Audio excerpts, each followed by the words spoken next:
Yeah, buddy. You know, it's messed straightened out. This is, yeah, I gotta go put some shit on this. We got it. Yeah, we got it. We got it. Number one, but it's.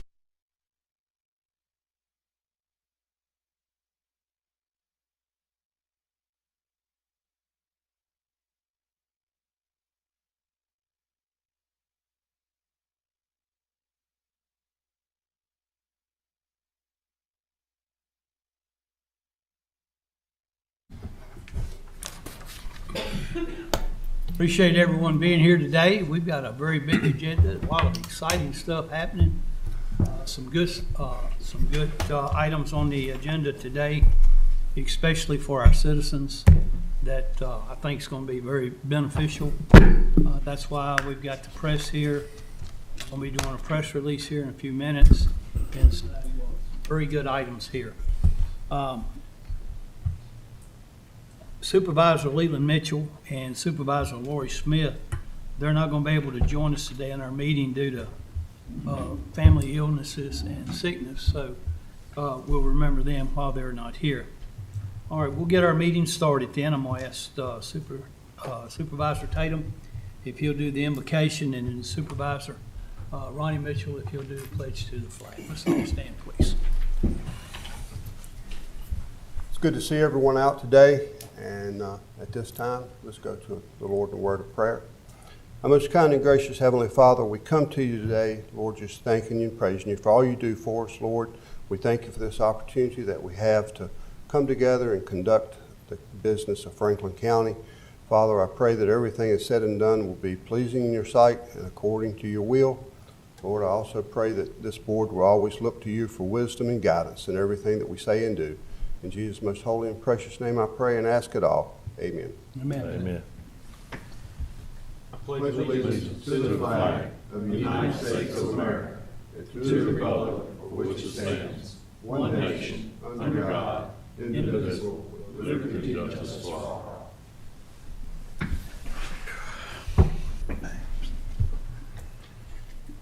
At this time, I'm going to ask our Director of Information Technology, John Harrison, and the IT department staff, if they'll come up front.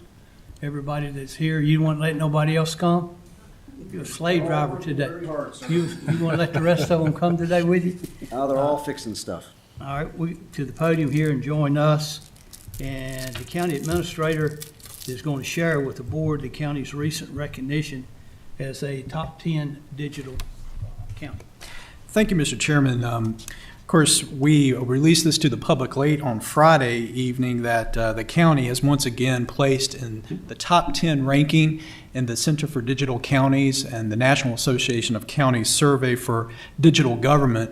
This is the 13th year that Franklin County is placed nationally in the top 10. It's tremendous for a county of our size. This year, the county placed 4th, and it recognizes counties and local governments for their innovative approach to technology delivery of services. The last 3 years, we know that the county has aggressively invested significant millions of dollars in our broadband infrastructure with our partners. More on that shortly. But in addition, recognizing our robust geographic information system here, our GIS system, which our businesses and residents utilize daily. Just one example, as well as recently receiving some national recognition for our innovative approach to library materials in our 24/7 library kiosk at the Summit View Business Park. And of course, it's another reason, Mr. Chairman, members of the board, that the county continues to attract new residents and businesses to the county, and we really appreciate the work of our IT department, really, and all of our county departments, because it just goes beyond IT. It's really all of the county departments in their approach to utilizing technology for government services. So, Mr. Chairman. In just a moment, I've got something else to say and do a press release. I want to recognize John and his department, the IT department, for an outstanding job for a couple years in a row now. We're making a habit of it, and that's good. Keep it up. Keep it up. In recognition of outstanding service and achievement, Digital Counties 2022 survey winners. The Franklin County Board of Supervisors hereby recognizes the county's Information Technology Department, its staff, and supporting departments for outstanding service, citizens of Franklin County, promoting digital means and methods to enrich the lives of our residents. In addition, the board hereby congratulates the entire organization on the achievement of being selected for the 13th time as one of the best counties in the nation, according to the 2022 Digital County Survey conducted by the Center for Digital Government and the National Association of Counties. Franklin County ranked fourth in America in the 150,000 and under population 2022.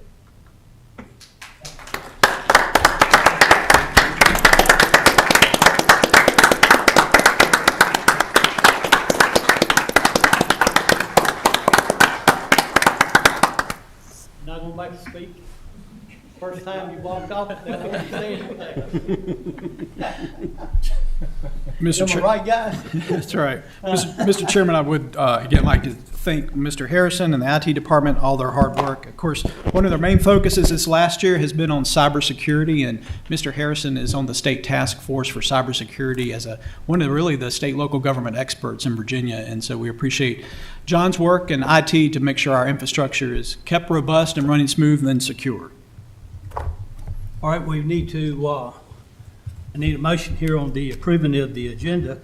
Do any of the board members have any additions, amendments, or deletions to the agenda that's you've got before you? All right, I need a motion for it to be approved. So moved. Second. Second. All in favor signify by saying aye. Aye. Any opposed? Hearing none, we will move on to the consent agenda.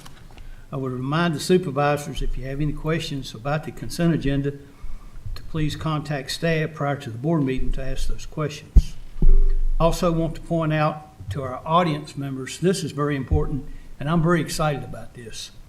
And the media this afternoon, we've got several members of the media here, and we're excited and glad that they came for their interest. That the approval of a couple of items on today's consent agenda is a momentous occasion as the county, along with its state, federal partners, and private broadband companies, are investing millions of dollars to connect thousands of county residents and businesses with high-speed internet, just as we celebrate our fourth place national digital ranking. We also celebrate the continued significant investment in our community's technology infrastructure. This information is being shared in a press release to you this afternoon. We had our broadband meeting earlier today at 12 o'clock. Members of the press were here. We had several different, actually we did 3 different votes for our partners. Some of our partners are still here, and we're glad to have them. River Street, APCO, and I told the press earlier when when they were asking me to make a statement, where are we at today? And everything starts with a dream and a wish, and then you start putting plans and putting everything in action together. Well, we're beyond that. And it's like building a house now. We're starting building the foundation. Towers are being built. A lot of them are already up. A lot of you are already benefiting from them up. And others have been ordered. We've even got one coming that looks like a tree, and to blend in with the ambiance of the area where it's going. That was a pretty good word, wasn't it? To go in there. So everything is growing, and we're much beyond that. And there's some things here that are on our consent agenda that we're going to vote on today. It was voted by the 3 of them, and that was for contracts and money. We got VITA money coming from the state and federal government to do this, and then some local tax dollars that have gone, and then our partners. The Franklin County could not have done this alone. We have our partners to be thankful for and appreciative too. And I was surprised until we've had our meetings, how so many of our partners actually live in Franklin County. And I think that's pretty cool. So now we need to go into our consent agenda. and it's up to the board. What's your pleasure? Mr. Mitchell? Mr. Chairman, for item number 1, I will like to hold off on approving it. I have a suggestion. And number 7, I'd like for us to vote on separate from the others. All right, we want to pull number 1 Number 7. and number 7. Anything else? Anything else? All right. The approval of the River Street Services Agreement, approval of the Shintel Broadband Services Agreement, approval of the Vital Broadband Agreement with Virginia DHCD, Way Park Bridge Repair and Restoration, and the Veteran Lynch Park Bank Restoration Project. All right, need a motion? So moved. Second. Motion and second. Madam Clerk, we do a roll call vote, please? Yes, sir. Supervisor Carter, Yes. Supervisor Cundiff, Yes. Supervisor Ronald Mitchell, Yes. Supervisor Tatum, Yes. Chairman Thompson, Yes. Supervisor Smith, and Supervisor Leland Mitchell are absent for the vote. Madam Clerk, when we pull 1 and 7, we'll talk about those. We'll find another place to put them so we can keep up with keep our agenda going. Mr. Cassell, I see you're here. You'll come and do yours, we would appreciate it. Thank you, sir. Yes, sir. Good afternoon, Chairman Thompson, members of the board. We'll give you a quick VDOT road report update. Under the previous 30 days, we have the latex schedule you'll see there for 220 is complete. I know we have some temporary pavement markings in place. The final ones may not be completed as of now, but we're working on that. Upcoming for the next 60 days, Route 726 Wades Gap, that's been closed for a low water structure replacement. I'm happy to report that late this afternoon, we'll have that road back open. So a little faster on construction than we originally anticipated. So also 619 Pleasant Hill, we'll have a pipe replacement project to begin on August the 3rd. That's in our Sidnersville area headquarters, and they'll be performing that work. It'll be a one-day road closure. Over to our land development permits, just report, this is not on your list, but you may have seen some activity on Route 697 Works Road. There was a fiber line. They were finishing up a fiber line install, so there were some road closures there for about a couple days, 2 weeks ago maybe, so if you were curious about that. On down to construction, of course, the roundabout at Brooks Mill and 670 is under construction. Route 865 Timberline Road. Contractor should be out there anytime now to start the tree trimming so we can complete that rural rustic. But he's been under notice to proceed. Also, I'll go down to the requested traffic studies. And so we have a safety study, or really a speed study, for Route 869 Turtle Hill Road. So we submitted that for a speed limit. It's currently unposted. And the last thing I have on our list is Route 751 and Route 750 Starlight. Recommend a removal of a stop sign on Route 751, and public notification sign has been put in place. Anytime we change an intersection with a stop sign, we've got to put some special signage out, and that was installed July 11th. So it'll be out there for about 30 days. That concludes our road report, and I'll be glad to answer any questions you might have. Anybody got any questions for Mr. Cundy? Yes.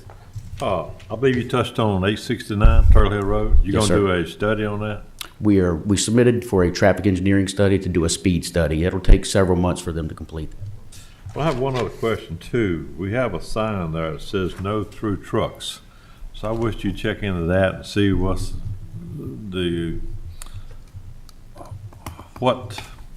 can we stop them, or is this just something that, I don't know how to say it,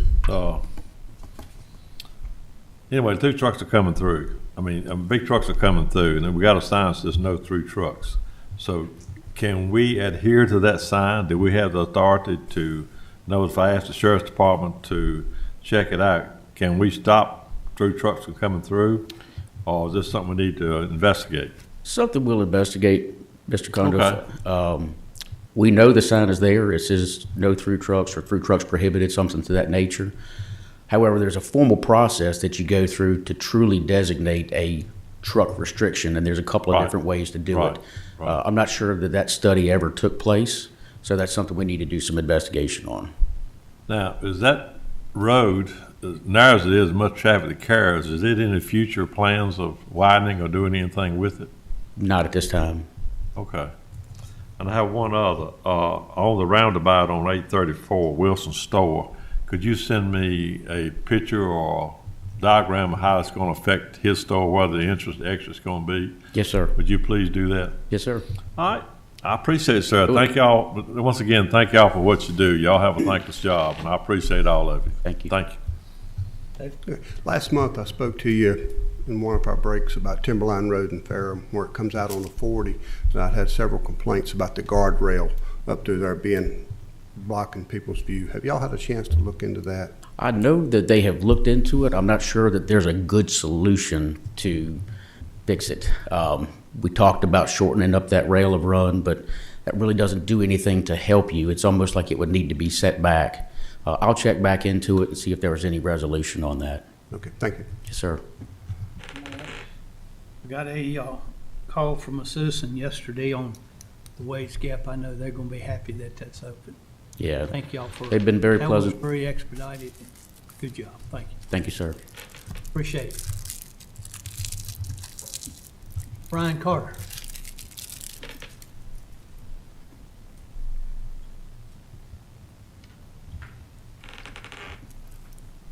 All right, thank you, Mr. Chairman. I guess first on the agenda, other than the finance report, keep you anxiously waiting, that is the procurement policy revision. So your choice, Mr. Chairman, if you want me to do the finance report first or start with the procurement policy. Okay, with the procurement policy while you're there, sir. Yes, sir.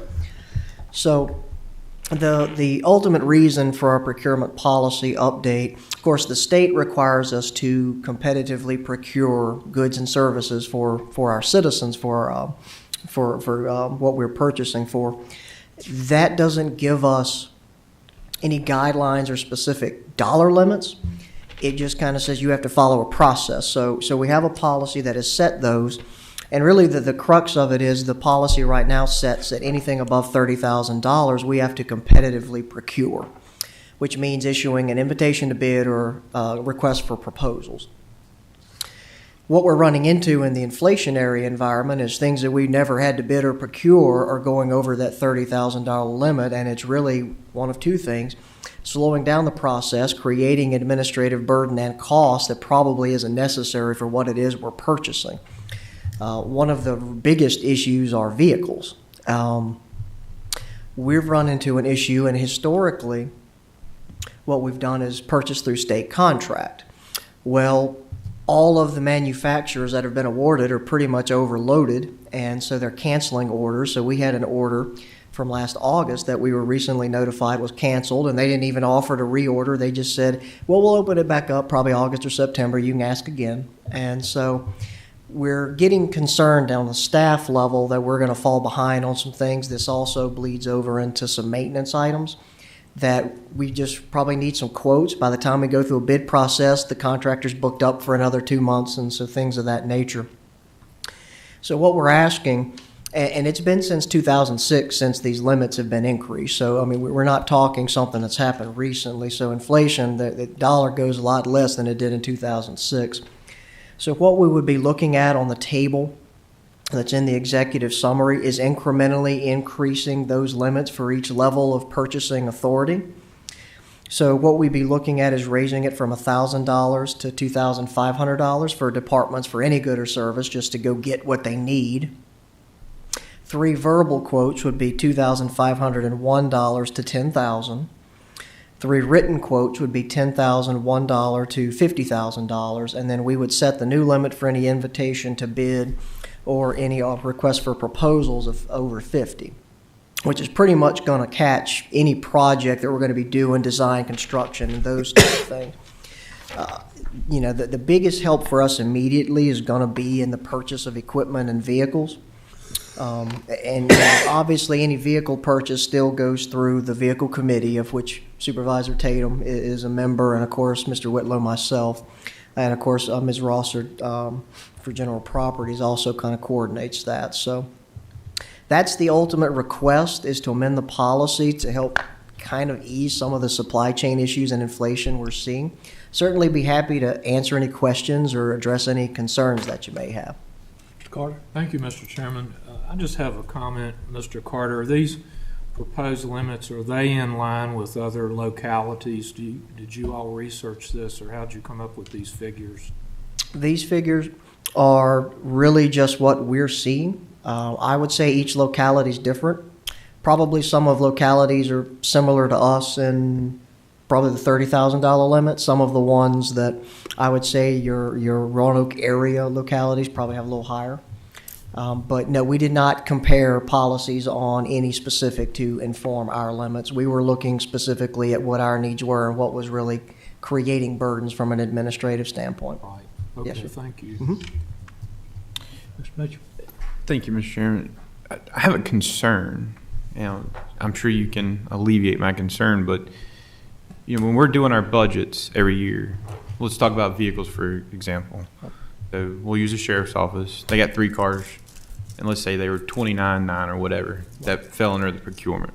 All right, I understand inflation has bumped them up, but if we've already approved certain dollar amounts in the budget for certain vehicles and equipment, and then we give the liberty to the departments to spend above what the procurement levels were based on the budget we've already approved, how do you control it to make sure that we're not going outside of what we've approved for the budget?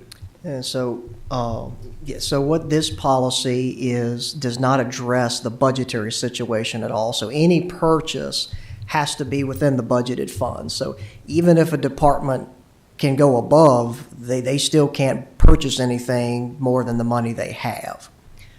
And so, I mean, as it is today, they don't necessarily run all their purchases through finance, so it wouldn't change the mechanism there.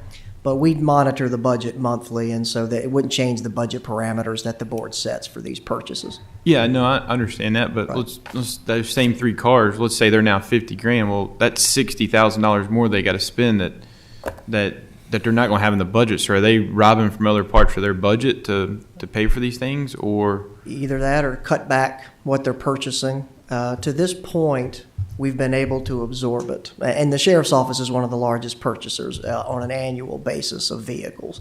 And they asked for an increase in the capital budget this year, and we were able to fund that.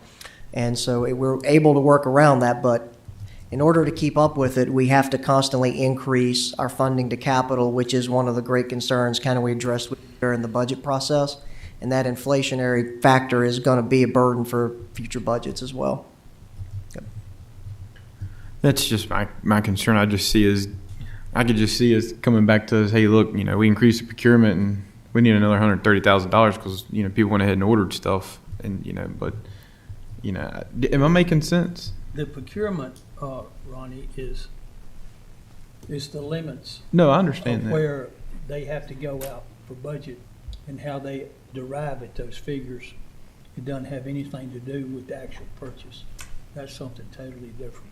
Yeah, I understand what the procurement is, but if you're good with it, I can go with it. But it's just concerning to me that if we're going to allow people to spend more money based on our procurement and what we're allowed to, not get bids on, then I just see it becoming an issue later. But Well, we're not allowing to spend more money. We're just changing the limits on what level they have to procure it with. So the budget cap set by the board is all the budget that the departments get. And so that this doesn't change anything on that.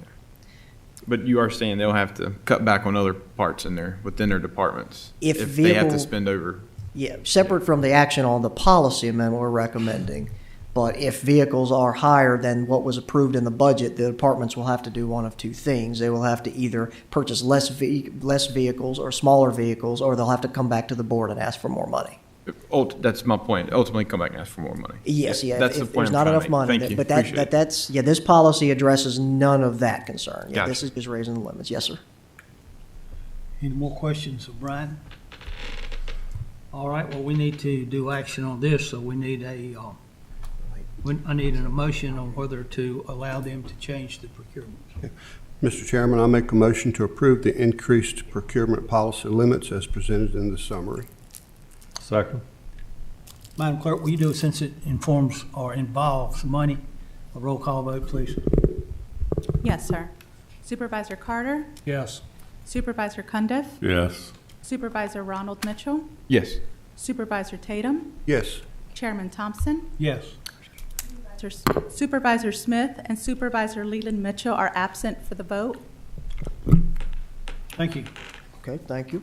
So, Mr. Chairman, the next item is the supplemental funding plan participation agreement. So if you remember, through the compensation plan, we did discuss with our constitutional offices and really social services department, should they choose to participate, there would be a financial commitment on the portion, on the part of the county for our local funding of those positions, because again, they are compensated from the state for a portion of their pay. That if the county was going to dedicate dollars through a compensation plan, that there would need to be an understanding of what that meant as far as agreeing to follow those pay grades. And so we worked with Mr. Gwynn's office and have drafted this memorandum of agreement. And so we, really the only office at this point that is participating is the sheriff's office. We made the sheriff aware. To my knowledge, there are no concerns with it. Really, all that this agreement says is that, yes, the county contributes more than the compensation board funds, and that the sheriff's office agrees to follow those pay grades that the board approved and was worked out previously in the compensation plan. So ultimately, it would become effective on that date. Then, of course, it's only good to the end of the current sheriff's term. Same thing with any constitutional office. What we would do at any turnover, any office would then have to go back through another memorandum of agreement and have that signature. But that keeps the participation understanding in place for any employees like that would participate in our new pay grades. So I'd be happy to, Mr. Chairman, answer any questions or address any concerns. Does anybody have any questions for? I appreciate this. I have to say, and when it comes to other matters for supervisors, I'm gonna bring up another thing on there, but I was excited to hear that the sheriff wanted to participate in that. I just really hope that the other constitutional officers are not hurting themselves and the county's employees, because our employees are our greatest assets. And I hope that because of this, that it doesn't hurt them. So we're gonna have a motion on the funding, the agreement, and everything on this. Mr. Taylor? Okay. If you're ready, I have the motion. Yes, sir. Okay. Mr. Chairman, I make a motion to approve the supplemental funding plan participation agreement as presented in this summary. Second. Madam Clerk, to do a roll call, same reason again, because of the money involved. Yes, Chairman.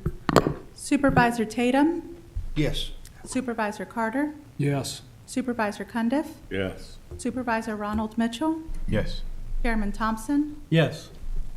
Supervisor Smith, and Supervisor Leland Mitchell are absent for the vote. Thank you, Madam Clerk. Before you go further there, hold just 1 second. Yes, sir. Mr. Taylor. I do have one comment I'd like to make. I too would like to thank the sheriff for signing off on this agreement and joining up and accepting this for your people. I know they appreciate it. This past week, I was approached by several of your people, and they came and personally thanked me and the other board members for the raise they received this year. And that means a lot when we get that feedback from the employees. And I just want to say thank you, Sheriff, for working with us on this. Thank you to each of you. Mr. Carter? Mr. Chairman, I think something's wrong with the mic. I just got a text from somebody that's watching our meeting that they can't hear anything for people talking in the mic. Okay. Hop into the mic a little bit, Brian. I'll try and get a little bit closer. Pull it to you. Okay. So, all right. So then, Mr. Chairman, I'll move on to the monthly finance report. Bring it down a little bit. So we get a little bit of a picture for our fiscal year that just ended June 30th. Of course, there will be another really 45 days, really 60 days of adjustments and things of that nature that'll be in there. So as far as the numbers that we're looking at, we expect everything to be at 100% of budget, especially on the revenues. We want it over 100%. And so at this point, Almost every category is, with the exception of the revenue from use of money and property or interest earnings. That's been lagging all year. The general property taxes are up significantly, and that's because of the twice a year from real estate. So I have a little bit more data on that. As far as expenditures go, you can see that everything's below 100%, with the exception of health and welfare, and that's our social services and CSA. We've seen pressures on that line item, or those line items. Okay, graphically to show that to you, we are looking at, you can see from the revenue point, you see the spike in June, that's the twice a year. You can see it kind of in May as well from the real estate. You see it there as well under your general property taxes. Your other local and your revenue from the Commonwealth are fairly consistent. Revenue from the Commonwealth is up a little bit. That doesn't appear to be anything more than timing necessarily on reimbursements. So for real estate, to break that down, you can see the jump in May and June compared to prior years. That is the twice a year. We're still hovering around the $21, $22 million range for what that generated. And so pretty much that has been moved to our money market account at this point. So for personal property, we're still trending about where we were last month. It's about 10.3% year over year, $1.3 million. So it's good, solid growth. That's about what we were looking for in our current year budget as far as growth to fund. Now, what we are seeing in sales taxes, you can see year over year the change has 7.5%. We're seeing the second month now that year over year has declined. It was 8% last month. Now it's 7.5%. It's still above by almost $500,000, but we may be beginning to see part of a contraction as inflation takes hold and people just start spending less money. And so keep an eye on it, but that is the second straight month we've seen it. We're seeing the same thing in meals tax. So last month it was 10.7% above year over year through May. Now it's 7.5%. So that's a pretty precipitous drop for 1 month time.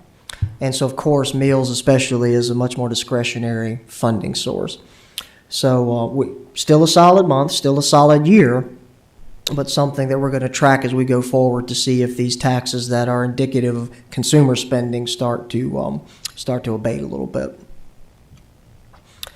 Occupancy tax is still looking well. You could see the report for May and for June. You see the uptick in May and then June. So it's still about 35.7% year over year. That's still good growth. We did have the tax increase in there. That does account for a good portion of it. The growth, I think, would be a lot more nominal if it were not for that additional 2%.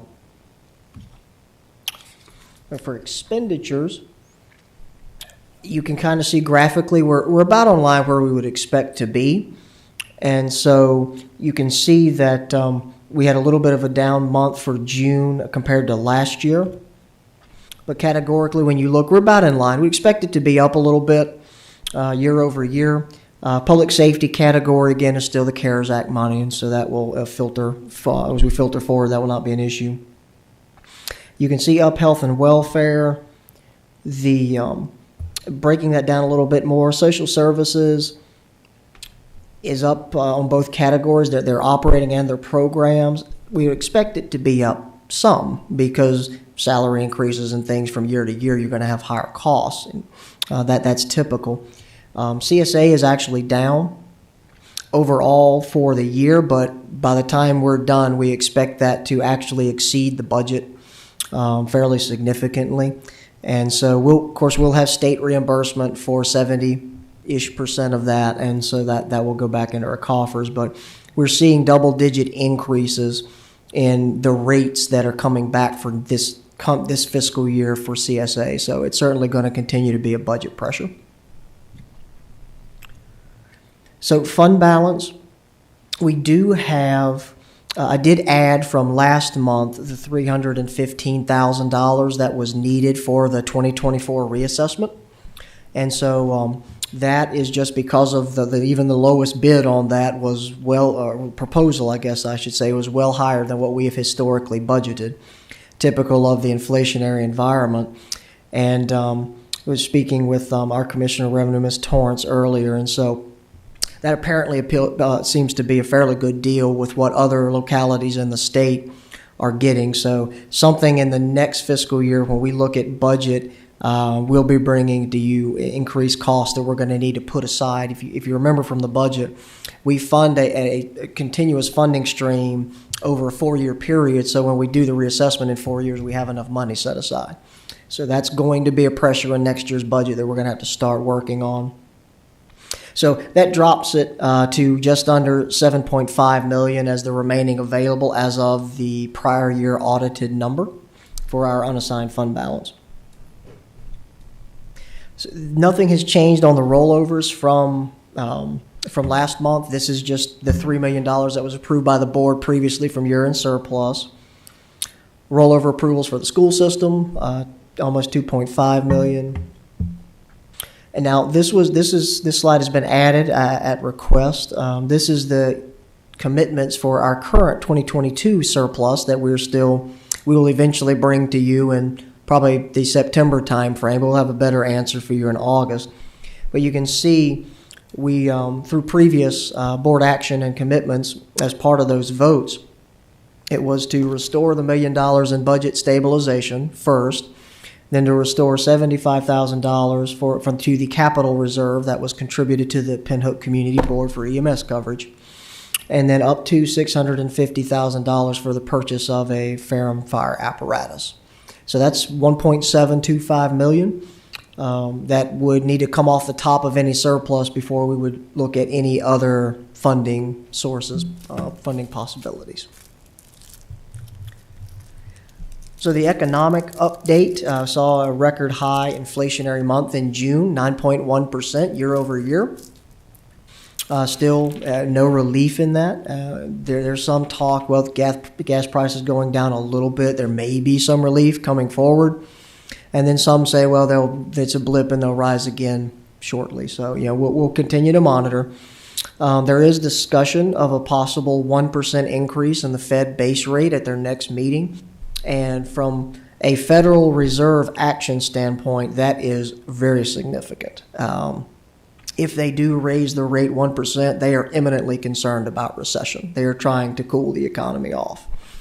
Typically, they do 0.25%, maybe 0.5%. If they jump to 1%, that's going to be indicative of where they think we're headed.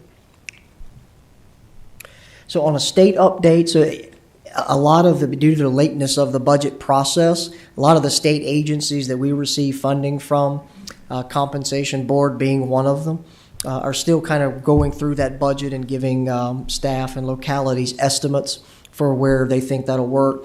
A lot of, especially on the Compensation Board side, the funding was effective August 1st instead of July 1st. So just things we're waiting on to work through in addition to our school system. So they're still working through all of that with the Department of Education. So there's a possibility that if we need to amend the budget, if anything's significant at the August board meeting, we'll bring you back any adjustments. But don't think anything will drop. I mean, it doesn't appear that'll be the case. It's just a matter of if there are significant increases, we'll bring it back to you to adjust the budget and appropriate. So, Mr. Chairman, members of the board, that is my finance report. Be happy to answer any questions. Anybody got any questions or comments? Just a simple question. Have you guys gotten any information back from Commissioner's Office on possible projections on personal property? We have not. Did speak with Ms. Torrance on that. They're still going through their process. Hopefully our plan, of course, is, and something I think Mr. Whitlow has mentioned previously, is whether it's the August 16th board meeting or a separate work session, but to have some work session with the board, because obviously depending on what we do with personal property and that rate, there will need to be action before those bills go out. And Ms. Torrance has a September 1st date to have all that done for her personal property tax book. All right. Yes, That's all I got, Mr. Chairman. Gundy? Yes, sir. It's probably a crazy question, but what spiked our sales tax? Do we have any way of knowing how it's broke down, what brings the most tax in or whatever? And no, we do. The commissioner's office gets a report from the state. I don't know that there would be a lot in there that would, short of really intense comparison, but it seems to be a very basic report. It's not very helpful in that level of detail. All right, thank you. Yes, sir. Any more? I'll ask Brandy Rosser if she'll come up with Brian. They have a field analysis report. You all should have a copy of that on your desk. It was given out earlier. It's in your pamphlet on the left side. Mr. Chairman, as Brandy prepares, and Mr. Carter, as staff, I'd ask the staff, Brandy specifically, to work some with the finance office and then with the various other departments, knowing where our fuel prices have gone in the last 2 or 3 months. We thought it was very important that we really take a deeper dive and look at our fuel consumption, but also our pricing in fuel. Given the fact that when we presented the budget in March, much of that was based on fuel data, fuel pricing from February and March. And while we accounted for some of that in the budget, certainly during the month of May and significantly so in the month of June, fuel prices have escalated. And so we wanted to take a deeper dive. And so Brandy has done an excellent job putting this together. And with that, Mr. Chairman, if the board has any other questions, I'm sure Brandy's got this information to share with the board. Good afternoon, Chairman, members of the board. As Chris had said, over the last several months, I've been trying to provide some regular updates to administration regarding regarding the increases we're seeing in fuel cost. Given the volatility of those prices, Mr. Whitlow did ask if we could provide you all with a brief analysis of the county's usage. General Properties worked with several staff members to pull a significant amount of usage information that covers a majority of our county departments, and just to put together a quick presentation to summarize that information for you. First, just to quickly cover what was included in the analysis, there were 4 locations and fuel types that we included, and those include for the time period of fiscal year 19 through 22. The 4 locations and types included the courthouse. That's our main filling station that has our 87 octane gasoline. It covers a majority of our county departments, with the heaviest user being the sheriff's office at roughly 60%. We also have some non-county entities that fill up there, and we send them invoices monthly to cover that cost. Second is the diesel that's utilized at the landfill. This fuel is used for garbage trucks and landfill equipment. Third is public safety's usage of 87 octane, which they have at 7 of their locations. And finally, public safety's diesel, which they have at 9 locations. There are a few items that were not included in the analysis. I was not able to collect the fuel usage information for Parks and Recreation, and that's just a time issue. We haven't had time to work with them to get that information. We will be adding that and tracking it in the future, and that will include the gas and diesel tanks at Wade Park and also the Recreation Park. We also do not have information on the fuel cards that are currently utilized by the Sheriff's Office. Those are cards that the deputies carry, so that if they need to fill up and they're not in the general proximity of the courthouse, that they can go to a public gas station and fill up at an established price, so it is discounted. And finally, any fuel that would be purchased off our county-issued credit card, we don't have that information, but I don't anticipate that being significant.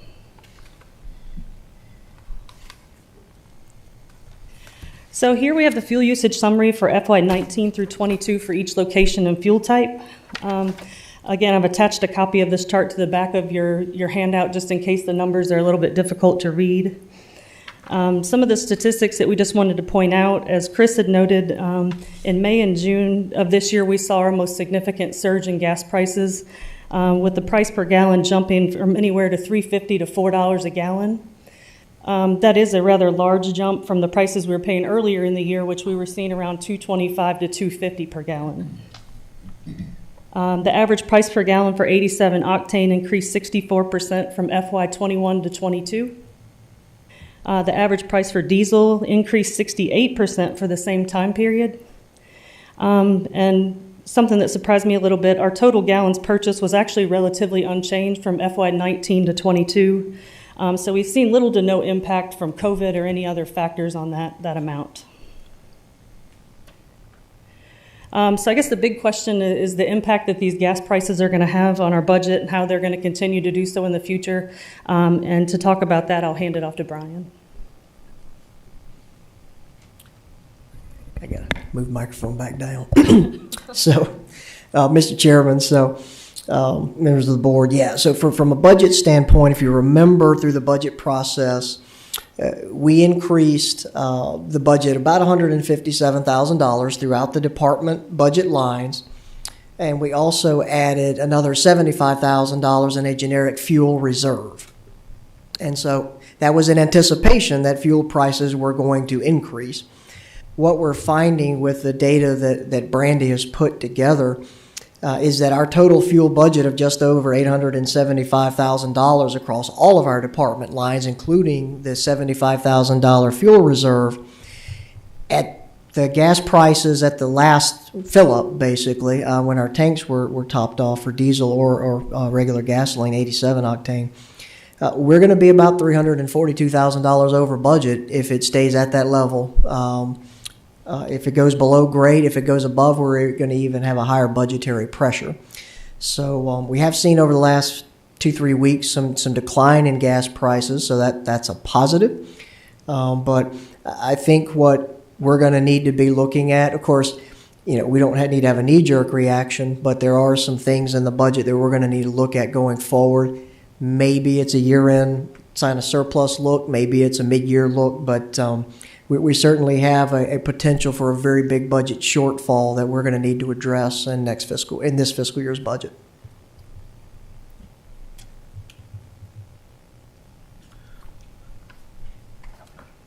All right, so just very quickly, I just wanted to cover the next steps. With the obvious thing being fuel conservation, that could be the elimination of non-essential trips, reduced idling, which would primarily apply to public safety in the sheriff's office, and also carpooling when possible. My department will be doing some enhanced monthly monitoring of the fuel ordering, so we'll definitely try and keep an eye on that.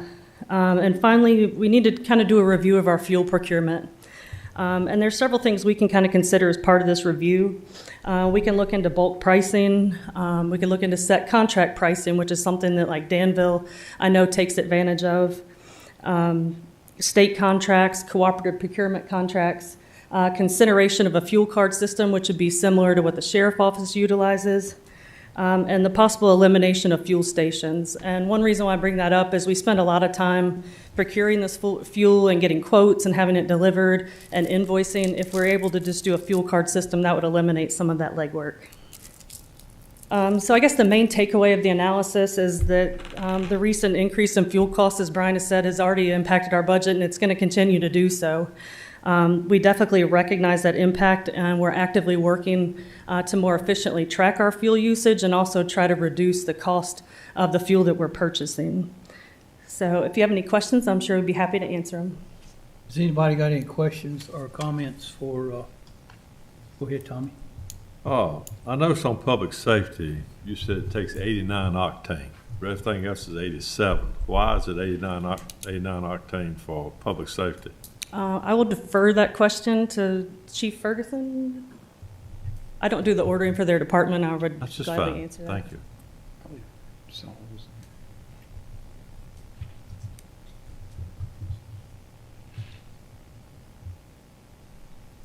My understanding, Mr. Cundiff, is just that the manufacturer's recommendations for the vehicles that we drive, the only thing we drive that has 89 octane or gas is the QRVs. There's no ambulances or fire apparatus other than brush trucks that would have gasoline. Well, I thought most of them were diesel, correct? Yes, sir. Okay.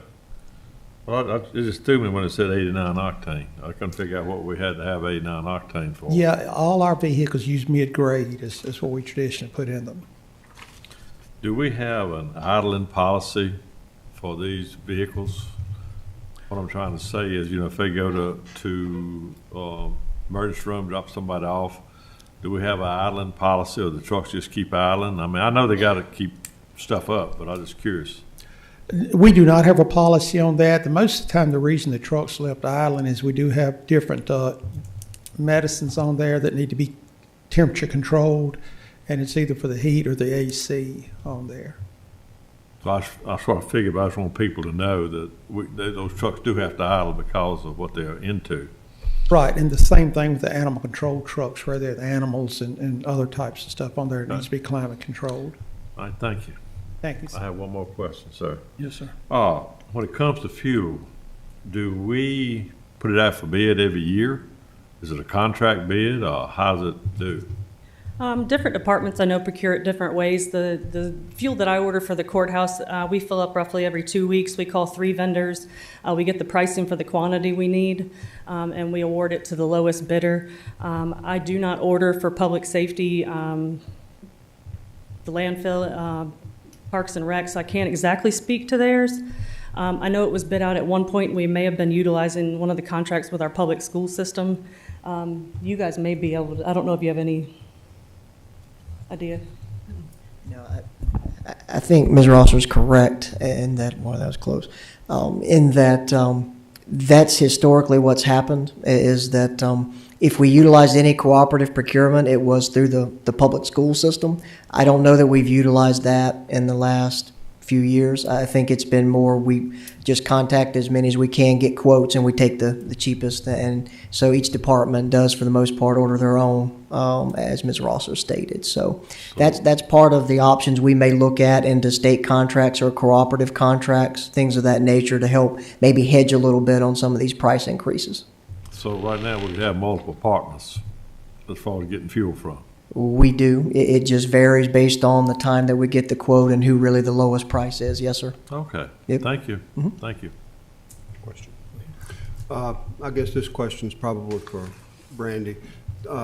This possible elimination of some county fill stations, which stations are you thinking about? I mean, some places it wouldn't be practical. Like the landfill doesn't really make a lot of sense because they fill up the machinery that's there. But if we look at the courthouse filling station, with the people that have the key fobs that can fill up there, if they were to have one of our fuel cards, like I specifically just looked at Voyager last night. If I put in our zip code, there were, I think, 28 filling stations in Rocky Mount that will take these cards. So it's not hard to find a gas station.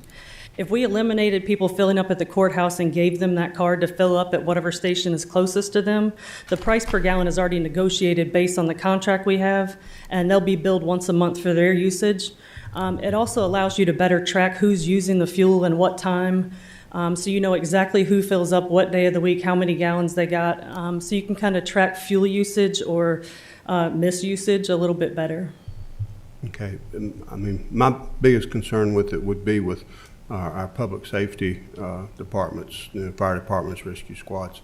I wouldn't want to have to see like a truck from Ferrum or Henry have to drive to Rocky Mount to fuel up. That would not be cost effective. Oh, no. And if, like I said, it's just something where it is a possible solution to get rid of some of our things, but it may not work for everybody. I understand that as big as our county is, that sometimes it may not be practical. All right. Okay. Thank you. Mr. Chairman, the idea for your fuel cards, to me, makes sense. There's no point in leaving Ferrum in a police car to drive to town to fuel up to go back to Ferrum when you need fuel. So, I mean, if that's a good, if you're suggesting that, I agree with her on that for sure. So, just want to give my 2 cents on that. Any more questions or comments? Thank you all for staying on top of this, and I know staff will take appropriate measures to keep us on top, and for savings, staff sees fit. We're glad for that. Thank you. Thank you. All right, we're going to try to take care of at least one of the consent agenda items here. We've got a couple of minutes. Mr. Mitchell, number one, you wanted to pull auction of surplus vehicles. Yes, sir. Equipment. Thank you, Mr. Chairman. Let me get back to number one here. On various equipment on the back of the last sheet, Mr. Chairman, we have a 1986 09 13K diesel generator with transfer switch. Instead of surplusing this, I would like to suggest us giving this to the Ferrum Fire Department. They're in need of a generator. I don't have any issues with that. I did reach out to public safety and ask if they were interested in it, and I did not get a favorable response on that. But if somebody's interested in it, we obviously would transfer that to somebody before we surplused it or auctioned it. All right, so let me make a valid point right here. If you're going to ask public safety, and I'm not pointing fingers at anybody right here, but if you're going to ask public safety if they need it, you need to ask the volunteer fire departments if it will be beneficial for them as well. Can we as a board agree that if there's anything surplus that can be benefited, if we're going to ask public safety, we need to direct Chief Ferguson to make sure that we reach out to the volunteer fire departments as well? Because this is a golden opportunity for one of our fire departments if they need it. And if I'm not mistaken, Fairland is the only fire department in the county that doesn't have a generator. So when the power goes out, they got to manually open the doors. And some of these doors, it's not like the quick release. There's a chain. You've got to sit there, and it takes a good 2-3 minutes to get the door open. So I'd like to make sure the volunteer fire departments get asked when we have stuff like this come up, please. Already thought they did. They go through Director Ferguson. Is that who you go through? Yes, I emailed him about that along with the washer and dryer just to see if they may have an interest in it. They did not at that time, but I can certainly coordinate with the volunteers next time. I think you got the board consent on doing that. And the washer and dryer, Mr. Chairman, that'd be a great asset to one of our volunteer fire departments that doesn't have one to wash our gear. Yes, okay. The dryer is gas, just by the way, so that was the reason why I think some people didn't have the interest, but Thank you, Brandy. you're welcome. All right, let's do that then. The motion, or we need to have a motion that the surplus vehicles and equipment goes out to everyone before it's auctioned off or sold, to make sure that's the volunteer fire departments, and that can be taken care of through Director Ferguson. So we're gonna need a motion on that and a second, and then we'll. So moved. Second. We got a motion and a second. Do I All need in to fa- put in the motion, Mr. Chairman, We the already generator done go it. to Fairham? We've already done it. Okay, all right, just to clarify, I'm sorry. Yep. All in favor signify by saying aye. Aye. Any opposed, same sign. I think we got time to do one more, the Summit View Business Park Site Pad Engineering. You want to pull that Yeah, one? I just want to share my comments with that, Mr. Chairman. I know it aggravates some of you guys when it comes to Summit View with with the current economic environment that we're in with inflation. Businesses probably pulling back the reins. I'm just not in favor of moving forward with spending any money on Summit View Business Park at this point, not even getting engineering approved.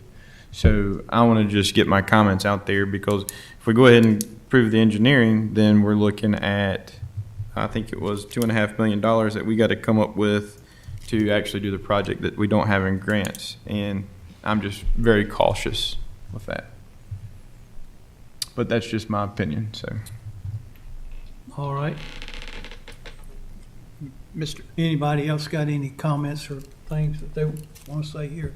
Staff got something? Yeah, Mr. Chairman, our Member Economic Development Director, Beth Sims, may can shed some light, Mr. Mitchell, on your concern. Of course, the county secured $1 million in a business sites readiness grant from the state back in January, and then another $1.5 million back in May, I believe it was, from the Tobacco Commission. And of course, that goes towards grading that 66-acre pad or that 100-acre site at the Summit View. There's not necessarily county money in the $2.5 million there per se. The funds are budgeted, of course, in the Summit View Business Park account for the engineering. The county does plan, if it so chooses the board, to go back and apply for an additional $2.5 million in August. And that will come before the board at the August meeting for the balance of that. The Commonwealth of Virginia has significantly now invested in localities to put additional dollars towards business sites readiness in Virginia to take that burden off the localities, much like the state of North Carolina that has done. Of course, the state of North Carolina has been very successful in having pad graded ready sites, primarily funded by the state of North Carolina. And so I know the previous governor and the current governor have put significant dollars in the state budget for that. So that just sheds a little light. I understand your perspective, Mr. Mitchell, and appreciate, Yeah. And thank you for sharing that. Like I've told you and Mr. Burnett in meetings in the past, when you have good news, about the business park that alleviates my anxiety about spending it, I really would like for y'all to share that with me before the meetings. Sure. But this $2.5 million unfunded that I'm reading right here, we don't have it yet. It's based on a grant that we have to apply for, correct? Well, we have secured $2.5 million, Mr. Mitchell. Of course, Yeah, no, it's $5 million total. Yeah. But it says right here, $2.5 million is unfunded. Entirely. So what it will do, the 2.5 will grade as much of the pad as it possibly can. It doesn't mean you have to secure the $5 million to do any of the grading. We've secured the funds to do as much of the grading as we can. In other words, if it's 100% at $5 million, that gets the complete pad graded. If it's 2.5, if that gets us to 60 or 75%, we're that much further to the good, if you will, in terms of the grading of that pad. And so Mr. Burdett and Ms. Sims probably could explain this much better than I can in terms of how they've negotiated the contract, with the site design. So if that sheds a little bit, but they can. I understand what you're saying, but that's not how I do things. And, Understand. And I don't, if we're going to do it, let's do it all the way. But Sure. I'm just reading what you guys have on my agenda. $2.5 million is unfunded. And when I see unfunded, that means that the citizens have to pay for it. And at this current time, now, if we were talking about this next month and we knew that we had secured the other 2.5, great. It doesn't cost our citizens anything. Sure. I would spend the 130 for the engineering. If we're going to spend 130 for engineering, we've got to move forward and plan it. We've got to plan to spend that 2.5 until we know it's secure. And I'm just not comfortable with doing that unless you have some really good news, Mr. Burnett.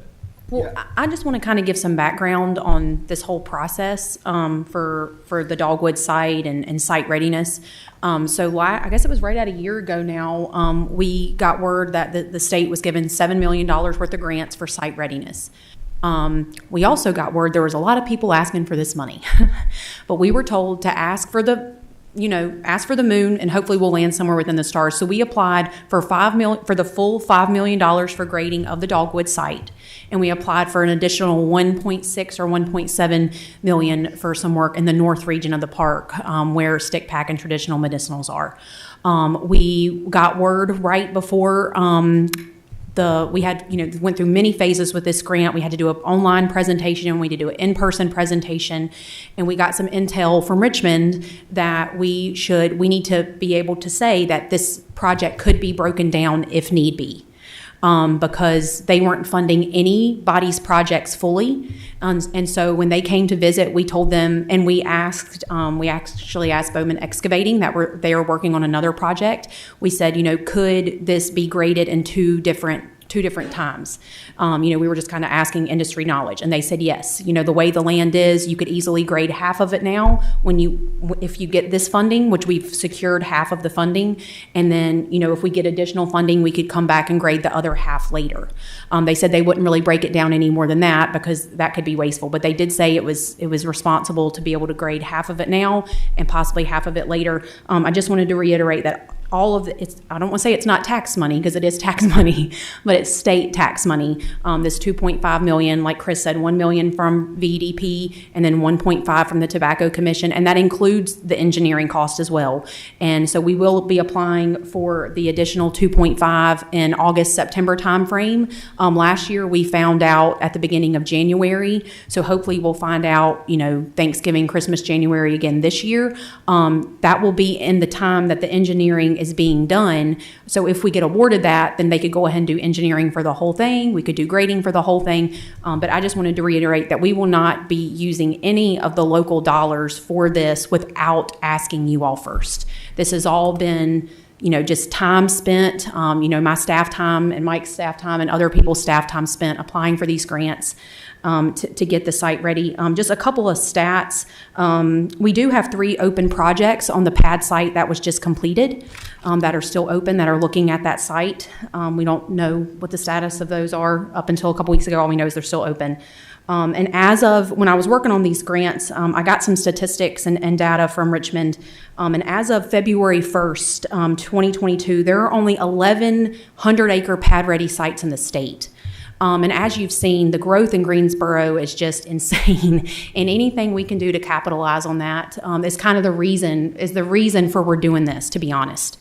And then, and specifically to this site, we did have 2 site visits on it last year. In its current state, the businesses decided not to choose the Roanoke region overall. But we did have 2 site visits on this 100-acre site, and we do get inquiries about it quite often.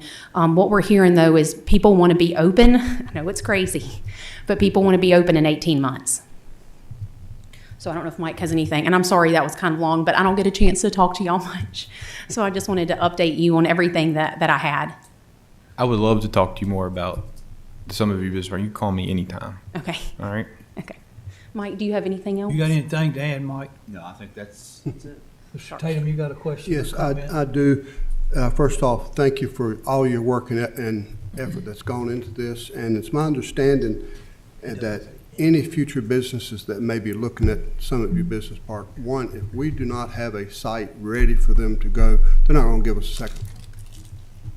That's becoming more common than it was in the past. And also, yes. you have put hours of work into procuring $2.5 million to go toward this engineering program that's before us today. And if we don't approve this, then we could be throwing away $2.5 million if we're not careful.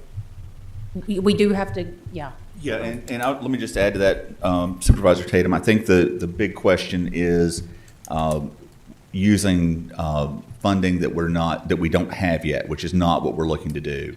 What we would be doing with this $130,000 would be grading the full, would be engineering for the full pad, but we wouldn't contract out any more than we receive in grant money. So we would actually have let's just say, if we didn't get another $2.5 million, we would do a grading project for half of the pad site, and it is designed to engineer that way. So you'd be able to get a pad site that would be as much as 500,000 square feet businesses. So going back to your point, Mr. Mitchell, we would not be looking at taking that kind of grading money out of county dollars. I just mean you. Sorry, Mr. Chairman. I get frustrated with Summit View because every time we got to talk about it, there's a lot of citizens in this county upset about the money spent out there, and I want to see this thing successful. At the same time, we keep spending out there. I just read through it again. I don't see anywhere where it says that $130,000 is being covered under that first $2.5 million in grant. Yeah, and so what we did in the summary was to not necessarily tie it back to the grant itself. We ended up wanting to show you that we could pay out of local dollars if need be, but we do have grant dollars to do that if we want to. It's easier on some technical levels if we do a lot of that engineering based out of some local dollars we're going to have to spend anyway, and that's why we put it into the summary that way, but that's not something we have to do. As Beth said, we can use grant dollars for that. Anybody else got any questions or comments? I've got one. I don't disagree. I understand, let me put it that way. I understand what Supervisor Mitchell's talking about, but I don't think it's a time not to keep moving forward. We've got this money, and I've got confidence in staff that they will spend what they got and quit. And we've got to start showing progress. We've got to show the people. It's like you said a minute ago, I was glad you put it that way. It may not all be local money, but it's still tax dollars. And we need to be good fiduciary citizens of that. And we need to keep movement, I think, in the business park so that people can see things that are going. So with that being said, is there any more questions or comments? All right, I need to ask for a motion that we either go forward with this Summit View Business Park site pad engineering or not. I need a motion. Mr. Chairman, I'll make a motion that we go forward with this site pad engineering program as presented. Need a second? Second. Madam Clerk, will you do a roll call vote on this, please? Yes, Chairman. Supervisor Carter? Yes. Supervisor Cundiff? Yes. Supervisor Tatum? Yes. Supervisor Ronald Mitchell? No. Chairman Thompson? Yes. Supervisor Smith and Supervisor Leland Mitchell are absent for the vote. All right, I know we've got a break here, but we're getting behind. If it's okay with everybody, we'll keep going and we'll take a longer break if we got it at the 3:20 before we go to our public work session. Seeing nothing, I'll ask Mr. Burnett, Assistant County Administrator, if he'll do an update on the Agricultural Development Committee bylaws. Thank you, Mr. Chairman. On attachment 11 in your book, as you know, agriculture is a major industry in Franklin County. A lot of people depend on that for their livelihoods in a number of ways. One of the things that you all have done in the past is look for ways to support the agricultural industry in Franklin County. A few months ago, Supervisor Smith brought up the idea of re-energizing the agribusiness committee that had been dormant the last few years. She has been leading that effort with us over the last couple of months. One of the things that we found in the original reason that the committee had gone dormant was having a lack of participation from citizen appointees. And one of the issues that we had was that they were being appointed through the bylaws based on specific types of products that they farmed. And many of those industries had little or very few farmers that were actually in that specific produce or production sector. So it limited what we could do in getting folks. So what we are proposing, and I'm sorry Ms. Smith's not here, is to amend, looking to do on is to change. It would be your more normal by appointments. If it's the existing by in closed. If any, on what about that one item? Also sector, but district, I can't pronounce that word, district. Sorry. Referring to Mr. Chairman appointee versus. Is if we open this up to probably got some type of, you know what I'm trying to say. So I'd away from having a member how you do it. But and Mr. Kund, if I can, the committee actually picked by you all. Any appointees that would committee would be board of the bylaws 3 section A, extent practicable prizes included. The issue that we were having was, and I don't want to get into any specifics, farming only is there. There's only that type of say, and we don't have it. So whenever we would try to have particular, so what are active? How many would be per one? Be one per district and total of 9 members. Mr. Chairman, would you? Yes. Okay. Carter? I have Ms. Smith worked with, and this is a real good, bylaws are very open and inclusive and be to the benefit of the county members for us to put this in going again. I was going to brought it up. Well, I got a couple of things, if you're through that. Yes, sir, go ahead. I got a couple of things here that I wanted to talk about. First off, I think before we do anything with it, until Ms. so hard on it, I don't think it'd be fair for us to do anything without one thing that I wanted to say. Fund, I think 9 is getting in. And then I think before any of this is done, we have a very good relationship, I think, with our farming community. And they have asked for us to meet with them again, like the monthly thing that we didn't get to do, the yearly thing that we didn't get to do at this time because of the COVID and the sickness and everything. And I think before we do anything with this at all, that it needs to go before them and them have time to look at it and review it and to put comments in it as well.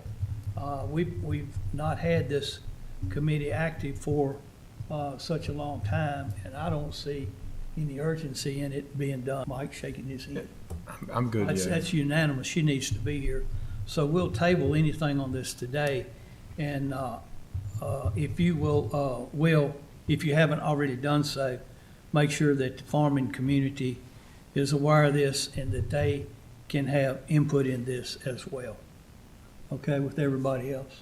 Everybody's shaking their head on that. Okay? All right, thank you, sir. Thank you.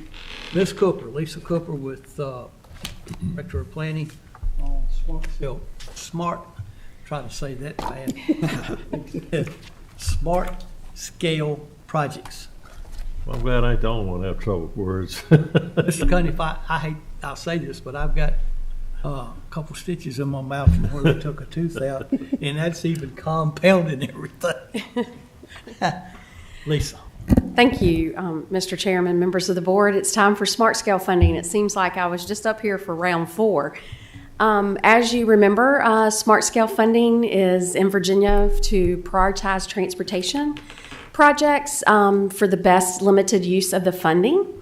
The process and scoring is based on objective and outcome-based process. We have 2 sources of funding. The first is your district grant funding. What that means is that's for each of the VDOT districts. We're in the Salem district, so we will compete with other localities in that districts for this money, for this funding.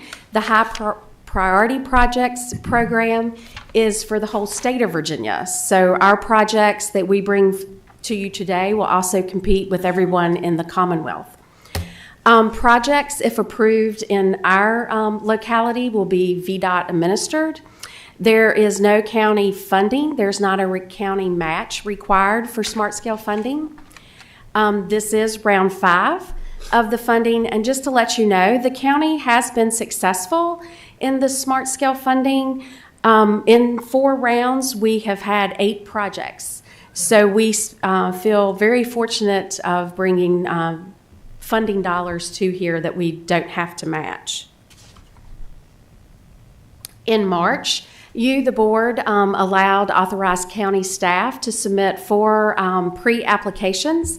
You also authorized West Piedmont and the Roanoke Valley Allegheny Regional Commission to do one pre-application for each of us. I am glad to report that all 6 of these pre-applications did go through the VDOT screening, so they can move on to full applications. Full applications are due August 1st. These are the projects for this year for you to tell us if we can go forward with the full applications. Brooks Mill Road and Scruggs Road, a roundabout. Lakemont Road and Route 122 would be a roundabout. 6 Mile Post and Scuffling Hill, Route 640 and Franklin Street, Route 40. Harmony School Road and Booker T. Washington, Route 122. And that one is some improvements to a left turn lane and widening some on the right-hand side of Route 122. West Piedmont Planning District, I did a pre-application for Iron Ridge Road and US 220. That's an R-cut. And then the Roanoke Valley Allegheny Regional Commission is submitting, or will submit if approved, Henry Road and US Route 220. This at one time was a unsignalized continuous green T. It has been changed to a northbound horizontal realignment of the curve on US 220 and a realignment and widening of northbound left turn lane. It benefits the crash data better than the continuous green T. What staff needs from you and our recommendation, staff respectfully request you to allow staff to submit the 4 projects that we did pre-applications for. We have listed an order of priority, but that can be changed by you.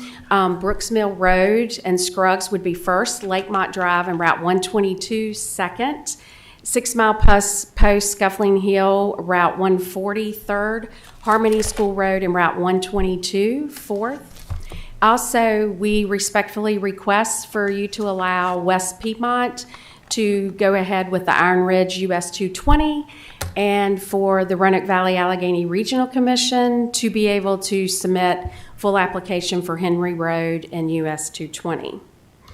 I know that was a lot of information, and I would be glad to answer any questions. Also, VDOT staff is here to help me with any questions that I may not be able to answer. I think that was a good recommendation, straightforward. Any questions or comments? All right, what's the pleasure? We need to take a vote on this. There are a motion in the section 12. It's attachment 12. Section 12. Yes, sir, Mr. Taylor. I make a motion to adopt and support by resolution the 2022 Smart Scale Round 5 projects presented by staff and the priority list as staff recommended, and authorize staff to submit the required applications by the August 1st deadline.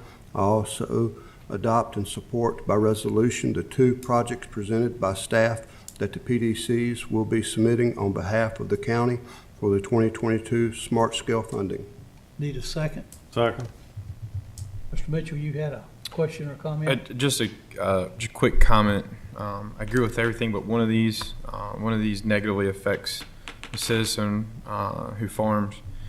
So at this time, I just can't support it. But we'll go ahead with the vote, and I'll just vote no. Madam Clerk, will you do a roll call vote, please? Yes, Chairman. Supervisor Carter, Yes. Supervisor Cundiff, Yes. Supervisor Ronald Mitchell, No. Supervisor Tatum, Yes. Chairman Thompson, Yes. Supervisor Smith, and Supervisor Leland Mitchell are absent for the vote. Thank you. We're going to go ahead and take our 10-minute break now. Thank you. Thank you. Thank you. We're going to go ahead and take our break right now. We've got to, IT's got to reprogram this because Dr. Cobbs can't be here. She's going to join us by phone. And so we'll take now, when we come back, and Sheriff Overton and Dr. Cobbs is going to present the school security and resource officer update. There'll be no decisions made today if there's people here that thinks there are. This is just to hear what they've got to say or to go probably to a workshop. Yes.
Okay, she's going to be a screen, so over in the corner. Today, we asked these two proposals. We're not doing any kind of, take your proposal, study this, and it's probably going to, some of these particulars and how things are going, but. Mr. Chairman, thank you. Members of the back today. You online and make the introductions, but glad to see some of her staff here today, Ms. Rogers, Mr. Williams, and Mr. Terry. At your past meeting, you had asked certainly Dr. Cobbs and myself to get together and have a discussion in regards to this very important topic. We did. We've met on 2 work sessions since your last meeting. And what I'd like to do today, and then I'll certainly would turn it over to Dr. Cobbs to give her presentation and certainly explain their proposals and what their board discussed and may have approved last Monday. Certainly, as we talked, we all know the safety of our schools is paramount, and our students, and hard to understand these shootings that we're seeing. I think just this past weekend, as we all know, there were multiple shootings across our nation. In one particular, that a mall in Indiana, where a citizen who was legally armed took a course of action at that mall and certainly stopped the shooter and saved lives. Was a great story to see in that regard. Horrible event again, but that this citizen took action and safely was able to save lives there for sure. We understand as well that in this, and we all agree this, that we've talked about it, that the quickest thing that we can do is an immediate response. Time is of the quickest of essence to stop a threat of the nature we're talking about that is occurring. So getting down to the basic of what we are proposing, and our goal is to have a school resource officer in each of our schools. That would be 12 elementary schools, and we're talking then about our high school and our middle school, which we desperately believe that there needs to be an additional SRO at each of the middle school and the high school. And then certainly we're talking about a supervisor to be a fill-in, and it will probably take more than one fill-in, but certainly to manage this group and to keep the expectation levels and the accountability to where we want it to be as it relates to not only the safety, but the training and the educational piece to staffing, and certainly all of the security aspects of each school. Now, when we start putting the raw data together, and I thank my staff for working hard to get these numbers and put them together, we are looking at a beginning cost for those 15 SROs at an estimated cost or very close proximity cost of $1.9 million, which certainly includes the salary, wages, benefits, and then the initial cost of vehicle, uniform, equipment, and training of those newly formed SROs. Looking in advance of the subsequent years and moving forward, it would be a budgetary item, we believe, of that $1.1 million moving forward after the initial cost. We recently did apply, and I think I may have mentioned this, I can't remember, I know I spoke to the school board at Monday night.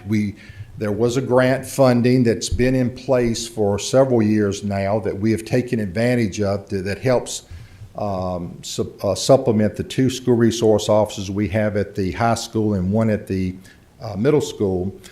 There was monies added from this past state budget, that went specifically toward more school resource officers, and we have applied for that. And we've met with Mr. Whitlow, and as we signed off on applying for 6 positions. Now, the question may be, why did we decide on 6? Why didn't we go ahead with maybe the full 15?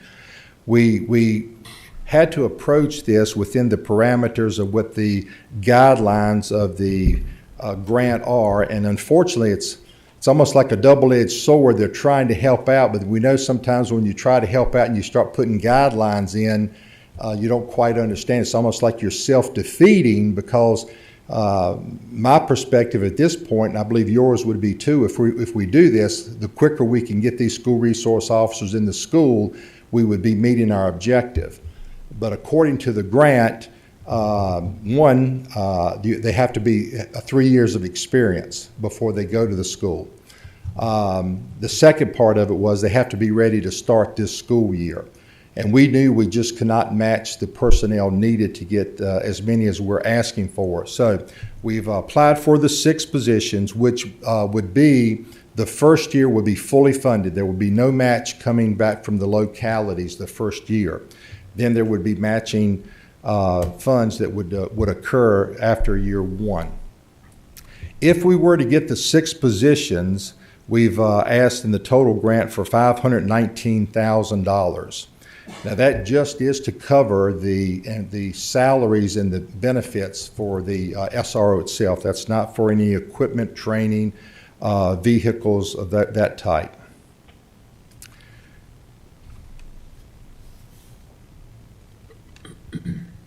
So having said that, as we look at the initial 6 officers going in, we are being told that we should know something from the state no later than maybe the first week of August, which we're getting right to the point when school starts. I believe school starts August the 10th. The concerns that we have at that particular time for us now is, one, to be able to accomplish this based upon what the grant is requesting. I will be putting 6 members of our organization now into the school, which is going to make us 6 less in other areas of our organization. But we're just going to have to be able to adapt to that to get us through a hiring process to hire as those 6 officers back. Moving forward, as the chairman has indicated, if you all do go into a work session at a later date, one of the most pivotal questions at that point in time, I think, would be is how do we cover these 6 from the grant to bring the sheriff's staffing back up to where it needs to be, where it is today? And then the other thing would be then how do we pay for the other SROs that will be coming into the program? And my hope would be that if it is approved, that this is the direction that the board is going to meet this request, that funds would be made available that we could go ahead and start hiring immediately, because it could take us up to a full year or longer, certainly, to be able to get the personnel to have the 15 total that we're looking for. But that's where we are today as far as the costs are concerned. I'll be glad to answer any questions you may have once Ms. Cobbs has been able to, Dr. Cobbs has been able to speak as to anything she may have and from her board as well. Anybody got any questions to the sheriff?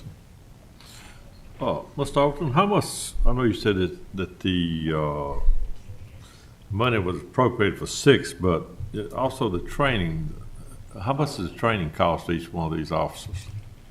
Well, from the grant perspective, it wouldn't be any training there because they're saying it needs to be a certified officer going in. Now, I'm sorry, I missed that part. Yeah, okay. But good question, Mr. Cundiff, because moving forward, if you all were to approve the hiring of the additional to get us to the 15, we may be very fortunate to hire certified officers to come in that could go to the school. I don't know that I would hold to the 3-year experience to put someone in the school. Certainly gaining experience and knowledge in this line of profession is always helpful and beneficial, but I believe the point of having someone in the school, irregardless if they've only had 1 year versus 3 year, we're meeting the challenges for us to have that school secured. But the training aspect would be if we do not have somebody trained and we hire somebody, which is really difficult because it takes a year to get somebody fully trained and get them adapted to what they're doing. It could take up to a year to do it. But the training would be going through the basic academy and easily an investment of $6,000+ once we have somebody trained, yes. Okay. I appreciate it. Thank you. Sure, thank you. Anyone else got any questions? Thank you, sir. Thank you. Thanks, Sheriff. Dr. Cobbs, do you have anything to add? Yes, sir. First, I want to apologize. The internet here is going in and out, so I'm on my phone. Can you hear me? Yes, ma'am, we can hear you.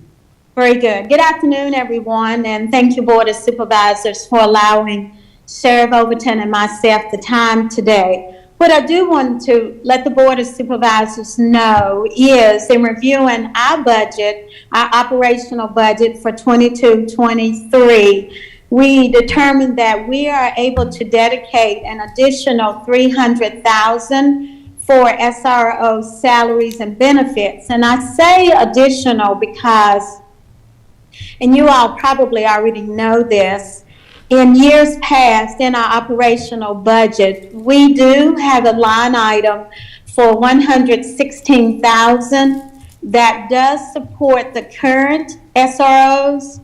So with the additional $300,000, that would become $416,000 out of our 22-23 operating budget to support salaries and benefits for SROs.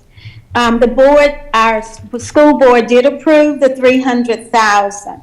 In addition, they did approve for us to investigate our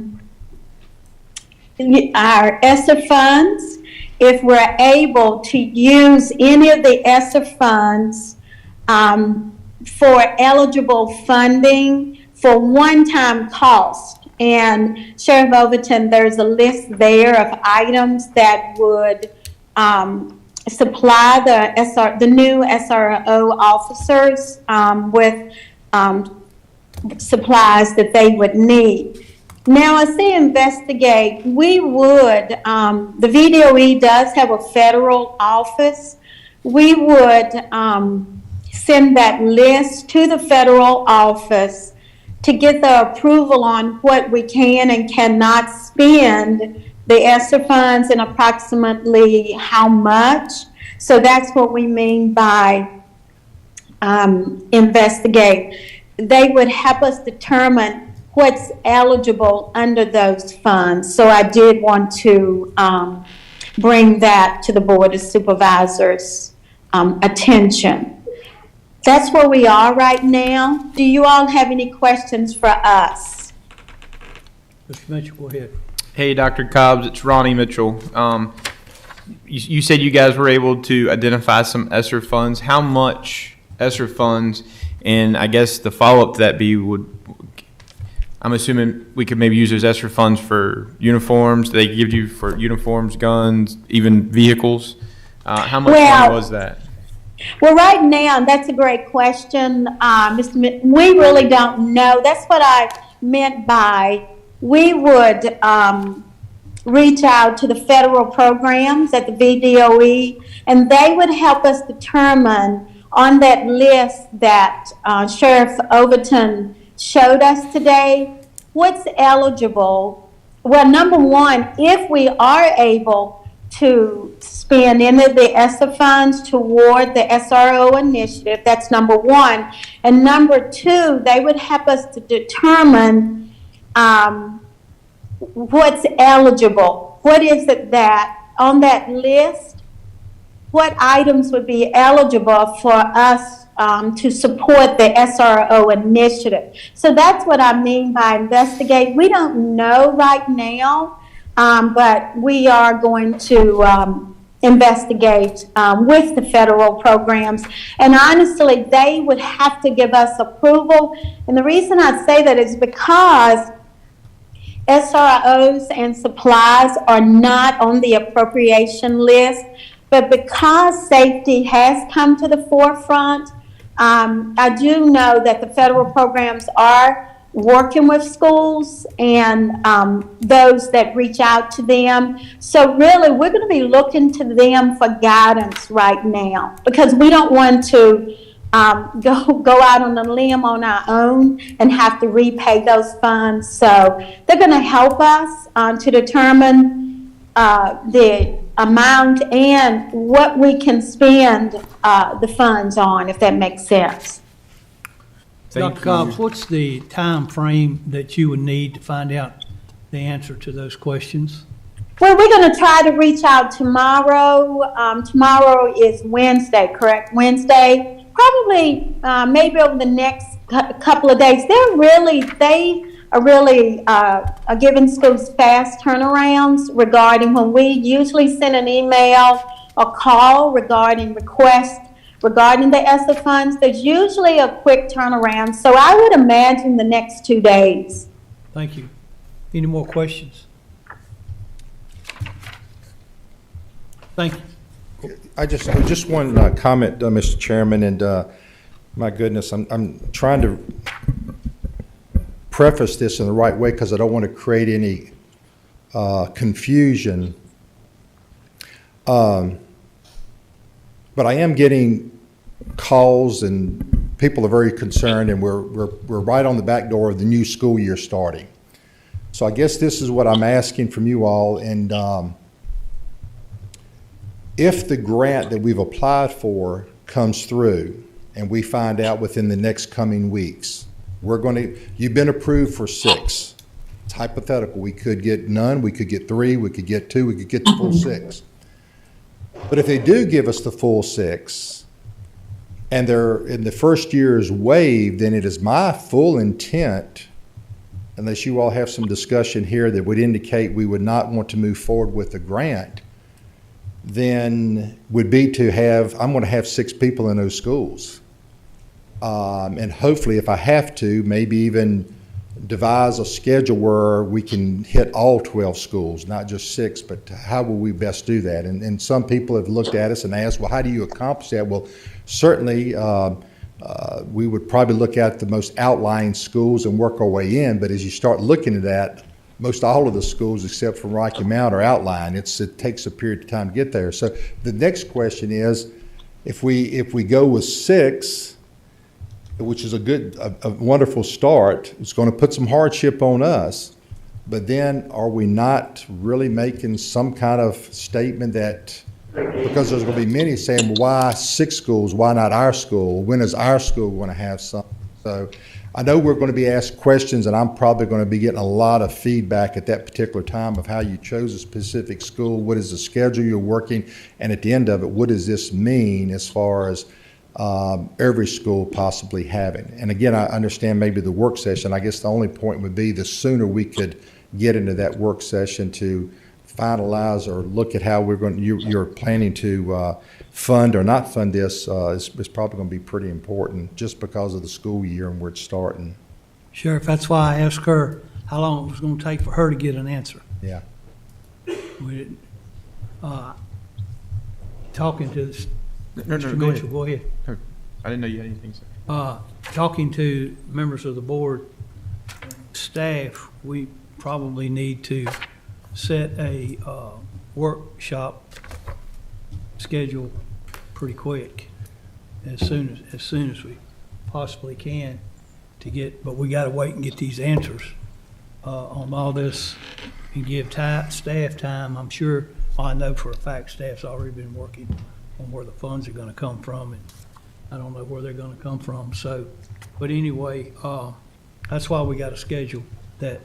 And if you've got any papers there, that presentation with those numbers, if you give those to the clerk, please, so she can get those all out to us so that we'll have those in our mind prior to that. I mean, so everybody's shaking their head, yes. We just need a date for a workshop. As soon as we can get all this literature and information we got, she's waiting school talk, Dr. Cobb's. I don't want to put words in her mouth. It seemed like that can be done this week.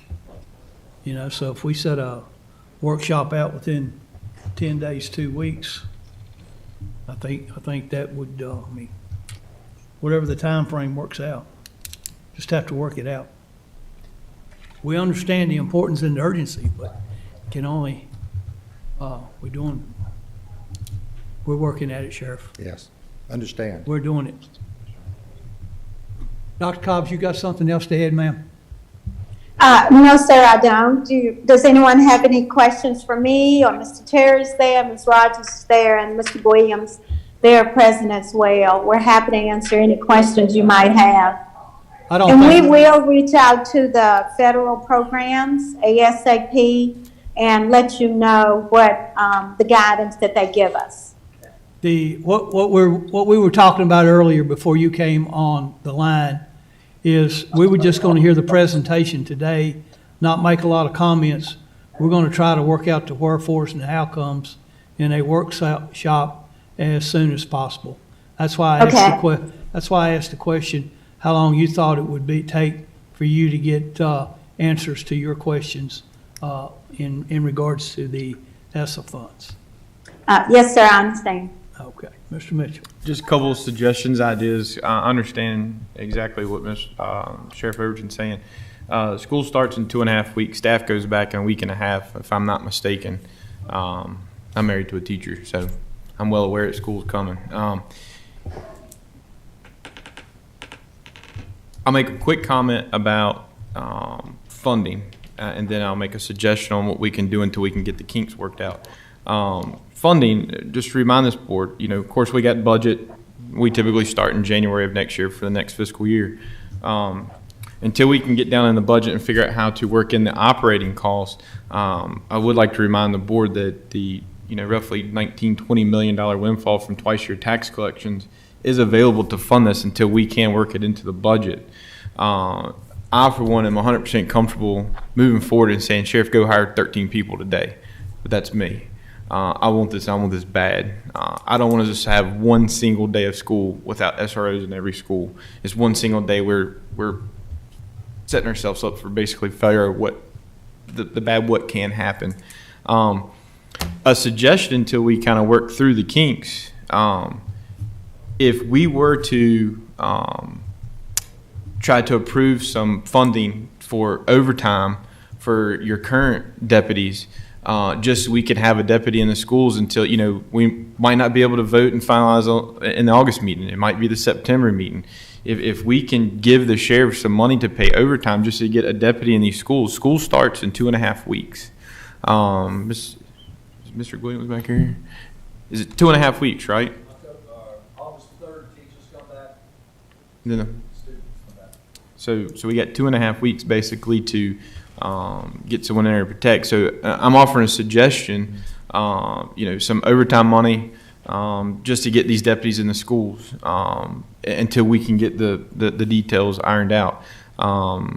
This is, one day of school of kids, unprotected is the one day that we're going to be interviewed by the media. Hey, why didn't you have SROs in these schools? And I don't think anybody up here wants that. I know everybody up here wants this to happen. And, for the immediate need, you got trained officers that I'm sure would like to have some overtime. That's just a suggestion. Can we just have a quick discussion on that? Is there anybody up here that wants to support having a discussion on that so we can have some immediate protection the first day of school? You're asking me? I'm asking all I'm not of going to you. be strong-armed or bullied by nobody. We've done a workshop, set that up, and that's when I think the particulars should be worked out. I understand what you're saying, and there's nobody here that understands how critical it is. But the workshop is, Mr. Mitchell, we're here a while ago. We've got to wait for Dr. Cobbs to get answers back for her questions. And then as soon after that, we can have the workshop and try to work out these particulars. There's a lot of stuff that's got to be worked out, sir. I know. We're talking a lot of money. We're getting ready to go into a workshop here in just a minute with public safety. And I know there's several members of the board that agree with you. There are several members of the board that don't agree with you, that there is not a windfall of money just because it come in earlier. That's tax dollars. It has to be, it's part of the budget. That's what and so, yeah, that's what it is. And I know earlier we were talking and, there's talking about the cars and asking the question about Ms. Torrance on the cars and value of property and talking about, even heard rebates there on giving some of that money back and then talking about spending all these high dollars that we get ready to spend. we had the tax increase and that, people didn't want to do that. So, you know, it's a lot to go, sir. And I'm, for one, not going to be rushed into it. And it was just like, well, I won't go there. That's just me. The rest of the members got their say as well. I think everybody was shaking their head a while ago that as quick as staff can come up with a date, they can be suited for a workshop, and that's where we sit down and figure these out. Everybody's still shaking their head, yes or no? I'm on board with that. I think we need to see what they're gonna allow Dr. Cobb's to spend out of the ESSER funds and then move forward as quickly as we can. Yes, we can. But I don't disagree with what Mr. Mitchell said. I think it's We gotta do imperative that we get this in the works before school starts. Mr. Chairman, I'm the same way as Mr. Carter, and I want to make sure that what we do, we want to do it right. Exactly. And, you know, there's 6 positions that you've applied for. You know, that's a good start, but that's not where we want to be. But you got to crawl before you can walk, and we want to make sure that we get to where we want to be. Now, I know you have openings right now. You know, other police agencies around have openings. You can't get applicants. People won't even apply. And, you know, you may have a hard time filling those positions. It might take a while. So if I will ask you this, if you see that it's going to be a prolonged time once we decide how we're going to fund these positions, and once we have this work session and figure out how much money is going to be available through these other sources, then it's up to staff, Mr. Whitlow and Mr. Carter and staff, to figure out where we can find this money to make this work. But we still can't, putting this money out there don't guarantee we're going to have the applicants. And what I'm going to ask from you, if you see it's going to be a prolonged time to get these applicants, then give us a number of what you estimate you need for overtime to cover these positions, so that we can try to get these schools covered as soon as possible. I would love to have them covered day one. If that can't happen, let's have them covered as soon as we can get someone there. So, you know, listen, it's a work in progress. It's something for all of us to do, and so that's what I'm going to ask from you. If you see it's going to be a prolonged time regardless, let us know so that we can make some overtime monies available to get some officers into these schools. Yes, sir. We're going to set a workshop as quick as we can, Sheriff. Sounds good. Thank you. And get all these, you got your figures. We're going to set it as quick as we can, And we'll I get word to you all I as think soon you as we already hear know where something. the board feels. It's just, and like Mr. Tatum said, your job's going to be to find those people, because you can't go down to the local store and get them, can you? Not at all. Thank you. You got 4 openings now. You got any applications? Very few. Thank you, sir. Thank you all. Thank you. We'll reconvene in B75. That's where we set up for the workshop. I think that's correct, Mr. Chairman, unless I noticed the superintendent's still on the call, unless the superintendent had anything else to add this evening. No, not really. I just want to thank you all again for your consideration, and I know I hope I did, that the ESSER funds would be to support one-time funding with, certainly with the approval from the federal programs, and we will expedite this and let the federal programs know that we're anxious to get an answer, so we can report back to, we would have to report back certainly to our school board and then to our board of supervisors. Yes, ma'am. All righty, thank you. Thank you. B75.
We'll call our meeting to order. It's good to see each and every one of you. It's a pretty good crowd tonight. Good to see all of you here. And with the interest into your county, we appreciate that. Supervisor Tatum, we've got some housekeeping we need to do. Okay, Mr. Chairman, I certify that only public business matters lawfully exempted from the open meeting requirements under the Virginia Freedom of Information Act were heard, discussed, or considered in the closed session to which this certification applies, and only such business matters as were identified in the motion by which this closed session was convened were heard, discussed, or considered in the meeting to which this certification applies. Need a second? Second. Madam Clerk, we do a roll call vote, please. Yes, Chairman. Supervisor Carter? Yes. Supervisor Cundiff? Not here. There he Here he is. comes.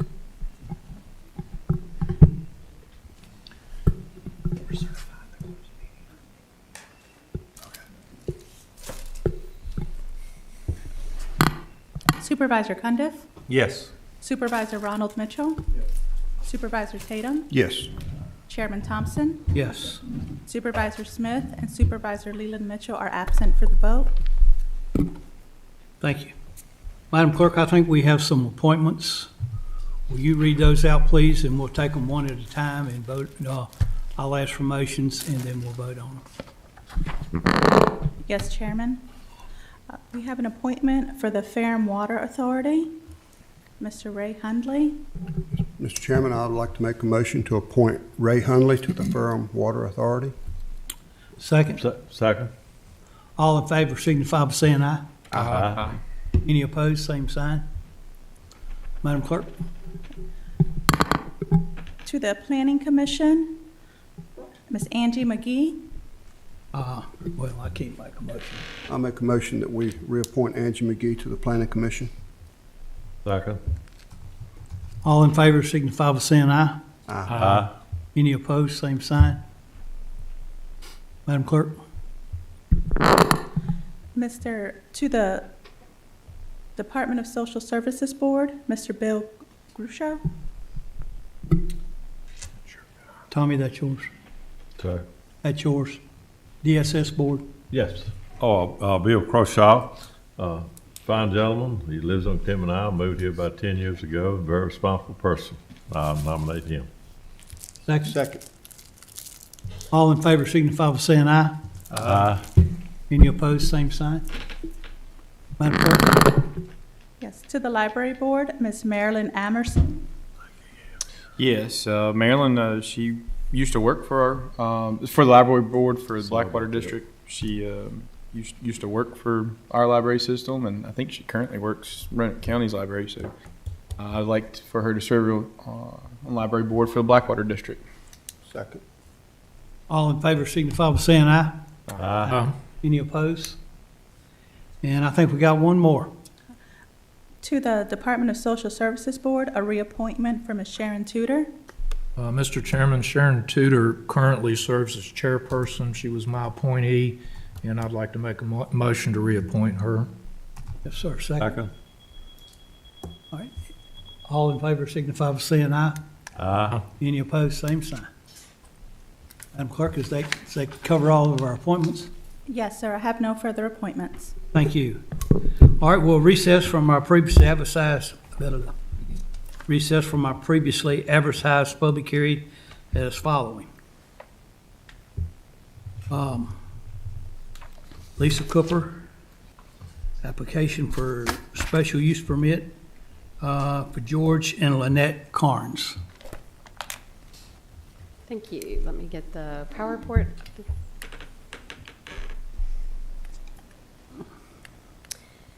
Thank you, Mr. Chairman, members of the board. Yes, we are here for a special use permit for the Carnes. They would like to do a short-term rental on their property located at Old Salem School Road. It's about approximately 65 acres. It's zoned A1. Give you a little bit background on the dwelling. It is a one-story dwelling, single-family, built in 2010. The applicants do not currently reside on the primary dwelling on this property full-time. The dwelling consists of 2 bedrooms and 2 full baths, and one fireplace. The dwelling has a total of 1,800 square feet.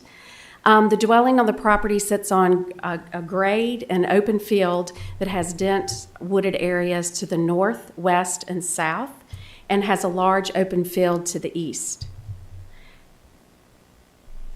The property also has, they've restored a tobacco barn and refitted it for leisure use, and it will be available for the guest.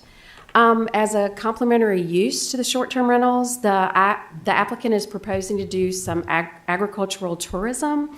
They do have some chickens, so people can gather eggs, picking of vegetables. They also have some cattle that the people that rent, if they would like, would be able to help feed.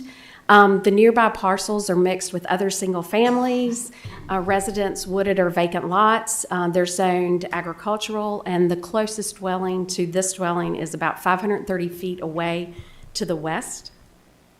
This is a concept plan that was turned in with their application. We also like to give you a vicinity map. It's located in the Union Hall district. This is an aerial photo. As you can see, here is the house itself. This is your zoning map. You can see that mostly is surrounded by agricultural zoning. There is some R1 in the upper left-hand corner. Your future land use is low-density residential. Staff analysis. The request is consistent with A1 zoning regulations as well as the special use permit set forth in the county code. We do feel that this property would not be a substantial deterrent to adjacent properties and would be in the character with the zoning of the district. As I stated before, it's 65 acres. He would like to do some agro-tourism on the property. It is in close proximity to the water. If you go down to the end of the road, there's a place to put your boat in. So we feel that this is a good use for short-term rentals, a single-family dwelling with a short-term rental use. We did not have any speakers except for the applicant at the Planning Commission meeting, but we did receive a letter of support for the short-term rental prior to the Planning Commission meeting. Planning Commission recommends approval with a 7-0 vote for a special use permit with 7 conditions. Basically, the first one is this is the only dwelling that can be used for a special use permit on the property. If they choose to construct another dwelling, then they would have to come back to the Planning Commission and the Board of Supervisors. They have to adhere to all the regulations for short-term rentals in Section 25-138 and Section 5.5-72 of the County Code. They will be required to have the liability insurance. The owner will have to register on the short-term rental website with Granicus. There will have to be inspection to take place to make sure that all the bedrooms meet building code and have access. Also, prior to use of short-term rental, you have to submit the permit or documentation of the septic. The applicant has already done that, and it is for a 3-bedroom. So as long as the bedrooms pass inspections, Mr. and Mrs. Kearns would be able to use it as a 3-bedroom dwelling, and they could have up to 6 guests use it. They also will have a farm manager on site when they're dealing with the cattle or other types of livestock that might be there. But there is an exception for the chickens so that they would be able to gather the eggs without the farm manager being on site. The 7th one has to do with what I was talking about, the building code to meet the requirements to the bedrooms, because they have met the requirements for the septic. And I would be glad to answer any questions. And the applicant is here to speak. Anybody got any questions? Anything? Okay, thank you, ma'am. All right, we'll open the public hearing. Is there anyone here who wishes to speak to this? Anyone at all? Mr. Chair, I don't know if I'm supposed to speak. I'm the owner, George Yes, sir. Carnes. State your name, please, and your I'm address. George Carnes, and I'm the owner of the property and the applicant. Yes, sir. So, Mr. Chair and fellow supervisors, one clarification, you heard her mention the 3-bedroom, but in the application, I think it still said 2-bedroom. This is a 3-bedroom. We have that certified from the Virginia Department of Health, and I think all the appropriate paperwork has been filed with the county. We originally filed the application as a 2-bedroom because that's how it was listed on county records, but it was a 3-bedroom. We currently operate 3 other vacation rentals here in Franklin County. We are really glad to be here. We do all of that in compliance, file all of our taxes, deal with all of the inspections, so we're really familiar with running a vacation rental business.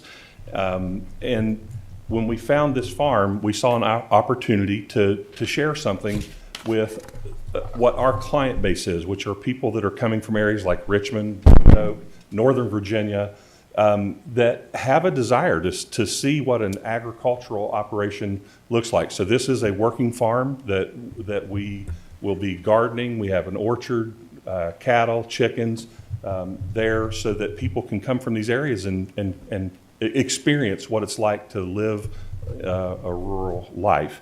I'm happy to answer any questions if any of the supervisors have any. Anybody got any questions? Mr. Carnes, let me know if this works for you, because I'm gonna rent my basement out when it comes hay season, help people get in, help me get in hay. When hay season comes, everybody needs to come go to work. Tim's gonna do the same thing, aren't you? Thanks, sir. Madam Clerk, you got anyone else?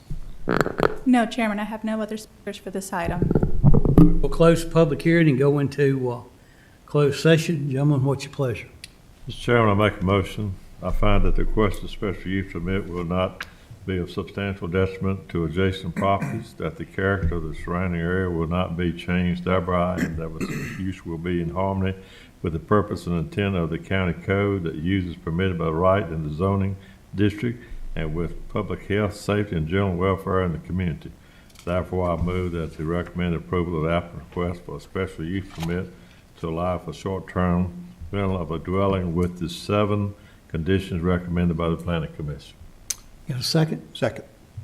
Madam Clerk, we do a roll call vote, please. Yes, Chairman. Supervisor Carter? Yes. Supervisor Cundiff? Yes. Supervisor Tatum? Yes. Supervisor Ronald Mitchell? Yes. Chairman Thompson? Yes. Supervisor Smith and Supervisor Leland Mitchell are absent for the vote. Ms. Cooper, I think you're presenting on the next one. It's the application of Daniel and Teresa Lehman.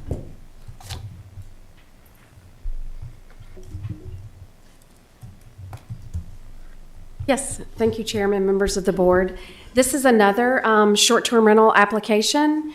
It is on 1 acre piece of property. It's zoned A1 agricultural. It's located at 224 Sample Road. It's in the Gills Creek district, and they have a future land use map, future land use designation of agricultural, forestry, and rural residential. This dwelling is 1.5 stories. The single family was built in 1988. The dwelling consists of 3 bedrooms, 3 full baths for a total of 2,045 square feet. The applicants do not reside at this dwelling at this time. Nearby parcels are area mix of other single-family residents, open fields, vacant lots, which are zoned A1 agricultural also. The dwelling is on a property that sits on a grade and is surrounded by open fields to the south, east, and the west. There are 2 single-family residents facing the subject property across the road, and they're several hundred feet away. The property has 3 points along Sample Road, including a wraparound driveway. This is a concept plan that was submitted by Mr. Lehman. We'd like to give you a vicinity map. It is in the Gills Creek district. This is an aerial of where the house is located. As you can see, it is a lot of open land. This is your zoning map. It is zoned A1 agricultural, and there is a lot of agricultural surrounding it. This is your future land use map, which is agricultural, forestry, rural residential. And just for a note, we are required to put I-73 on our comprehensive plan, and that is what the red line is. So obviously, if I-73 does get built, it would be relocated. Staff analysis, the request is consistent with A1 zoning regulations and the provisions for the special use permit in the county code. Staff concludes that the proposed use is not considered to be substantial detriment to adjacent properties and will not change the character of the district. Even though it's located on just 1 acre, it is surrounded by open fields. The houses are scattered throughout the area, like we find a lot in our rural agricultural areas. It could be close to proximity. If somebody did want to go to either Philpott or Smith Mountain Lake, they would be able to. Staff did not receive any citizen comments, and there was no comments at the Planning Commission except for the applicant. The Planning Commission recommended approval for a 7-0 vote with 5 conditions. They're very similar to the last. This is the only house that can be used as short-term rentals. If another house is warranted to be used, it would have to come back to the Board of Supervisors and the Planning Commission. They still have to meet the regulations of the County Code, Section 25-138 and Section 5.572. They will require to show proof of liability insurance. They will also have to show proof of we will inspect the property once it is registered to make sure that the big bedrooms are in compliance and all the other regulations in the county code are met. And they will have to supply from the Department of Health about their septic permit, showing that they do have a septic system and how many bedrooms. And I would be glad to answer any questions, and I think the applicant is here also to speak. Has anybody got any questions for Lisa? Thank you. All right, since we have no one there on that, we'll go into, we'll open the public hearing. Madam Clerk, you got anybody signed up? Yes, sir. Thad Montgomery, would you please come to the podium?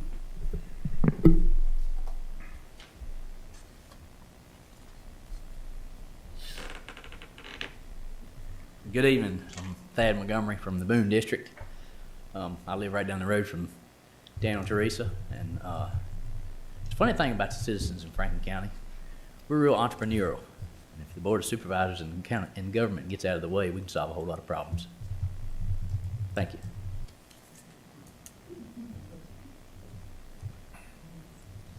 Anyone else? Madam Clerk? No, Chairman, I have no additional speakers for this item.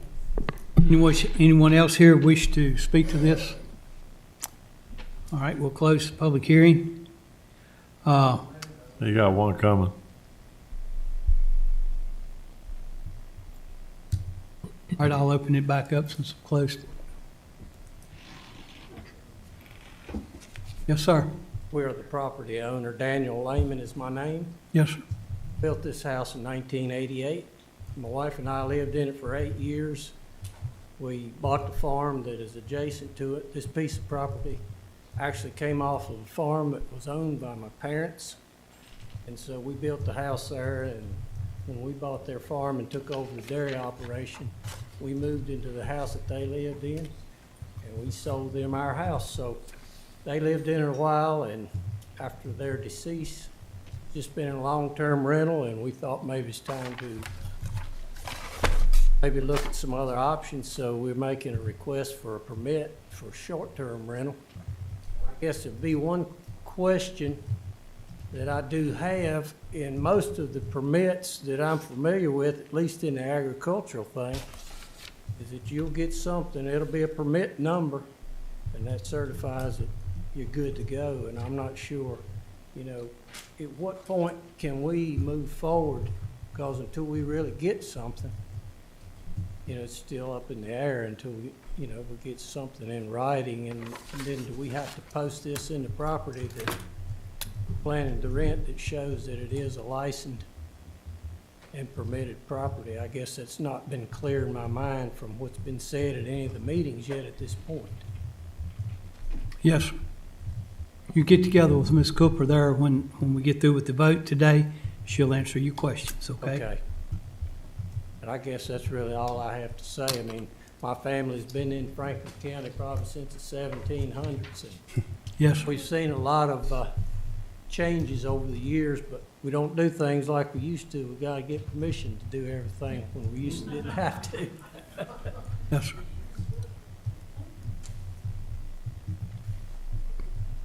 Is there anyone else here wish to speak to this application? Anyone at all? All right, seeing that there's no more, we'll go into, I'll close the public hearing. Gentlemen, what's your pleasure? Mr. Chairman, I make a motion. Actually, I find that the use of this will not be a substantial detriment to the adjacent properties, that the character of the zoning district will not be changed thereby, and that such use will be in harmony with the uses permitted by right in the zoning district and with the public health, safety, and general welfare of the community. Therefore, I move to recommend approval of the applicant's request for the special use permit to allow the short-term rental of this property and dwelling with the 5 conditions recommended by staff. Second. Madam Clerk, we do a roll call vote, please. Yes, Chairman. Supervisor Carter? Yes. Supervisor Cundiff? Yes. Supervisor Tatum? Yes. Supervisor Ronald Mitchell? Yes. Chairman Thompson? Yes. Supervisor Smith and Supervisor Leland Mitchell are absent for the vote. Ms. Cooper, if you'll, apparently Mr.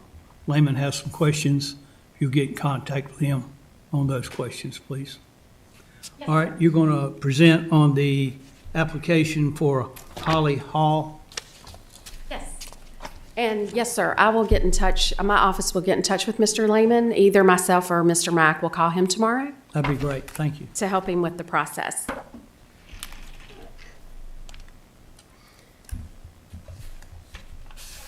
Okay, we are also, Mr. Chairman, members of the board, we're here tonight to hear another special use permit from Ms. Hall.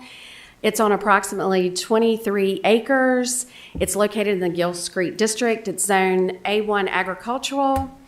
It has a low-density residential future land use designation. The dwelling is a 2-story single-family residence that was built in the 1900s. The dwelling consists of 4 bedrooms and 1 bath with a total of 1,668 square feet. The applicant does not reside on the dwelling full-time. The dwelling sits on a grade and has dense wooded areas to the north, east, and west. The property sits along a private gravel drive and abuts Smith Mountain Lake to the rear and has access to 2 private docks. Nearby parcels are mixed of other single-family residents, wooded and/or vacant lots, and zoned A1 or R1 residential. The closest home to the proposed short-term rental is approximately 470 feet to the west. At the Planning Commission meeting, there was a lot of discussion about the private road and the private drive and where the state maintenance ends. So I thought I would just take a moment to direct the board. This is Juniper. It's State Route 765. It ends approximately here. If you've been out to the location, it's approximately past the mailboxes. This is the start of the private road, Juniper Drive, that goes all the way down to the lake. Ms. Hall owns this parcel, and this parcel. So when people come into this property, they will go off the state-maintained road to Juniper Road that is not state-maintained, and this is a private drive that goes down to the Hall's house. It also goes down to another house. There is also on Ms. Hall's property a private drive, a private road that goes down to these 4 parcels, and that is called Maggie Lane. We'd like to give you a vicinity map showing where it is located in the county. As I said, it is in the Gills Creek District. It is located on Smith Mountain Lake. This is an aerial of the property so that you can see this is where the house is. This is the state-maintained road. This is where Juniper comes in. and this is where the private road goes all the way down to the lake. You will notice that there's private roads off of Juniper, and the private road, Juniper goes here. This is that driveway I was talking about that you access Ms. Hall's property. Maggie Lane is here that you access these homes. This is a zoning map. You'll notice that you do have a lot of agricultural. You have residential R1 here, and this is RC1, which is your residential combined. It is low-density residential in your future land use map. The staff analysis is basically the staff does feel that it is consistent with the A1 zoning regulations as well as the special use permit provisions of the code. Staff concludes that the proposed use is not considered to be substantial detriment to adjacent properties and will not change the character of the zoning district. We feel that with it being over 23 acres, it is heavy wooded on that private drive. It's wooded across the drive. It also has a lot of lake frontage to it. The driveway that this house is access to is used by another person. However, it is located on a private road that you do have to go on to get to the private drive of Ms. Hall. The proposed use obviously does help with the lodging of guests for Smith Mountain Lake. Also, the staff, we want to let you know at the Planning Commission prior to the meeting, we did have 2 phone calls. Those concerns were about the private roadway, so of Juniper, the private road. Staff also received 8 letters expressing a wide range of concerns that the neighbors had. A lot of it was the private roadway, the increase of boat traffic, water safety, noise level, the characters of the renters, and the applicant renting prior to the public hearing. During the Planning Commission public hearing, there were 10 speakers that spoke on this special use permit. And after the Planning Commission meeting, we did have one of the speakers want to withdraw his letter of opposition. After the Planning Commission public hearing, we wanted to let you know what staff did and found out. On June 22nd, the planning staff sent a letter to the property owner requesting the rental to be removed from VRBO and any other rental sites and to immediately stop renting the property. The rental has been removed from VRBO. VDOT staff was informed County staff was informed by VDH that they could not find any information on the septic, which probably doesn't surprise you since the house was built in the 1900s. However, that does not mean that it's a free road to be able to do short-term rentals. There is a condition that the owner of the property will have to prove that the septic is there, and it'll have to be determined how many bedrooms it is for. We do know that the septic tank was pumped out in 2018. Also, I think Mr. Sandy handed you some information from the fire marshal, the interim fire marshal, about the roadway. He does say that Juniper Drive and this driveway does have enough significant has significant to handle the weight and the width of his fire apparatus. He does admit that there is a small area to turn around. It's an open area, but he would be able to turn around, or he could go down to the other property's house and turn around a lot easier. Due to the proximity of the lake, he does feel that it's possible that the water boat, that fire apparatus would come to help with a fire in this area. We did find out that we were asked if there was any other short-term rentals in this neighborhood, and there are not. And there was talk about the real estate records show 4 bedrooms, but the listing only showed 3 bedrooms. There is a condition. We do require inspections once you get the short-term rental registered. If it's approved by the board, it will be inspected by someone in our office that will determine the number of the bedrooms, plus the septic system will also determine the number of the bedrooms. Planning Commission's recommendation. Planning Commission made a recommendation to deny this request. The motion failed by a 3-4 vote for the special use permit. And then the Planning Commission made another recommendation for approval of the short-term rental with a vote 4-3 with the following conditions.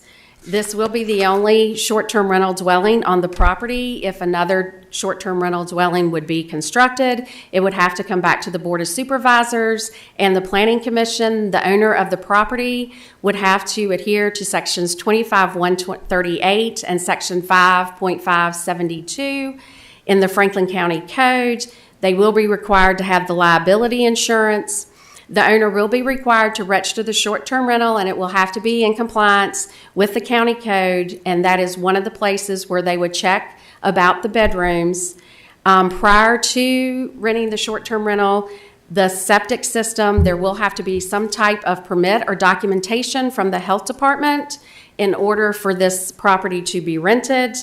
And the property shall provide documentation from the Franklin County Building Department about the electrical power on the covered dock is approved, or a signed written statement affirming the property owner does not wish to have electrical service to the covered dock.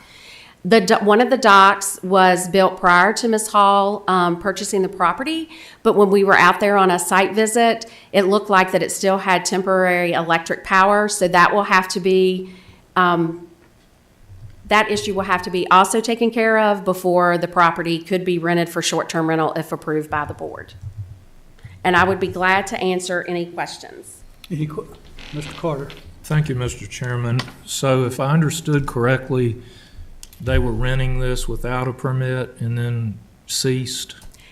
This is my understanding. They came in to talk to Mr. Mack, who is our senior planner.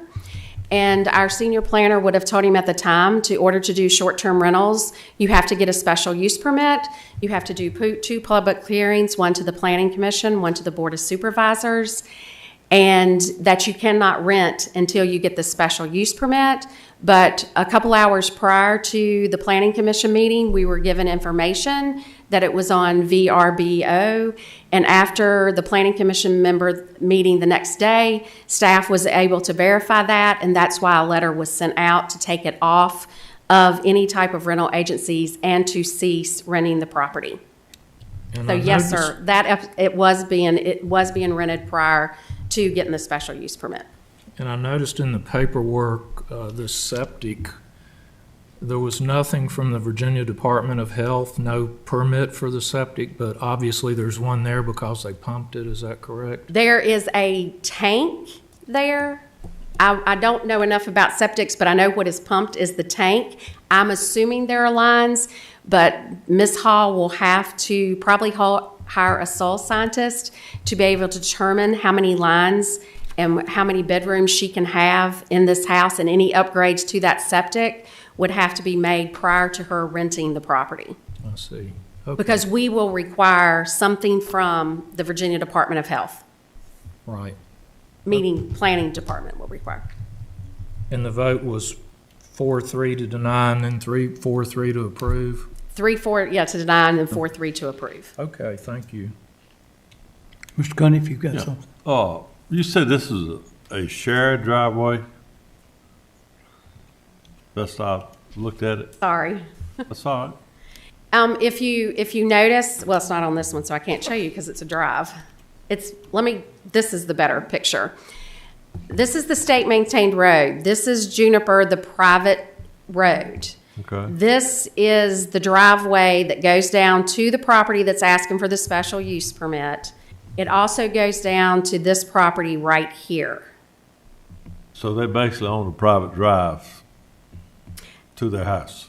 They do, Off- and off the state I road. cannot speak to the agreement that this individual and the Halls have about how this drive is maintained. Well, I just meant that they own from the state road to their house. That's their drive. Nobody shares it with them. No, this drive right here to their house is shared by the Halls and I think the Hertz. Everybody that goes on to Juniper, the private road that goes down to the lake, they Right. all use this part of the road just like the Halls would. This is the private part this is the private road. And then this is another private road that goes down to houses here. It's not a drive, it's got a road name. So in other words, these individuals have an easement from the Halls to access their property. And it has a name, so it's a private road. This does not have a name. That's why these two addresses are off of Juniper. Okay. Does that make sense? Yes, thank Okay. you. Anyone else? All right, thank you, ma'am. Thank you. All right, I'll open the public hearing. Madam Clerk, do you have anyone signed up to speak? Yes, sir, I have 4 speakers signed up. Jim Lovell, will you please come to the podium? Your name's called. Please come to the podium, state your name and address for the record, please. Can I get someone to put this in for me? I can.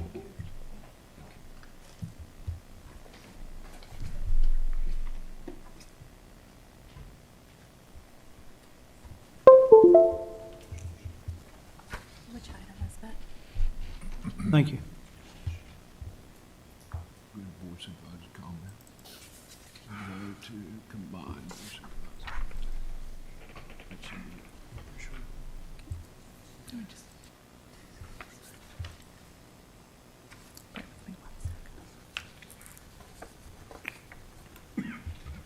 Come on.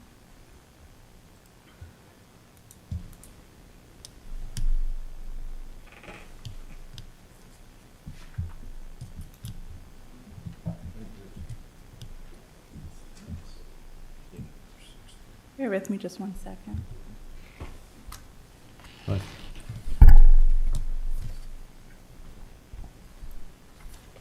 Thank you.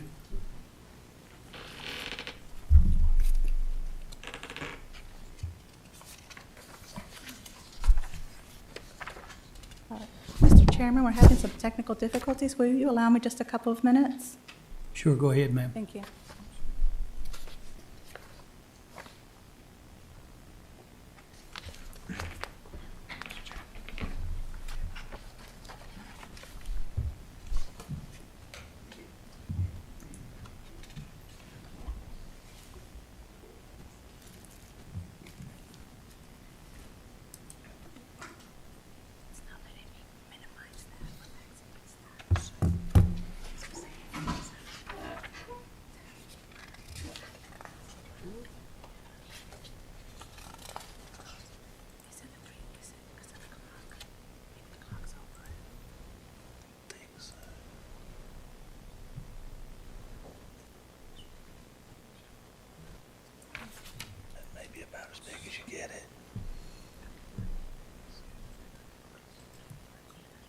There you go.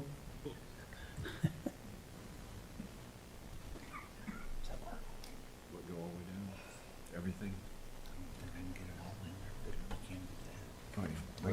That's, all right. I hope everybody can see. Mr. Chairman, members of the board and staff, we thank you for the opportunity to speak tonight about this. Could you speak into the mic, sir, and state your name and address, please? Yeah, Jim Lovell.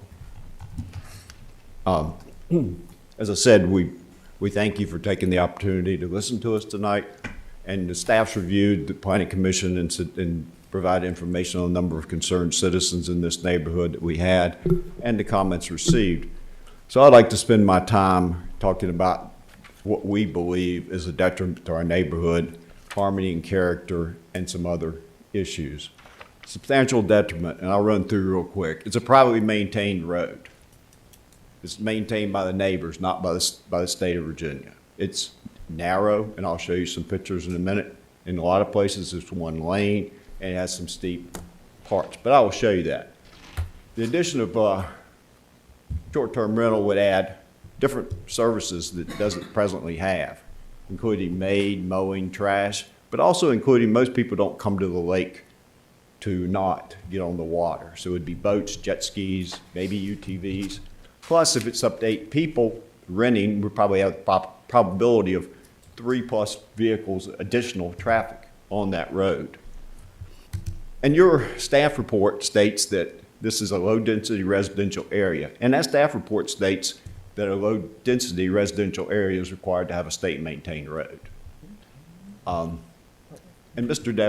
Deveriner will talk in a minute, but we've estimated the road maintenance cost for this road to be about $15,000 a year, or about $1,250 a month. That doesn't include snow and ice removal. But I'll let him talk more about that. Here is the road. There's where Ms. Cooper was talking about the end of state maintenance. It's right here.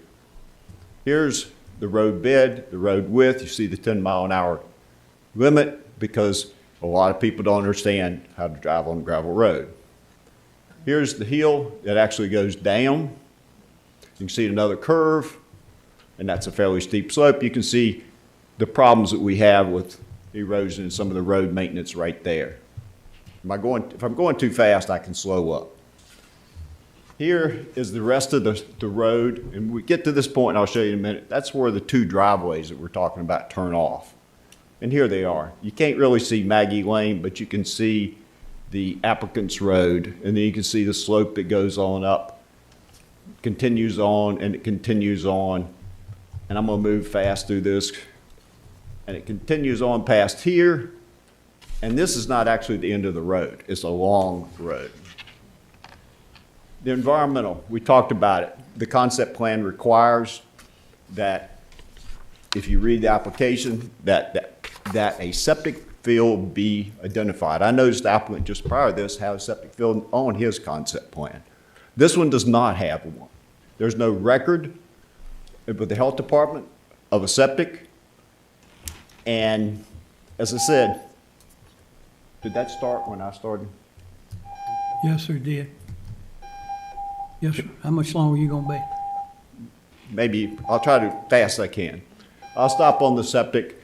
The one thing about notification, it was, is there a way to turn this off?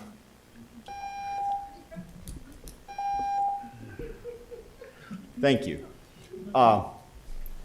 Short-term rental, the actual listing said it was short-term rental, A1, approved by special use permit. Property management, at the planning commission meeting, basically what I understood was that the property was planned to be managed from another location, that they didn't live here.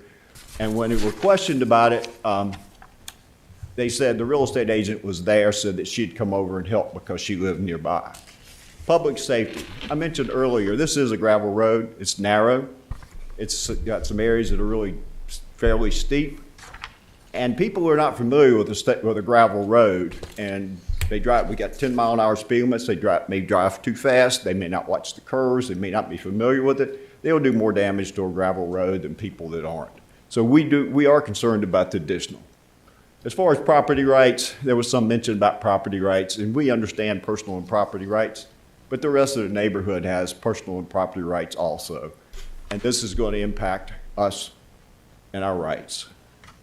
And then harmony and character, I'll skip that and let someone else do it. We just don't think with the roads and everything else going on, this meets the harmony and character of our area because we're mostly long-term residential.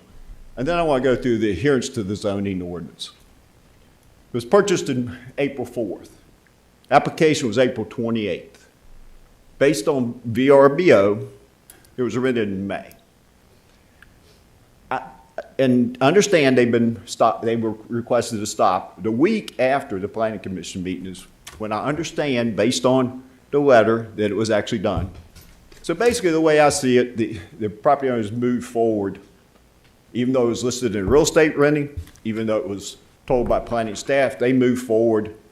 And by approval of this, you're co-signing actions of these people moving forward and disregarding the short-term rental regulations in Franklin County. And I'll stop at that. We ask that you deny it. Thank you, sir. And I'll leave this up here because there's one more speaker that will use it.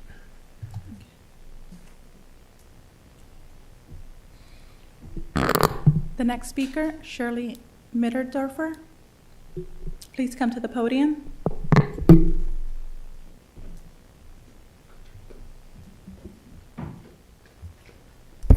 Good evening.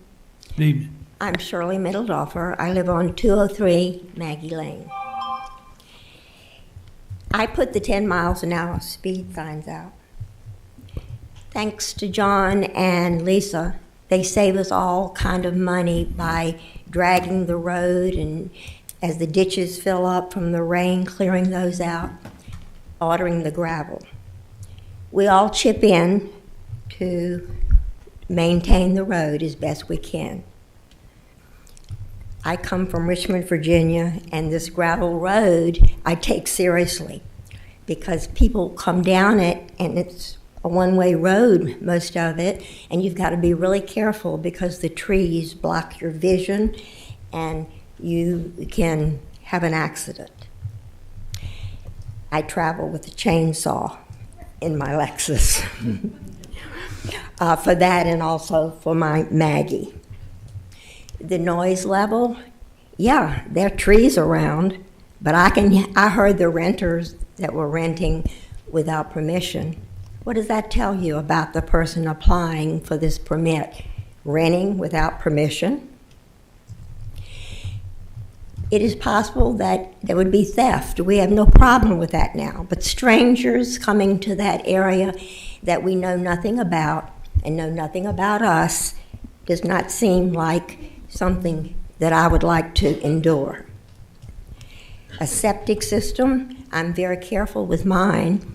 A house built in with a septic system such as it is, and renters flushing stuff down the toilet, you've got to be very careful, and you can have run over into our lake.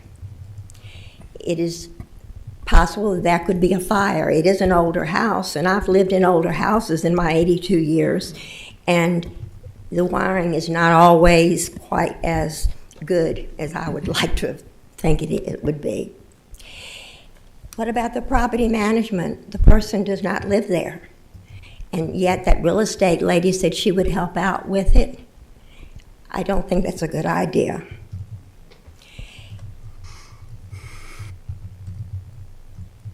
I think that's about it, except the road is horrible for us, and we care. We care about that road. We drive carefully on it. I clean up trash. I put rocks on the side where it was like mired down, and it's no way renters would care about that area like we do, and it's expensive for us to maintain. Thank you. Thank you, ma'am. Madam Clerk. Diane Lovell, will you please come to the podium?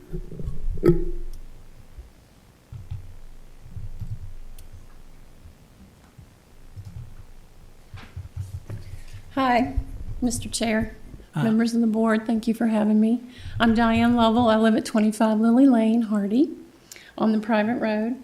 I do want to finish up what Jim didn't get to about the harmony and character of the neighborhood. We feel strongly that a short-term rental would change the harmony and the character of the neighborhood, and it's clearly defined in the ordinance that character of the zoning district will not be changed thereby, and such use will be in harmony and with the purpose and intent of this chapter, which we have spoken to, and you've received a lot of documents from us and others that live there.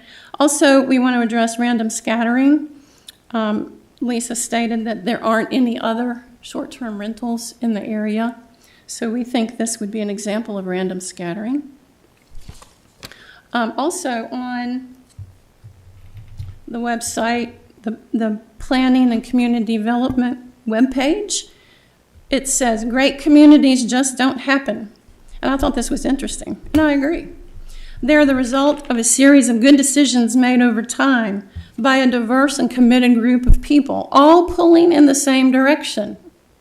The Department of Planning and Community Development seeks to facilitate this process by providing stakeholders, us, with the tools and the analysis needed to establish and implement a shared vision for Franklin County's future.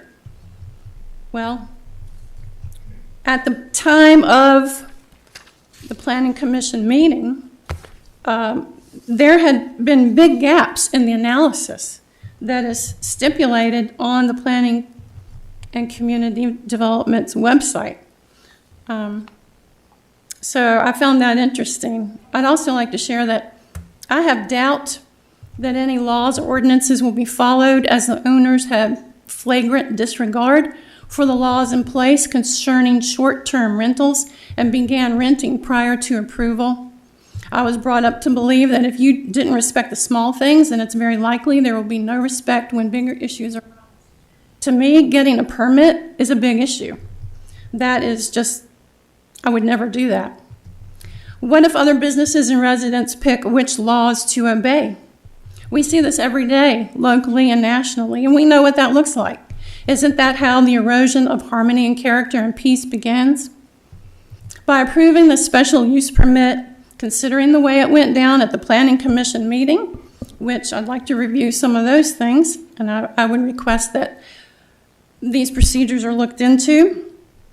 There were consistency, lack of analysis that have been cited, such as there was no Virginia Department of Health report concerning the integrity of a 1920 structure and septic system. There was no public safety report. Is it a 3 or 4 bedroom house? Is the 4th bedroom a closet converted to a bedroom without windows? May I continue, Mr. Chair? Ma'am, how much longer? 2 minutes. They'll turn it off. The pictures that were online, you could only see 3 bedrooms, and now all of a sudden it's 4, and we're going to have 8 people in there using 1 bathroom. There was bias evident at the Planning Commission meeting as the vote was carried out not once or twice, but 3 times to ensure that the preferred result was obtained. And then the cherry on top of all this is when the applicant stated that she wanted to withdraw the application. And staff and a Planning Commission member emphatically encouraged the applicant wait until after the vote so they would have more time to decide on whether to withdraw. One of the Planning Commission members was nodding her head just like a dashboard bobblehead going down Juniper Road in agreement. She didn't say anything, but she was nodding her head like, let us vote. So you'll have more time. That thereby indicated that they knew the outcome of the vote had already been decided. So I don't think we got a fair hearing. Not to mention staff stated after the Planning Commission meeting that they don't always follow the procedures approved by our governing bodies. By approving this special use permit, the Board of Supervisors will be co-signing all of the above and the action of choice when it comes to compliance of our laws put in place and supported by our elected officials, and that's you. And this lack of due diligence and consideration of this special use permit by the Planning Department and Commission, that's clearly not a fit and it's very opposed. Haven't we already seen enough of this erosion in our own country? Let's stop this trickle down of disrespect of laws and ordinances and show the residents of our community and this county that we are protected and that our leadership means what it says. Thank you very much. Thank you. Madam Clerk. John Daberainer, please come to the podium.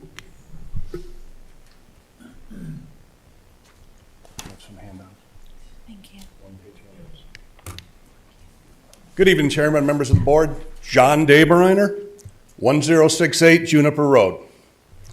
I'm here to speak against the permit. It just doesn't mesh well with our little community. As you see from the handout, we've put a spreadsheet together of the costs that we currently incur on the road. Additional traffic, more people coming, are only going to increase those costs. And as you all well know in the county, cost of gravel's going up every month. It's getting expensive. And it's only going to get worse for us. The wear and tear, the maintenance, it's a private gravel road. It's not a state-maintained road. So on that alone, we would ask your consideration denying this application. The second one that I have against is more personal. I'm the farm owner that abuts the property. We raise and breed and show saddlebred and standardbred horses. We are a breeding farm. We have babies in the spring. They're in the fields. We leave them out in the fields and do not bring them in. while they're young to keep their spirits and get them showable. In the past, when renters have come down or visitors, they bring dogs, the dogs have run free and loose and chase the foals. When I sell a foal, we usually get between $35,000 and $65,000 per foal. We've had a few go for $100,000. What's going to happen if one of those $100,000 foals gets crippled up by a dog that a renter brought? Who's going to be responsible for that? Where am I going to get my money?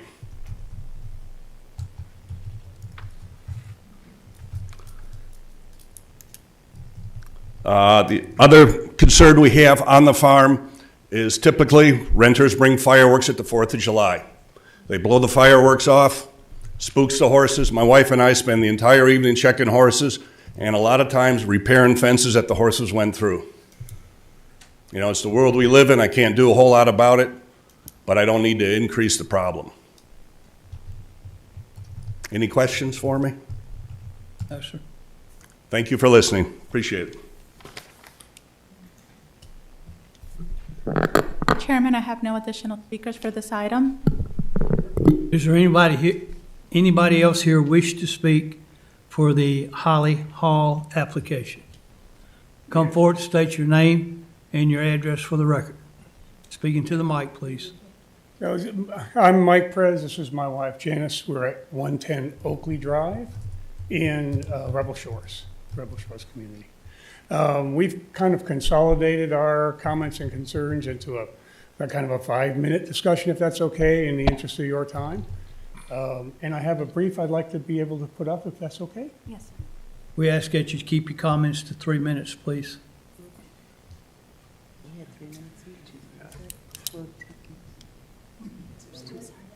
It's not done any good, but.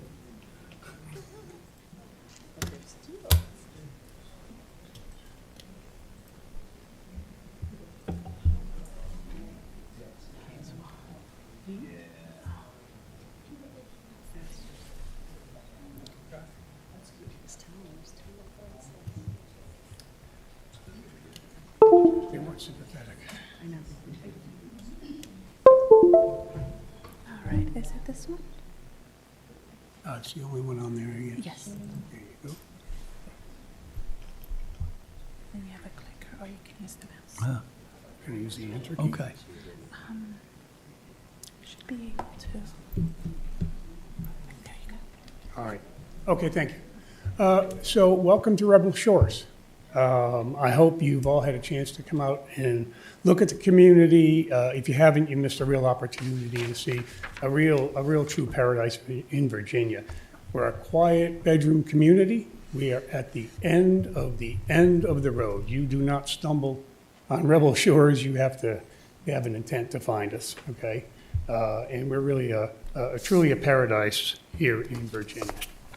It's a magical place. It consists of about 125 acres, bordered by Grimes Creek on one side and Smith Mountain Lake on the other.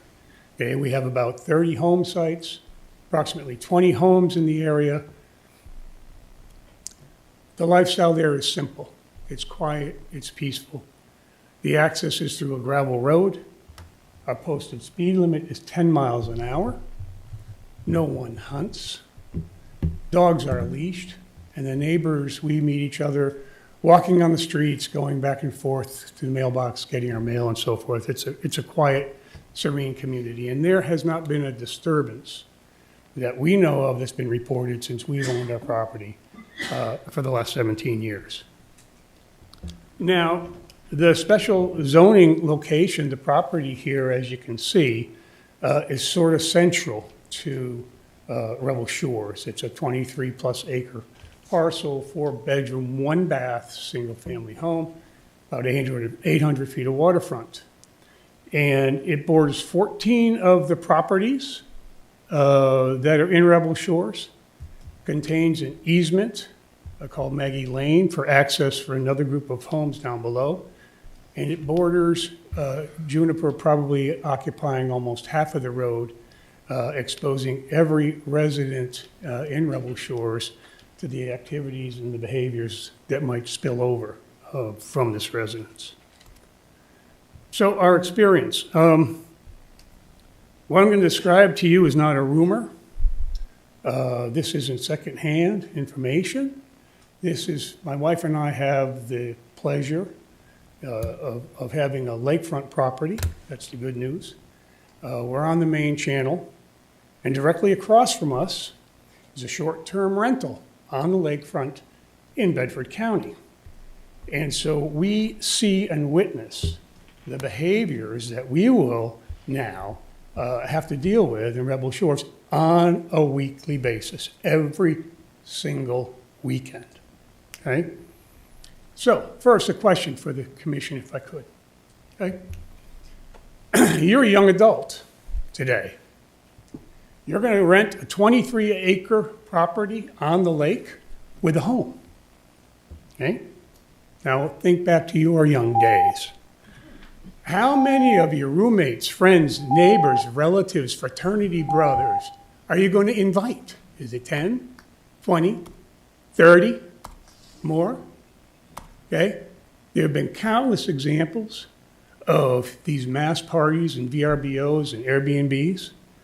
The two agencies have struggled, with their policies and been unable to control it.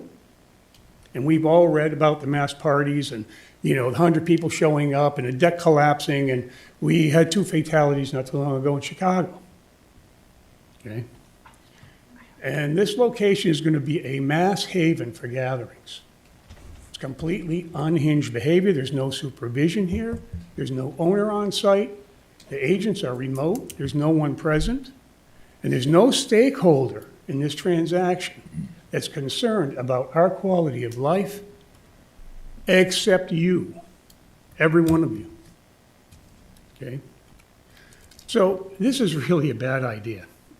This is going to destroy the lifestyle and the security of our neighborhood. This isn't Bernard's Landing, where you have a density and a quantity of population that elicits a behavior, forces a behavior standard. This is the Wild West. Okay? 23 acres, come on in, and we're going to have a ball. It's completely unsupervised. We don't even have a sheriff's patrol on our private property. And so it's going to be subject to completely untethered, reckless, and uncontrolled behavior. And every weekend, if you approve this action, I guarantee you that we're going to be exposed to untold number of young adults with tents and yurts and boom boxes and live music going at all hours of the night, pets roaming all over the properties, fireworks going at all hours of the night, campfires, bonfires. There's nothing to control these people. And we see it every single weekend. And now you're going to bring it into our neighborhood. And so we'll have strangers wandering around the properties. We'll have exposure to excessive drinking and drugs and wild behavior, and the potential of theft and fire and damage to private property. And there's no positive impact to our community as a result of you affirming this. So fire hazard, let's talk about the fire hazard. Sir, you need to wrap this up, please. Okay. We're not a developed community like our neighbor Walnut Run. We don't have any public water or any community water storage to fight a fire. All right, everybody's on a private well. There's no capacity in this community to fight a fire. And renters are going to have campfires and fireworks and bonfires. And if it develops here, guess what? Those folks are trapped. Short of jumping in the lake, they're trapped.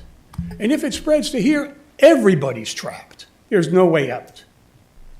Okay? So what provisions are there in this to safeguard the community in this event? And I guess there's none. So this is going to be devastating to us, and we understand Franklin County's opening up their arms to short-term rentals. It makes a lot of sense in a lot of instances. This just isn't one of them, okay? And after a thorough examination of the circumstances, if you folks understand what's going to occur here, I think you'll concur, okay? Granting this will fundamentally destroy the lifestyle in our neighborhood. And approving it, we'll have weekly invasions. Happens all the time. No positive impact. There's no control mechanisms in place. It's going to be the Wild West of short-term rentals. You mark my words. So, a recent planning commission meeting cited the inability to control the actions of the landlords because the penalties that we impose are insignificant compared to the revenue they make. So the commission admitted that the county can't even control the landlords. So where does that leave us? Sir, your time's up. It's been up. Thank you for your interest. Madam Clerk, anyone else to hear to this? No, Chairman, I have no answers for this item. There's a name in the rear. There's a hand up in the back. If you folks wish to speak, you need to come up to the clerk and sign up if there's anyone else here. My name is Russell Seniff. I'm at 395 Blue Lake Road, Union Hall. I'm in Tommy's district, and I was here for the solar meeting. But as y'all know, I do like to talk at these things, and we have a short-term rental. And what I was going to do if y'all would have done solar first is talk about solar and then say yes to short-term rental and walk out. But as we can tell here tonight, and I don't have a dog in this fight. I don't even know where this is, just to be honest with you, completely honest with you. But I want to go back to landowner and property owners' rights, and that's what I speak about every time. I live on the lake. I live in an R1 subdivision, and if you remember, every time I've spoken here, I said I would gladly applaud my neighbors if they wanted to short-term rent their houses, R1 on each side of me on a half-acre lot, because it's their property, and I don't care what they want to do with it. Now, I don't want anybody to get harmed. I don't want the man's horses to get harmed, and talking about all the people that are going to be there. When I did my short-term rental, we limited it. I think Steve limited it to 2 people, which is fine. I mean, I'm not, just as we did it. So I would think there could be some limitation to the people as to how many people would be there. Nobody wants to have a big party. But, it is property owners' rights. And if they choose to short-term rent it, they've got 20-some acres there. I believe it's up to them to do that. But I think they need to respect their neighbors also. We're in a new world of Airbnbs. And, of course, we've got our short-term rental, and it stays rented. We love it. And when we went to Hawaii with the family not long ago, we got an Airbnb. And, I found my kids, as we were sitting around having a good time, I spent more time hushing them out of respect for the area we were in than just, my lake house, if I want to shoot fireworks, I shoot fireworks. When I'm in a situation in Hawaii, I wouldn't have whipped out the fireworks right away. But, it's up to y'all. Y'all are great. Appreciate you serving your community and the county. And I don't know where this is and have no idea, but I believe in property owners' rights on the short-term rentals. Thank you. Thank you. Madam Clerk, is there anyone else here wishing to speak? Great speaker. Yeah, great speaker. I like him. He's got a cool spot down there, too. Yes, Chairman, I have 2 additional speakers. Heather Turner, would you please come to the podium? And they want to come together. Oh, and Todd Nelson, they're coming together. Hello, I'm Heather Turner. I live at 170 Summerfield Road, which is in the subdivision that borders Juniper Road. I am a real estate broker. I actually sold the property to Holly Mr. Chairman, and Todd. can you get her to speak to the microphone, please? Oh, sorry. Yeah, I'm going to introduce myself too. I'm Todd Nelson, Holly Hall's husband.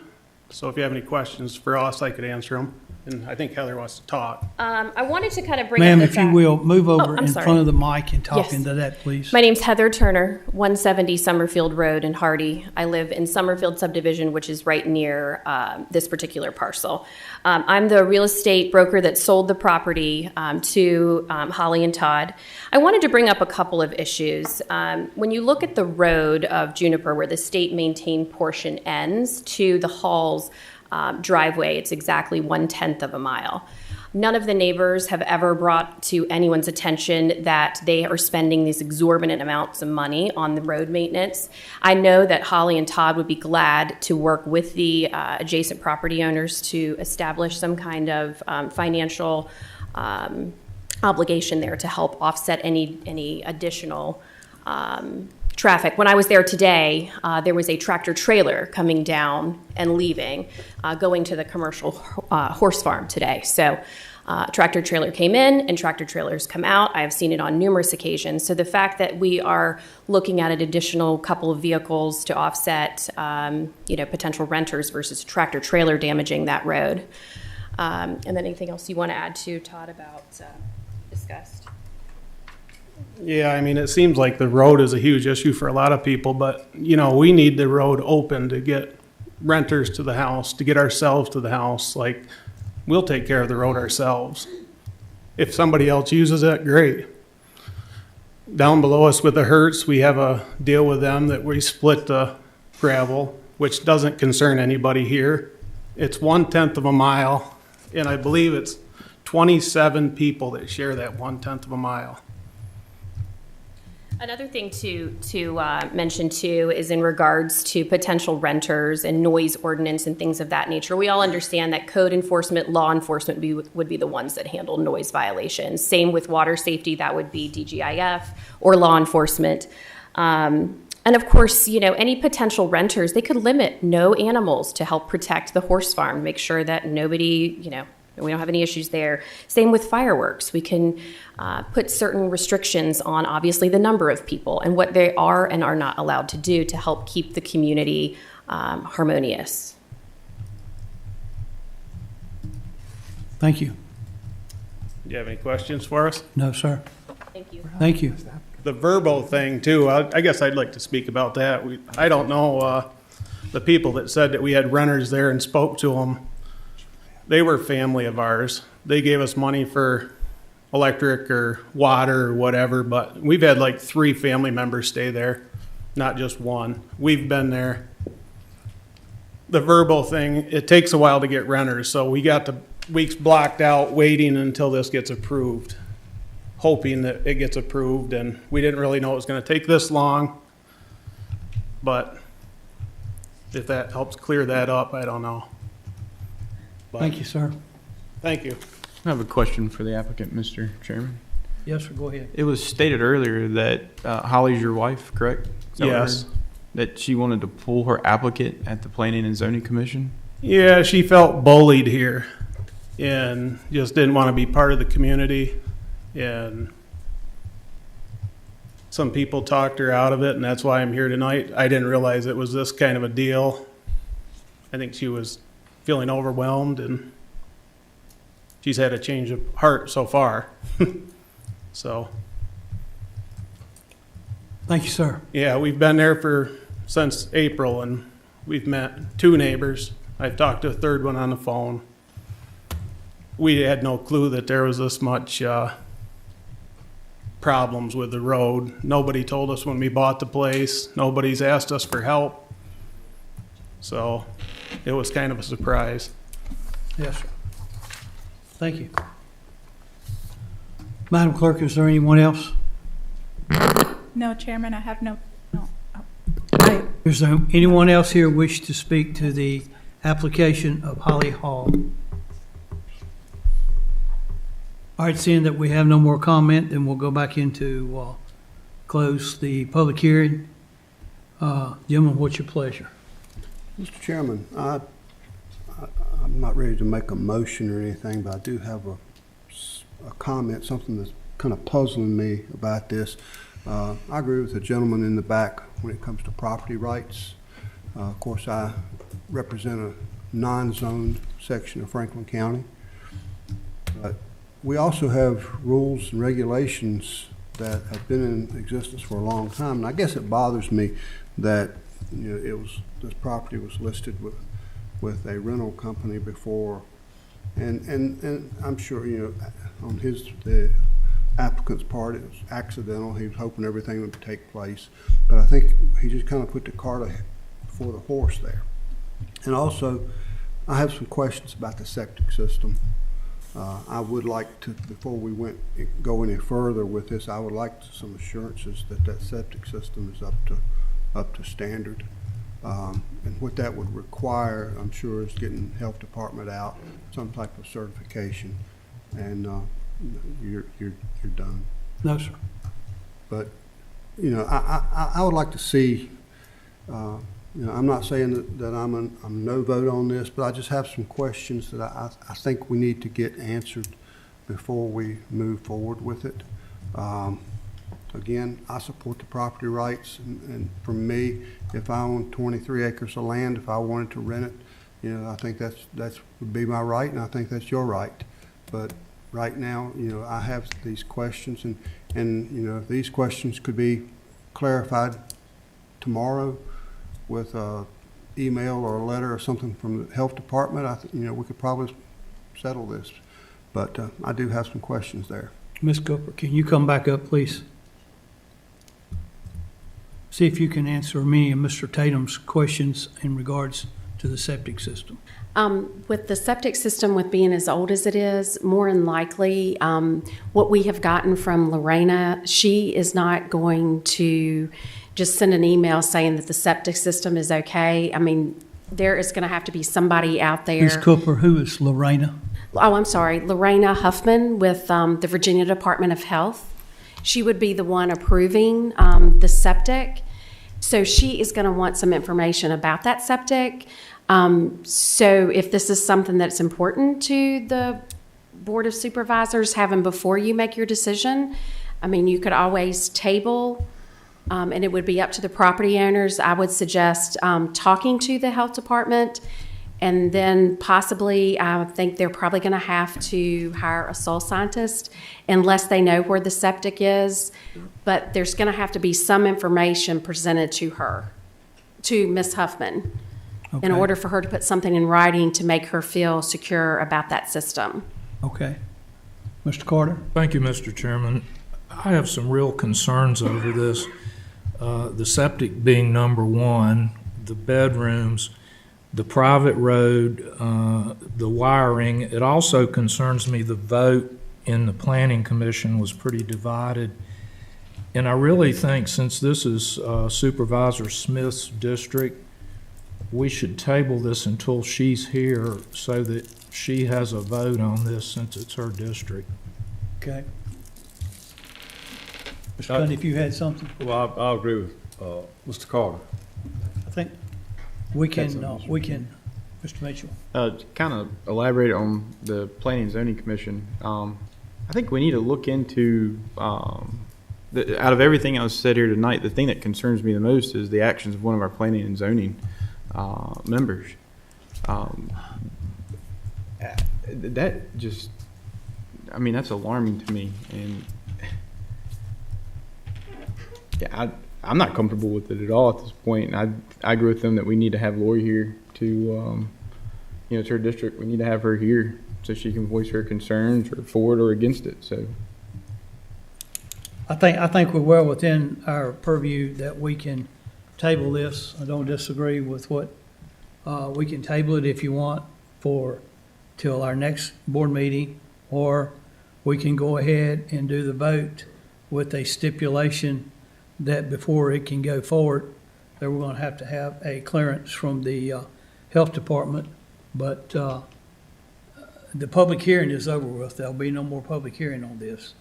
If we table it, the public hearing's over with, and at that time, we'll only vote on what's going on. That's correct, right? Yes. And that would give the property owner a chance to get some of this cleared up. So we can, I'll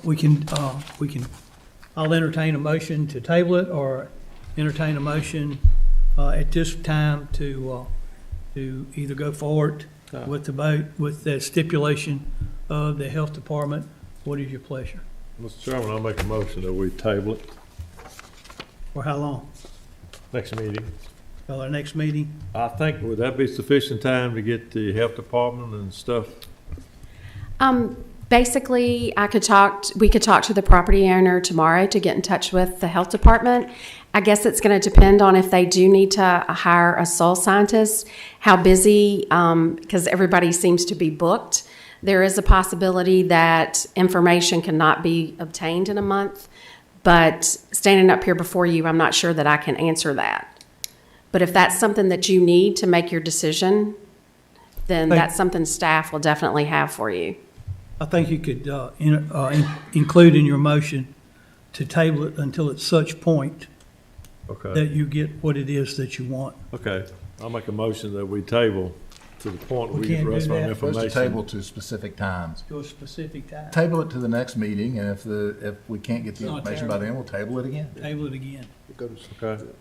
Do it to the next meeting. And can I have a clarification? The information you want is the information about the septic, and if they can obtain a permit. Is there anything, other information that you're going to need? How many bedrooms the septic is sufficient for? Right, and that would be in the permit. And also, I want to know if there's a leash law down there.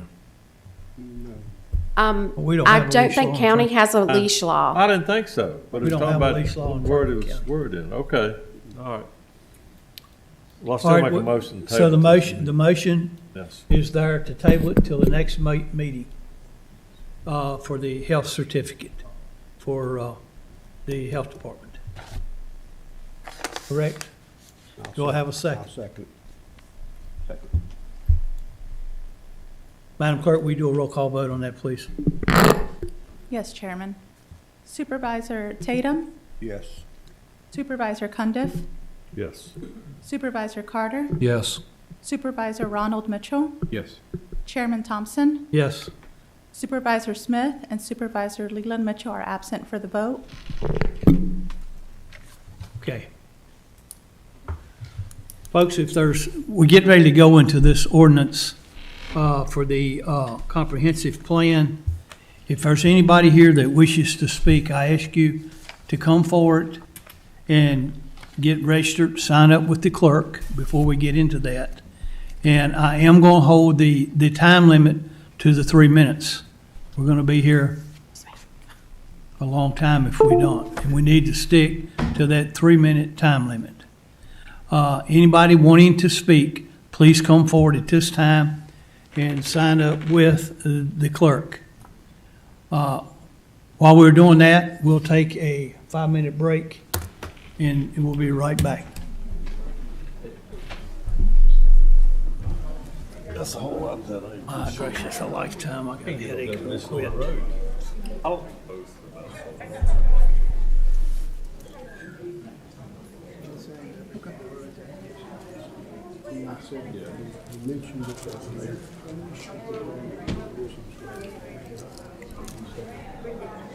Sorry, No, I couldn't get your attention. I understand, and I knew that. I know you did. I knew that. But you were being practical. We're not kidding. Neil said we need to be in time.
Will,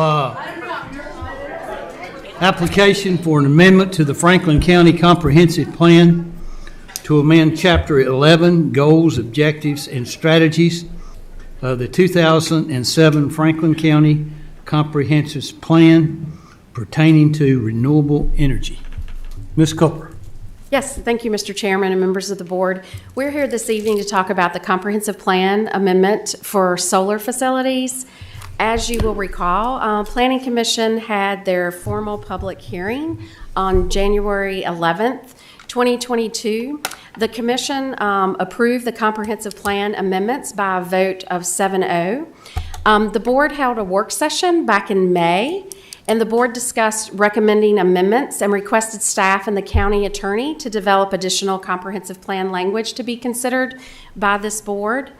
At your June 21st work session, as you will recall, your staff and county attorney gave you 3 options. One was option 1, the Planning Commission's recommendation. Option 2 was the additions to the Planning Commission's recommendation. You wanted to add to what they already had to help you be able to do the comprehensive plan review for a solar facility if it came before you. Then there was option 3, where there could have been additional strategies that provided to prohibit solar in certain areas of the county. You as a board decided option 2. And what we decided that in the amendment of the comprehensive plan, the best place for this to be placed was public utilities. So the public utility has a GOLD, and this is part of the GOLD. So we decided to add, and the board agreed, that the plan will be consistent with the county's plan for environmental quality and for the Commonwealth's goals for renewable energy. In your public utilities or in your goals, objectives, and strategies section, we do have all 3. We'll have a goal and an objective and a strategy. Your objective was that you wanted to promote the use of residential, commercial, and utility scale renewable energy in a way of solar generated facilities and wind turbines while minimizing the impacts of such facilities on Franklin County's viewshed and the county's natural, agricultural, scenic, tourism, and cultural resources that is important to this board. You also adopted some strategies. I'm not going to read all these. I'm just going to paraphrase them. You wanted strategies for avoiding impact of the facilities and wind turbines for your farmland, and this would include your prime farmland or farmland of statewide significance. You also wanted to screen from public right-of-ways and adjacent properties. You also wanted to make sure that the visual impact for your scenic and cultural resources, including the view sheds of residential areas and event venues or event venue spaces. You also wanted some type of sustainable building design and management practices. You also wanted local businesses to lower financial and regulatory risk and to improve the economic and community and environmental sustainability. You also wanted to promote APVs for farmers so that they would be able to still farm their land and with different types of livestock would be able to graze underneath the solar panels. Solar facilities, you wanted to generally not have them located in the designated growth areas. And you also wanted to adopt a solar energy siting policy agreement and determine this under the section 15.2 2232, which is your review of the comprehensive plan. The recommendation of staff is that the Board of Supervisors adopt this proposal for your comprehensive plan for solar facilities, and I would be glad to answer any questions at this time. Ms. Cooper, I didn't see anything in there for decommissioning. Did I miss that? In the comp plan? Pardon me? Where did you deal with the decommissioning? We would deal with that in the zoning ordinance. Did you want to do them at the same time, or do you want to vote on them separately? What's the better way to do it for the? Jim said separately. Let's just do them separately. Separate.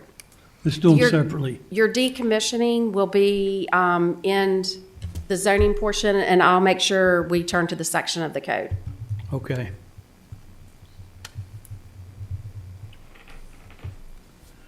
I think we're gonna have to go ahead and you do your presentation, then open up the public hearing. And then just, And then you'll come back and we'll vote on them. That's fine. One at a time. That is fine. So the next item on the agenda is the amendment to the zoning. Sir? You've got two different things going. Oh, I'm sorry. You've got a comp plan and then the ordinance, so she's already given her presentation on the comp plan, so we should have a public comment on the comp plan now, right? You just do it separately too? Yeah. Okay. All right. Has anybody here got any questions to Ms. Cooper in regards to the comp plan?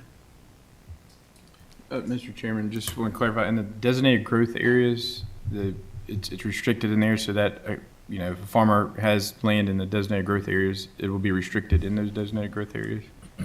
When we get to the zoning, yes, here Jumping it the is. gun? Pardon me? Jumping the gun. That's fine, but I can answer. All right, sorry, I'll wait. Okay. But there is something about designated growth areas because you eventually will have some in the non-zoned area. So right now the ordinance says generally do not allow them in the designated growth areas when we adopt them in the non-zoned area. All right, let's go back to the list. All right, we're going to open the public hearing here in just a moment to deal with this comprehensive plan. We're going to talk about the impact of the solar facilities, the screening from the public right-of-ways, generally be located with the designated growth areas, and this, and then we'll come back to the actual plan for that. The actual zone, yes. Yes, okay. Wait more. All right, we're going to go into, I'm going to open the public hearing in regards to the comprehensive plan. Madam Clerk, anybody signed up for the comprehensive plan? Yes, Chairman, I have 3 speakers signed up. Charles Poindexter, will you please come to the podium? Thank you, Mr. Chairman, members of the board. First comment I would have would be, I don't think the public nor anybody else except you have had access to the legal discussions that have gone on. And I guess my comment to that would be, if indeed you, the board, our representatives, and the people would have no say in bringing solar or wind in the comprehensive plan, you certainly would be appropriate to update the comprehensive plan as well as the ordinance. Frankly, I've seen not that much support for taking a lot of our forestry and a lot of our farmlands for so-called green power, for jobs and data centers and money in Loudoun, Arlington, Fairfax, Prince William, for Amazon, Google, and those folks to make a lot of money and meet their own policy wishes. I do have one technical comment to the comprehensive plan draft that I saw. I do not see the term forestry or forestal used. I do see agricultural, and maybe it's a legal definition, but generally speaking, they both occur on farms and in farmland, but they are separate businesses, and I'm not sure that the language doesn't need to be added to just make sure that the comprehensive plan includes coverage for forest as well as farmland. And that's my comment, Mr. Chairman. Yes, sir. Thank you.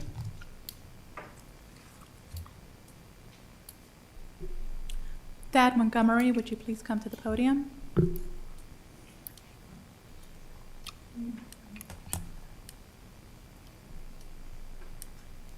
Thad Montgomery from Boone District, 1120 Peters Pike Road. I'm certainly no expert on this. However, last year I looked into solar for my own business to make it self-sufficient, and there are 2 environmental factors that are really bad for cattle. One's mud and the other's heat. And so one of the questions I asked those guys was, once they submitted a design of how much roof space the solar panels are going to take up on my barn, I said, how much how much warmer is my barn going to be? They said 2 to 5 degrees. So my question is, if you put in 1,000 acres of solar panels, how much more heat is going to be created in that area, and what kind of microclimate are you going to create? And if that occurs, what's the compensation for the adjoining landowners that suffer through drought? Because if you've lived in this county a long time, which most of you guys have, you remember when there was no Smith Mountain Lake. And when Smith Mountain Lake got to full pond, the weather changed. And it created different patterns. And so while the lake has a cooling effect, the solar panels have a warming effect. That's my thoughts on it.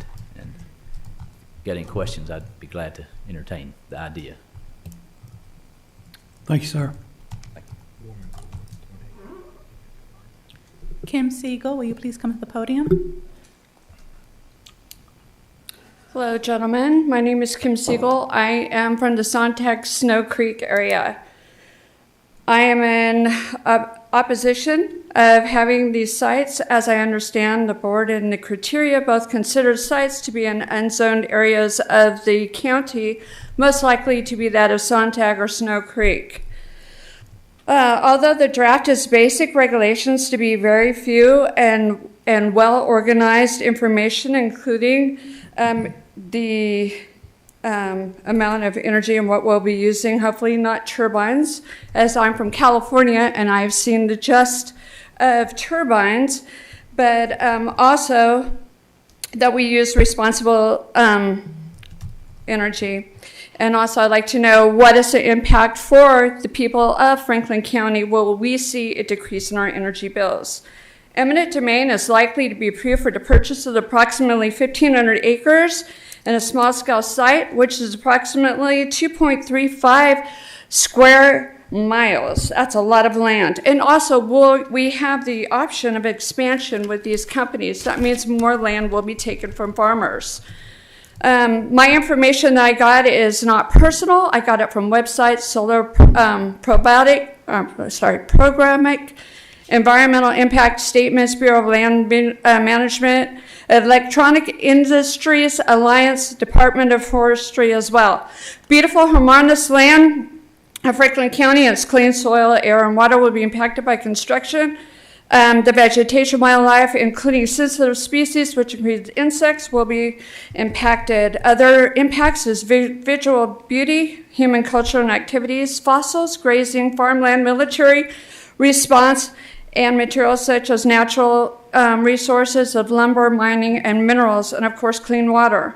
Property safe zones are listed in this addendum as approximately 15 feet from the property lines. I would suggest more to 150 yards, let alone 150 feet. That's not very much. The positive note, it is a Class 1 energy, safer than fossil fuel and nuclear. But the fact is, outside company is going to be coming to our area to build this resource, and it's not in their backyard, it's in ours. PAX politics do play, as we've seen it, in the destruction and erosion of elements with the pipeline. Building is now extremely expensive, although we won't be doing a blend of the cost. The largest increase in information and shipping and supplies to build such an operation is possible, but the contract from the purchasers, the products are usually made in China, Taiwan, Singapore, Hong Kong, South Korea, and North United States. The largest manufacturers, and the problems with now transportation, there's no promise that this will get done. Anyway, I'm about up and done. VDOT, we're going to have to extend their uses also, and there's no insurance for the people in our area if anything happens to it and the repercussions of these new solar fields. I'll end it and let the other people talk. Thank you for your time. Thank you. I thought it was fast. Madam Clerk, you have anyone else? No, Chairman, I have no additional speakers for this item. Is there anyone else here wishing to speak to public hearing for this comprehensive plan? Come forward, sir, state your name. If there's anyone else here that would like to speak, you need to come forward and give the clerk your name and register. You were signed up for number 5. You were signed up for number 5, the next item. Sir, if you'd like to address the board, please. He's signed up. He's going to speak on the next item. On the next item, this is on the comprehensive plan. One after please. Thank you, gentlemen, for the opportunity to speak, and thank you again for your continued service.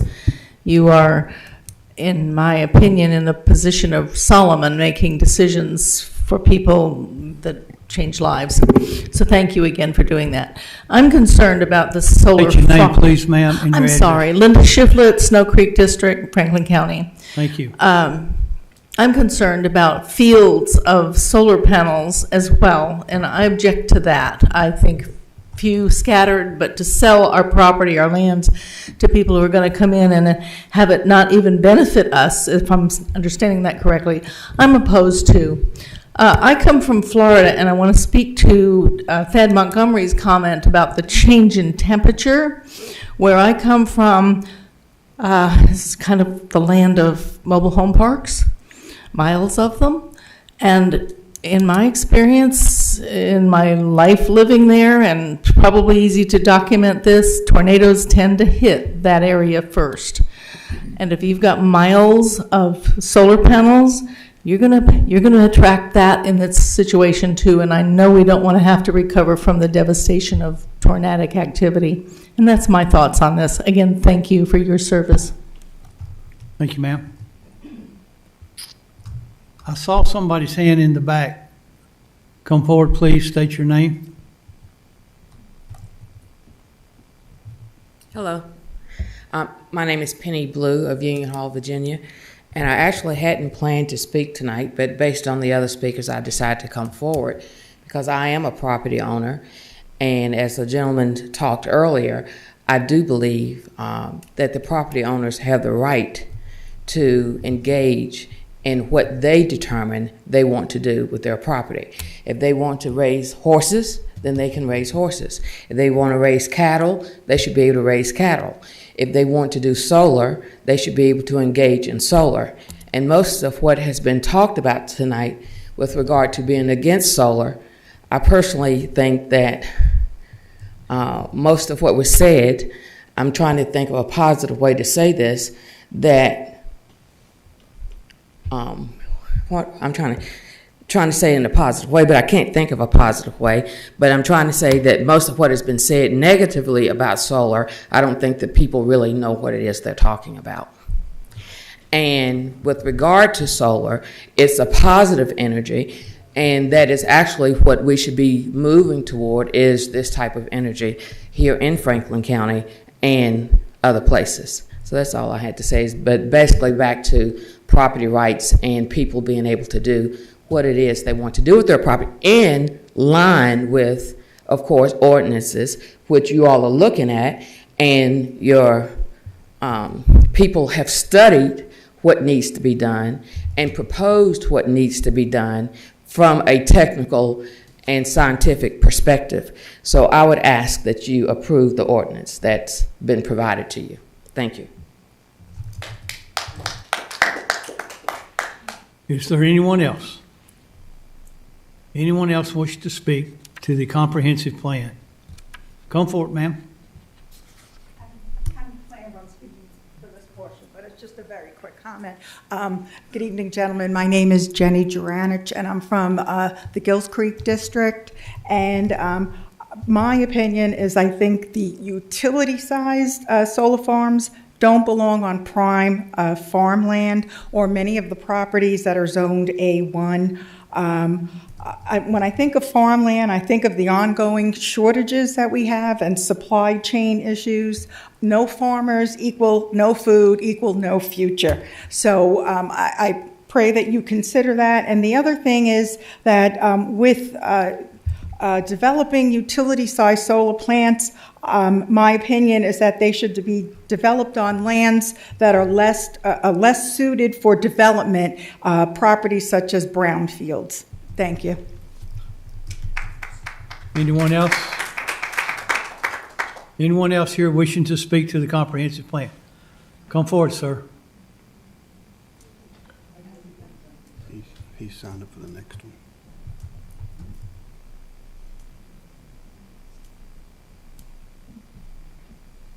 You coming, sir? He wants to speak to the actual. So, they say it's the next item. Okay. All right. Please distinguish between the comprehensive plan and our objections or applications of what we. That will come at the next one, ma'am. That would be the next one, okay. Is there anyone else here wishing to speak to the comprehensive plan? All right, seeing no more, we'll go back into closed session. Gentlemen, what's your pleasure?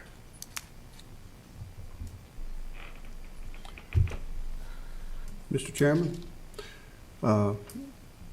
you're asking for a motion or questions or comments? Yes, either or. Either or. What you want to do? What you want to talk about? I'm prepared to make a motion. All right, make it. I make a motion to adopt by resolution the comprehensive plan amended to the utilities chapter for solar facilities as presented for the public necessity, convenience, general welfare, or good zoning practice, and this being option number 2 as presented.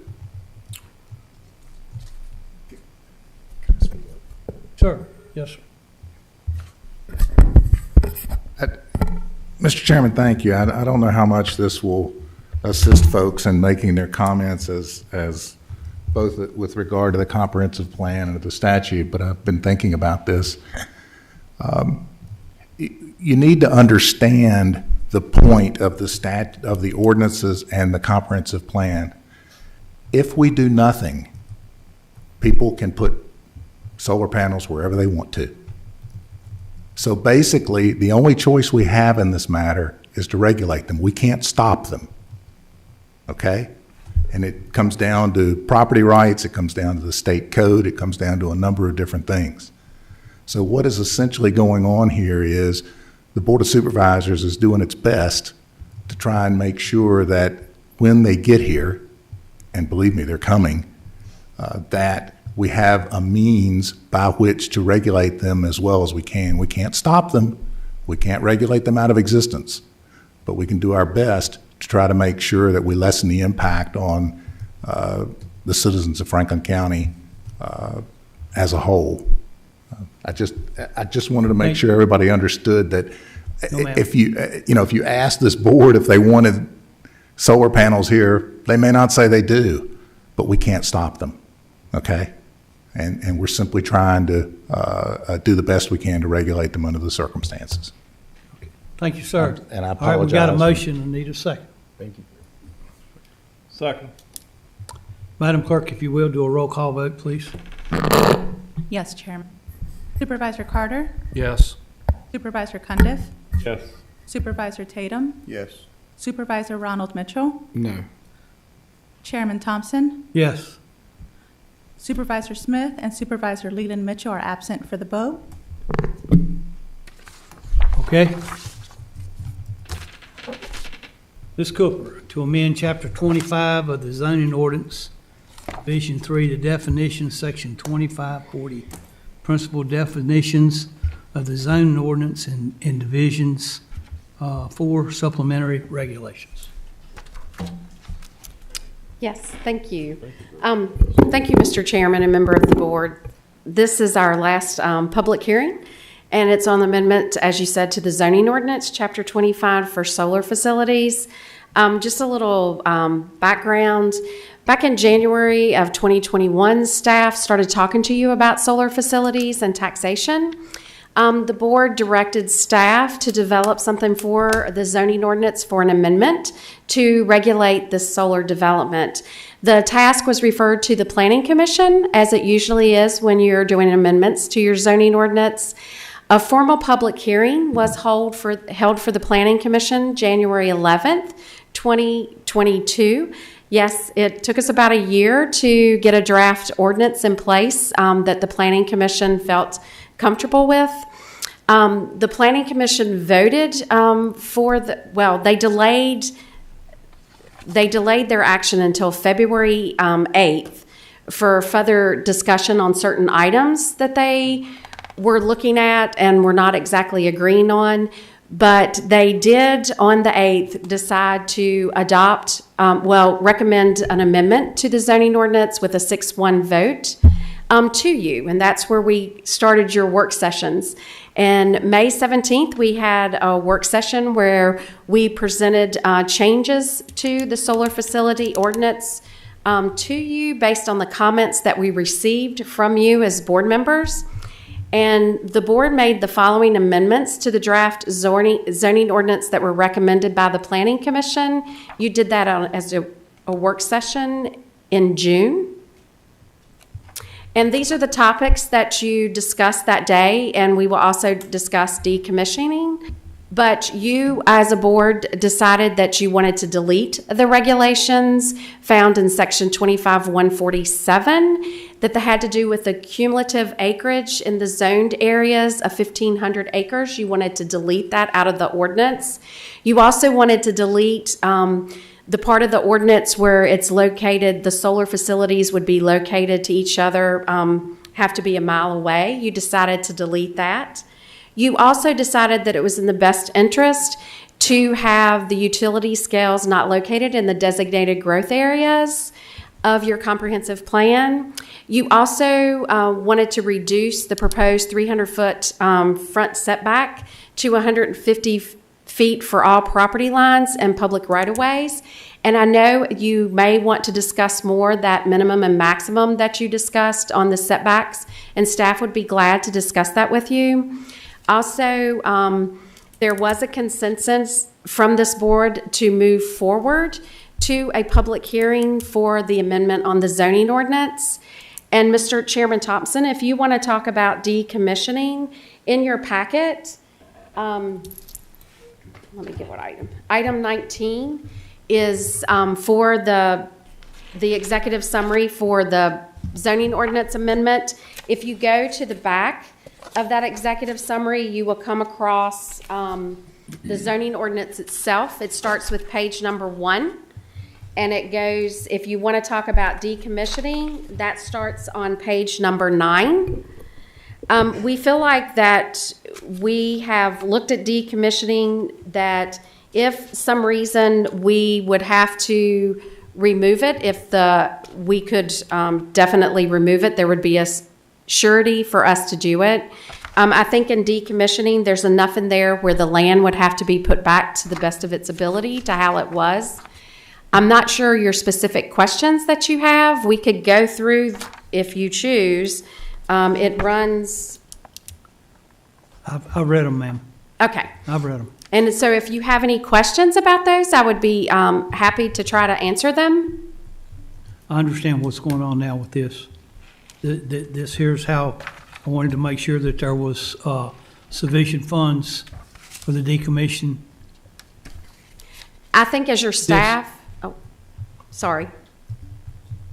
My biggest concern, and I'll tell it to the public, is what it was when we were working with this.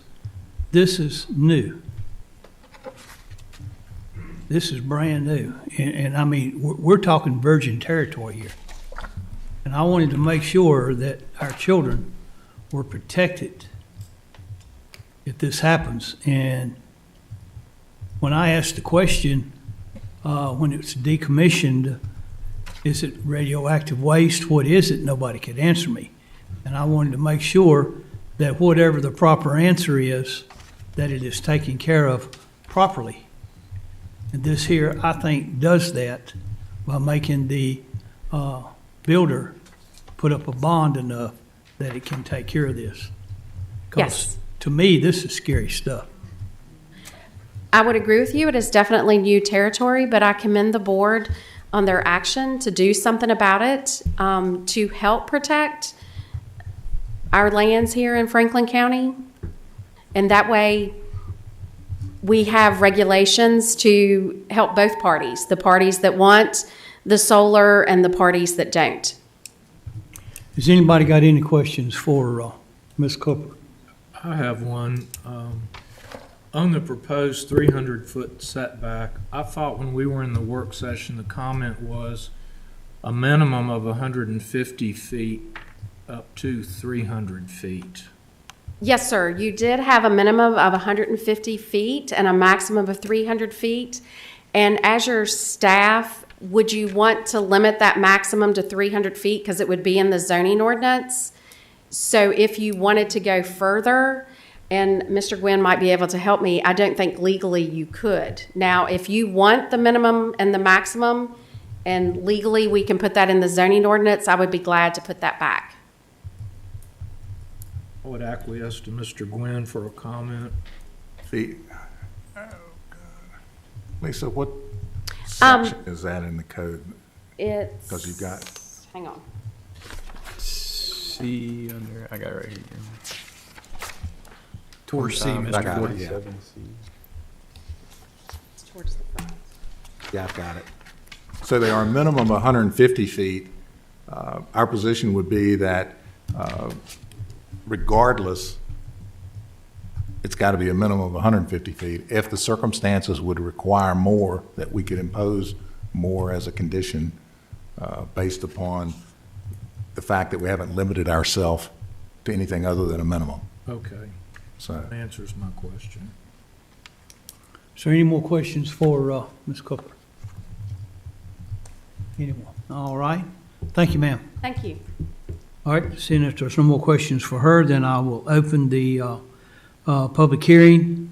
Madam Clerk, do you have speakers signed up? Yes, Chairman, we have 10 speakers signed up. First speaker, Bonnie Law, would you please come to the podium?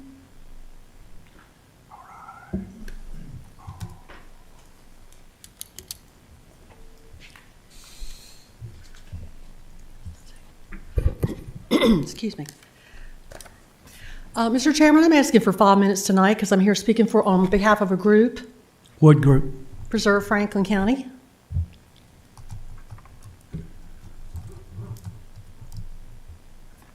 Okay. Thank you, I appreciate that. State your name and address, please. Yes, Bonnie Law, Words, Virginia, Franklin County, Virginia. I'm with Preserve Franklin County tonight, and I thank you for the opportunity to speak.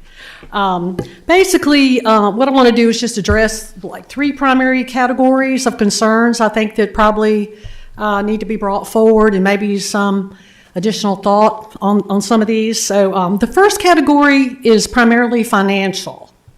Okay, that's going to cover quite a bit of things, so just hang on here. And the biggest concern is, are we getting the very best deal that we could possibly get here from these developers? One question that we have is, where's the revenue sharing agreement? You know, if that's not public, in the spirit of transparency, I think that would be a good thing to present and make available on the website.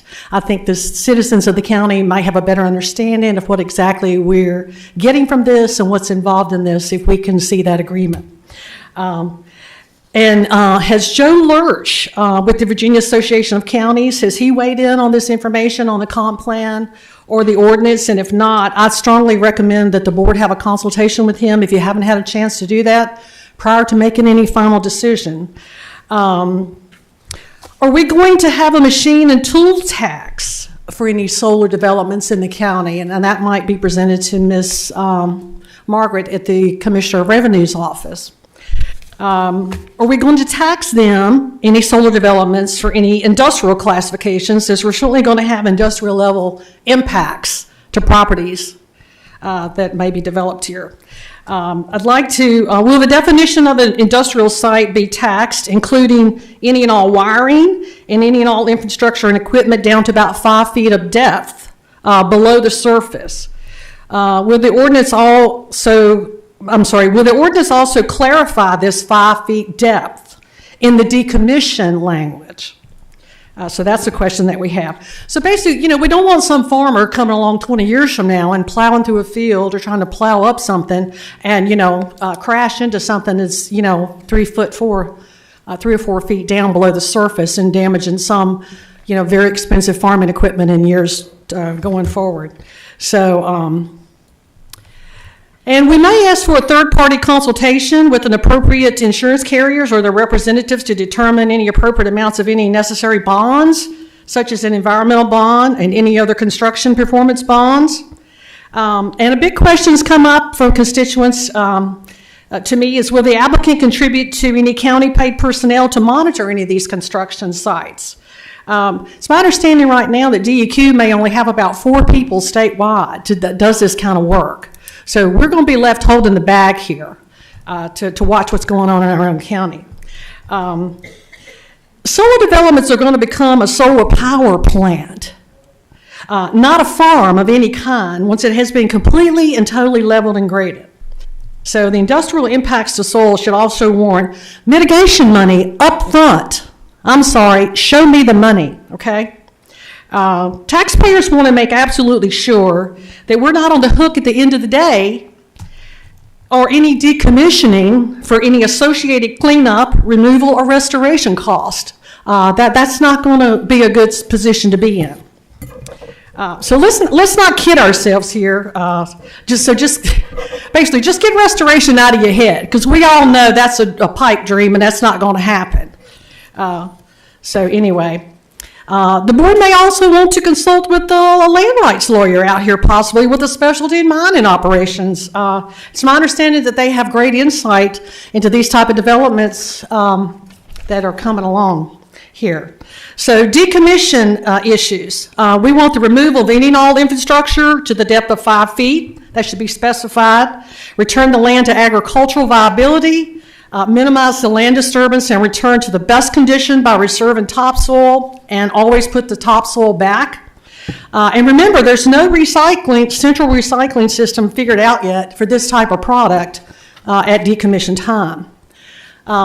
Environmental issues, limit the impact, minimize disturbance. The information's not clear about who's going to monitor this during construction. Refer to the Virginia House Bill 206 regarding mitigation impacts. DEQ's getting involved. They're going to require more and more and more and more, and they're going to make it more and more complicated. So you better get on board and understand that bill that the General Assembly just passed in the 2022 session. 150 feet setback is a joke. The neighbors need more protection than that. We're asking for a minimum of 300 feet. Define utility, that's not defined. Thank you, ma'am. Okay. Time's up. Thank you. Next.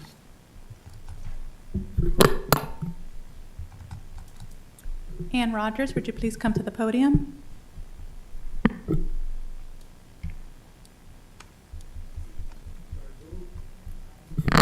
Ann Rogers.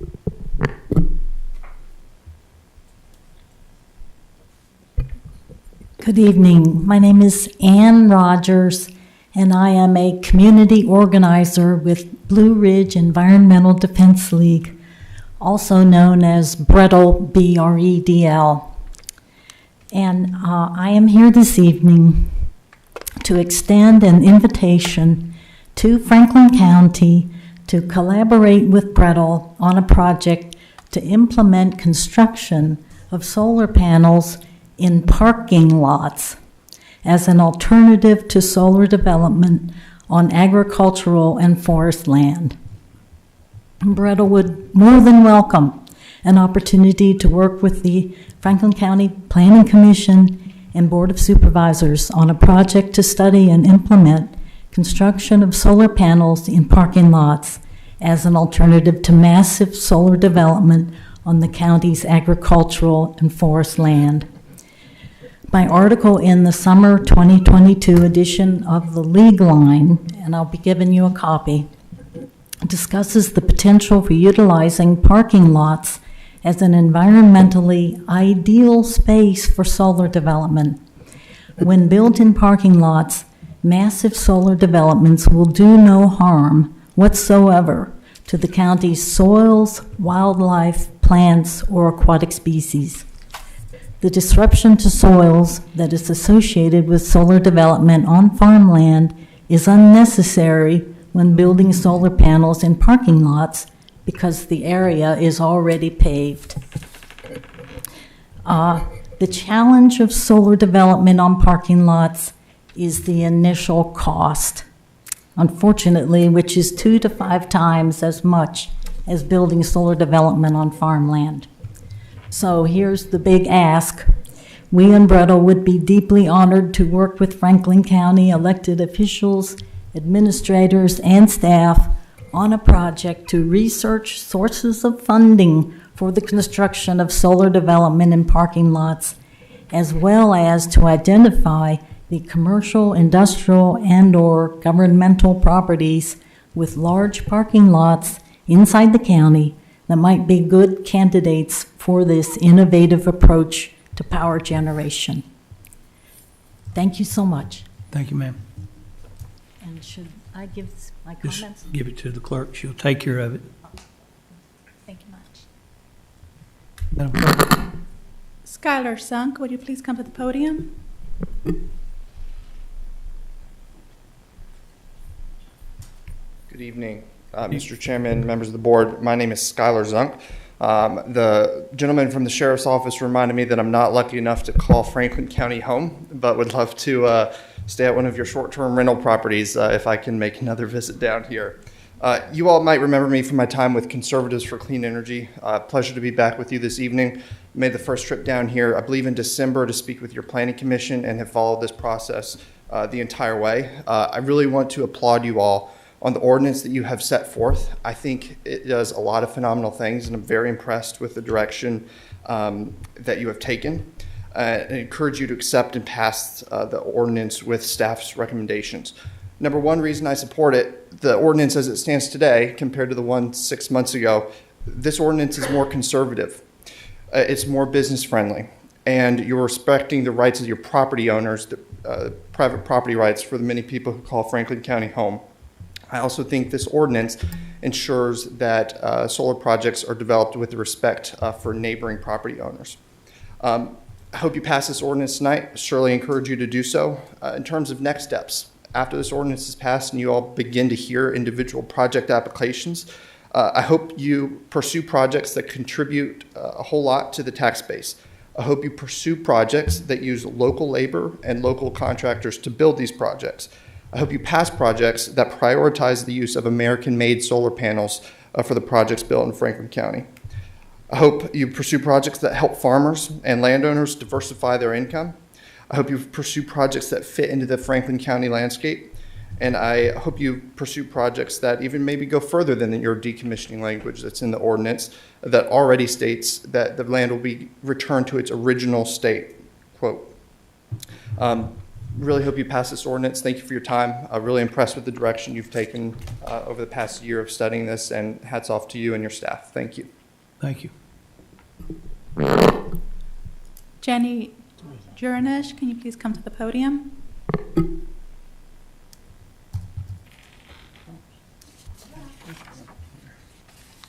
My name is Jenny Juranic from Gills Creek, and I just wanted to address some of the critical changes that were made to the draft solar ordinance that was submitted by the Planning Commission.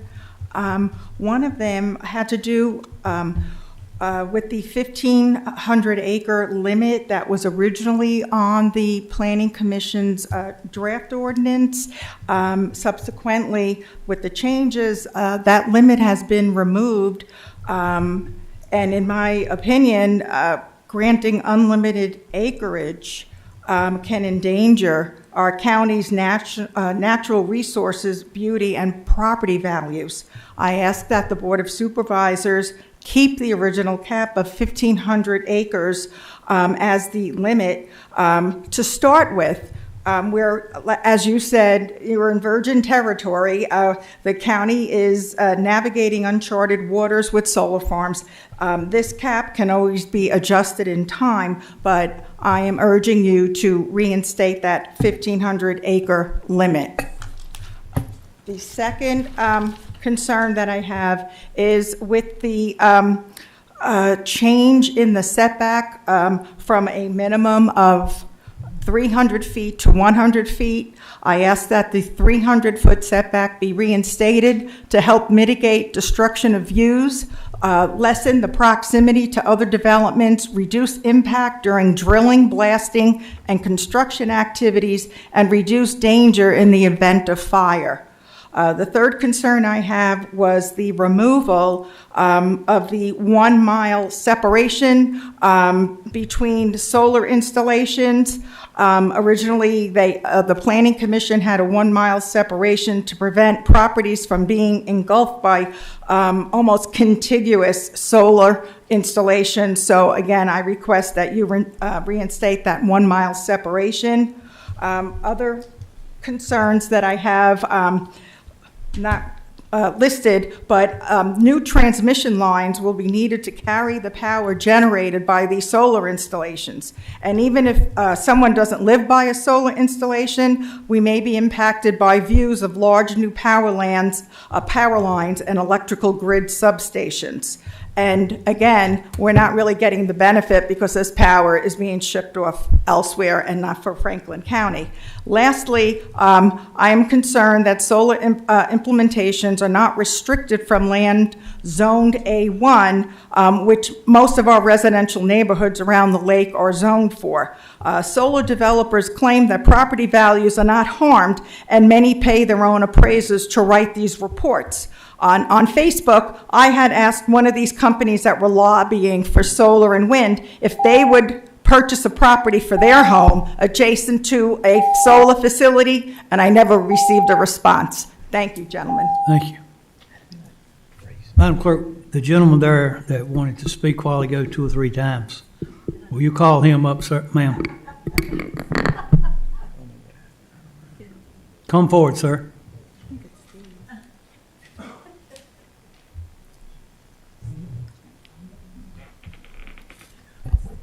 My name is Steve Quinnen. I'm in the Gills Creek District on Windmere Trail in Franklin County, Manita. I'm opposed to deployment of large solar farms in Franklin County. And I understand that you are working that into the plan with the theory that this is green energy, clean energy for Franklin County. And that's a mistaken premise. This energy is not for anyone except the grid. It doesn't go to Franklin County, it goes out. It may be generated here, but this is a wolf in sheep's clothing. It is it is a service between the owner of the power generation plant and the grid, and the power exchange between them for their benefit. And it's not a benefit for Franklin County, and there are massive issues to be resolved for quality of life that I was prepared to speak about, but a lot of it's already been talked about. I'll provide this to the clerk for you to distribute to you. We've got a wolf in sheep's clothing here. He sounds very nice at the door. When you let him in the door, he'll eat you alive if you're not careful. So I urge you to think very hard about the real guarantees that we have about recovering from damage that's done when a big solar farm is installed, and once it becomes obsolete, what happens. And thank you for your time. Thank you, sir. Madam Clerk? Russell Seneff, would you please come to the podium? Can I ask a question before I start? Be located closer to each other than 1 mile. That's still in it, right? You can only, within a mile, you can't have but one. Is that correct? So that's out. Well, then I'm going to praise you then. I'm Russell Seneff, 395 Blue Lake Road, Union Hall, Virginia. And I was confusing myself back there.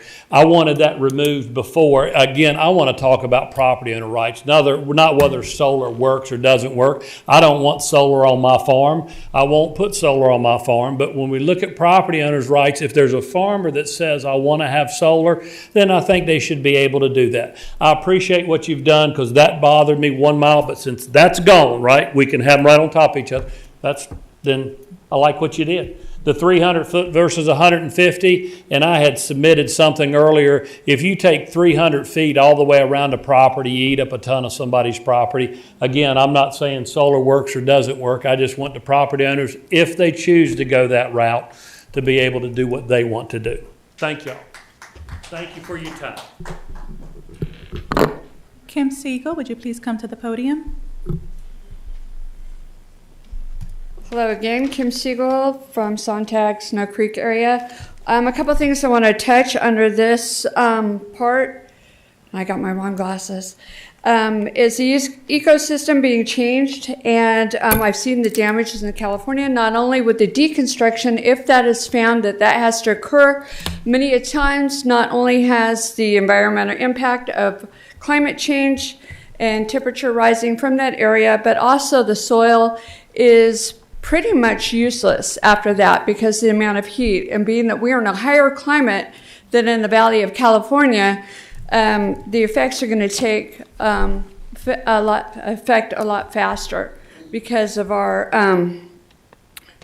how high up we are. Okay, also one thing that's impacted is water. Water is essential and big, they want to call it farming, I call it production of collection and cooling stations, especially with the turbine engines that are used in solar farming or farmer plants. There has to be a reappropriated amount of water. Water is essential, so it will have to be reappropriated from groundwater, streams, have to dig wells to accommodate the application of the cooling of these turbines and to get it to the grid. So it has to change in different levels. And the possibility of weather patterns could be impacted, as well as reclaimed water. What happens to it if there's any exposure due to broken or damaged solar panels that do carry a bit of hazardous and material in them. Also, someone touched on the problem that we have with recycling and deconstruction of a solar farm. There isn't anywhere nearby that we can recycle safely these panels that are made of glass and wafers that are made with a silicone that's processed by changing over quartz products, which becomes hazardous to us and can cause cancer, according to the European Commission of Scientific Committee, even though the World Health Organization feel it does not. There's not enough information or input on that. So also, again, my question was, and I'm sorry I raised my hand out of discussion from the board, but intimate domain is a big deal to me. I don't feel that in the future that I think it should be put in any of these bylaws. The intimate domain will not be part of this committee, the board's pressure on the community taking over land for processing or making or allowing companies to come in and take our land. Thank you. Roger Willis, would you please come to the podium?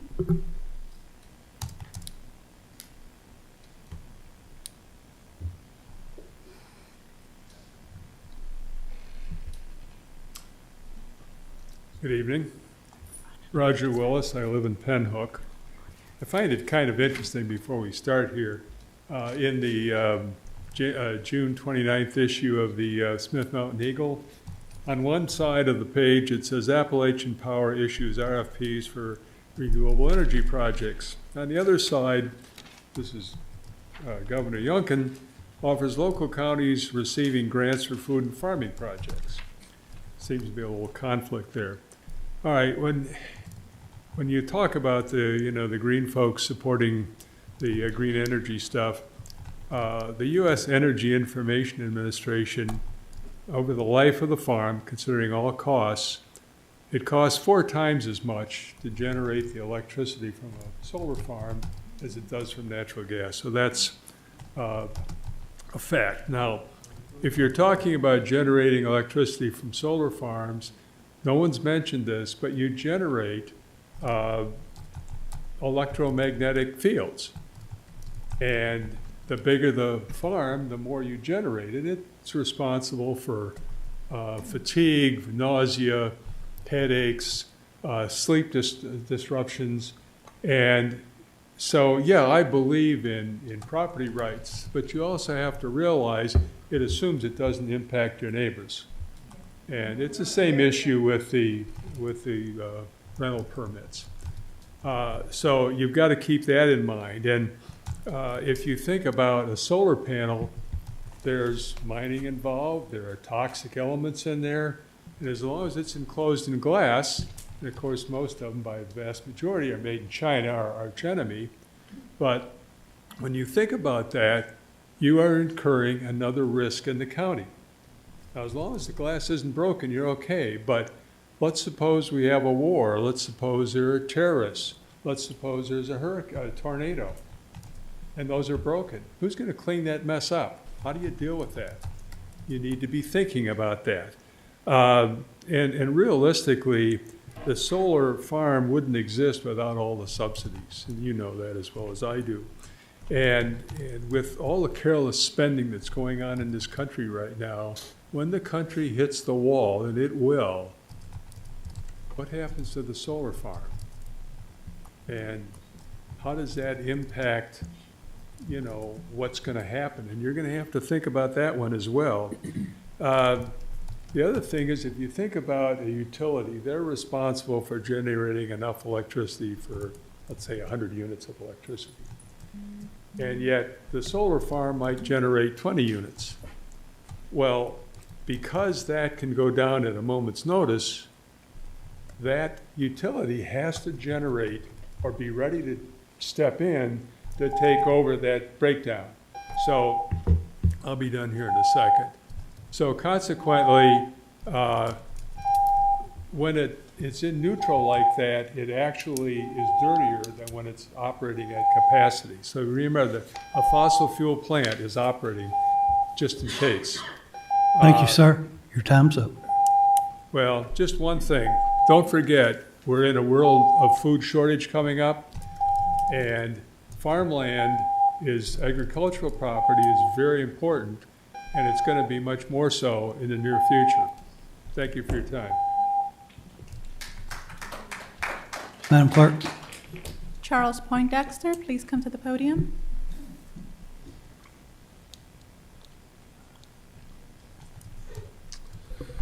Charles Poindexter, 395 Lovelady Lane, Glade Hill.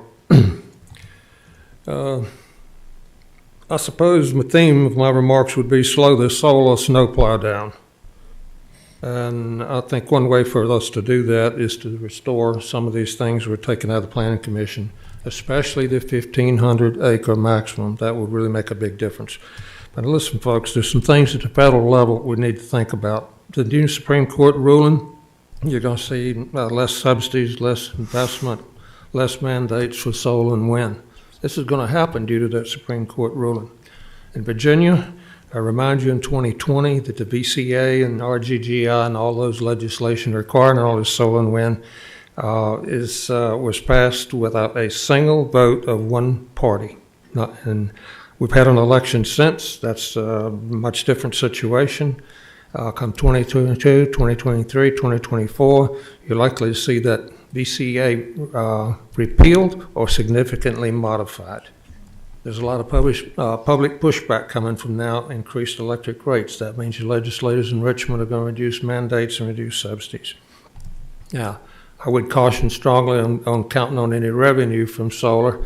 We've changed the tax laws in Virginia for the last 7 years on solar. Highly risky to even think about that. I'm very concerned about the decommissioning, as is the other speakers, but there are issues beyond just what's been brought up. European Union is getting ready to call lithium a toxic. That makes it hazmat. And some of it's already hazmat in the U.S. Environmentalists are pushing for full hazmat. Are we ready for that? Is Franklin County Public Safety ready for that? I don't know. Where they're going to take the recycling, they don't exist in Virginia as far as I know. And California last week admitted they don't know how they're going to recycle 1.66 million solar panels that had put in a long time ago, like 2006. Wind and solar might be free, but harnessing them and putting them into and developing them has huge environmental risk. And the fossil fuels used in doing that probably take up all the reduced emissions from the coal and nuclear power, or no, coal and natural gas and oil and that type thing. So it's not very clear. On acreage, Yeah, it's going to take all of Fairfax County plus 23% just to replace existing electric generation. And that doesn't include what's coming in electric cars and electrifying your home. So how many more acres are we really looking at? And what's the environmental impact going to be? As regards property rights, I've been a long-time supporter of them and still are. But the truth is, there are some limits on that, and this is not a level playing field. The other side of the house is putting up incentives and taking advantage of rural folks and farmers.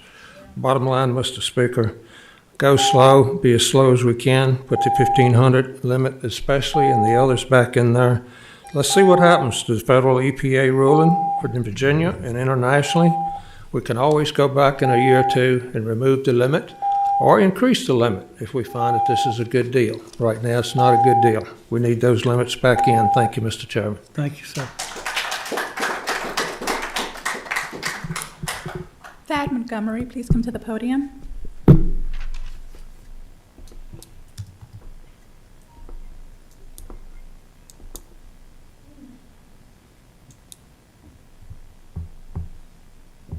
Long night. I won't keep you too long. Thad Montgomery, 1120 Peters Pike Road, Boone District.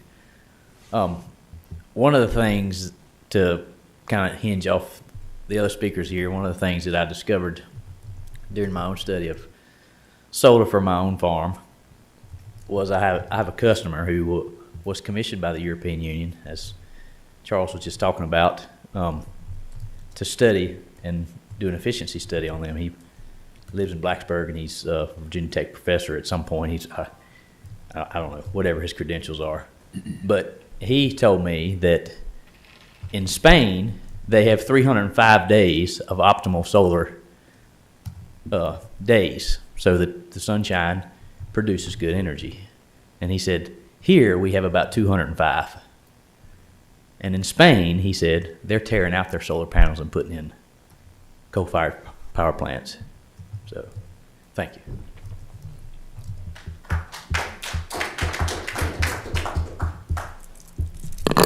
Chairman, I have no other speakers for this item.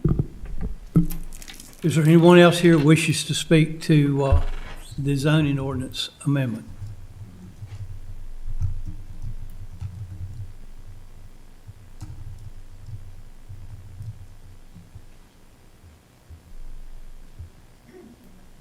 Good evening. My name is Bill Good. I reside in the Westlake area of Franklin County.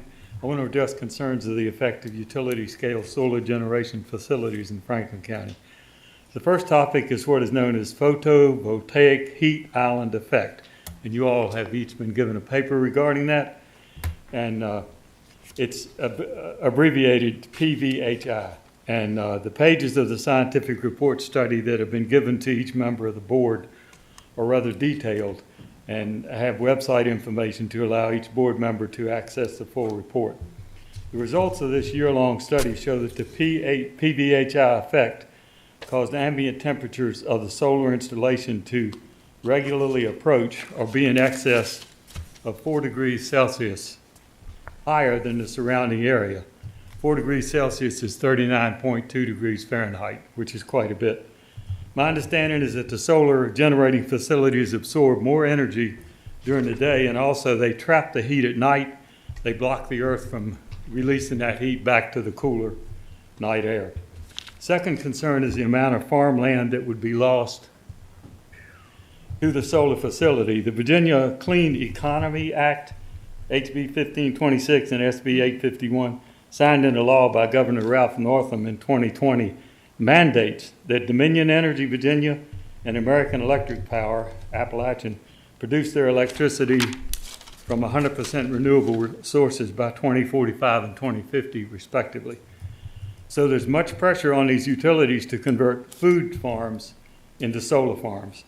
If these renewable sources were all solar, they would consume 161,000 acres of Virginia. Finally, we come to disposal. Section D, subsection 2 of the proposed ordinance reads surety unless the utility scale energy facility is owned by a public utility within the Commonwealth of Virginia, the owner, lessee, or developer shall provide financial assurance of decommissioning in the form of certified funds, cash escrow, bond, letter of credit, et cetera. And my question is, as was said before, we're treading uncharted waters here. And I know that why the utility is exempt from providing this financial assurance.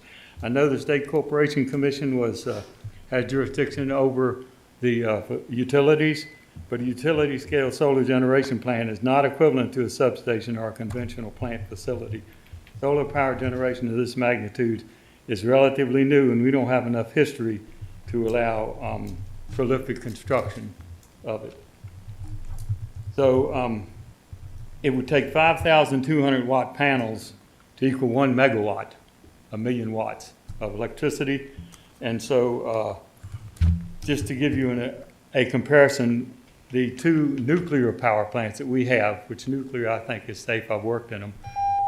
Anyway, they are 1,830 megawatts.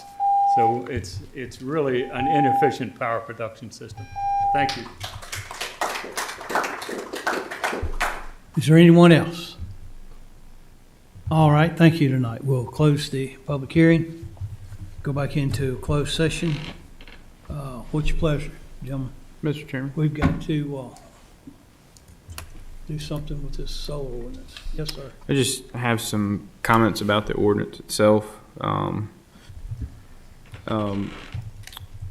for one, don't like the fact that we took out the cumulative acreage. I think we should definitely limit it. The more farms we have in the county, I think the better off we're going to be. I don't think the solar will outweigh the benefit of having more farmland, in my opinion. The 150 minimum setback, if it were up to me, it'd be 1,000 feet, but I think that needs to, you guys can vote however you want, but it definitely needs to go higher than 300 feet. In saying that, property rights are big with me too. Another thing I don't like about the ordinance is in the designated growth areas, if there was a farmer that had land in those areas, I feel that they should be able to, use their farmland for whatever they need to survive, basically. Our farmers are really struggling right now. I agree with a lot of the stuff that's been said here tonight. I, for one, don't think we're strict enough. And I believe most people come to this county for the natural, beautiful setting that it is. And having these solar farms will be detrimental to that. And I think it's going to have a negative impact on our county and our economy. Anyone else? All right, gentlemen, what's your pleasure? Mr. Chairman, I too would not have any objections to reinstating the reduction of acreage that was originally put in to 1,500. As was said earlier. Okay. As was said earlier, the 1,500 acres cumulative acreage, if we look at it in the future and we decide it needs to go up, we can raise it. If we think that it needs to be restricted more, we can do that. I would be in favor of that. As our attorney said earlier, we're in a position where if we don't put some controls in, some measures, and these measures that we're doing tonight are beginning measures. They can all be adjusted as we see the need in the future.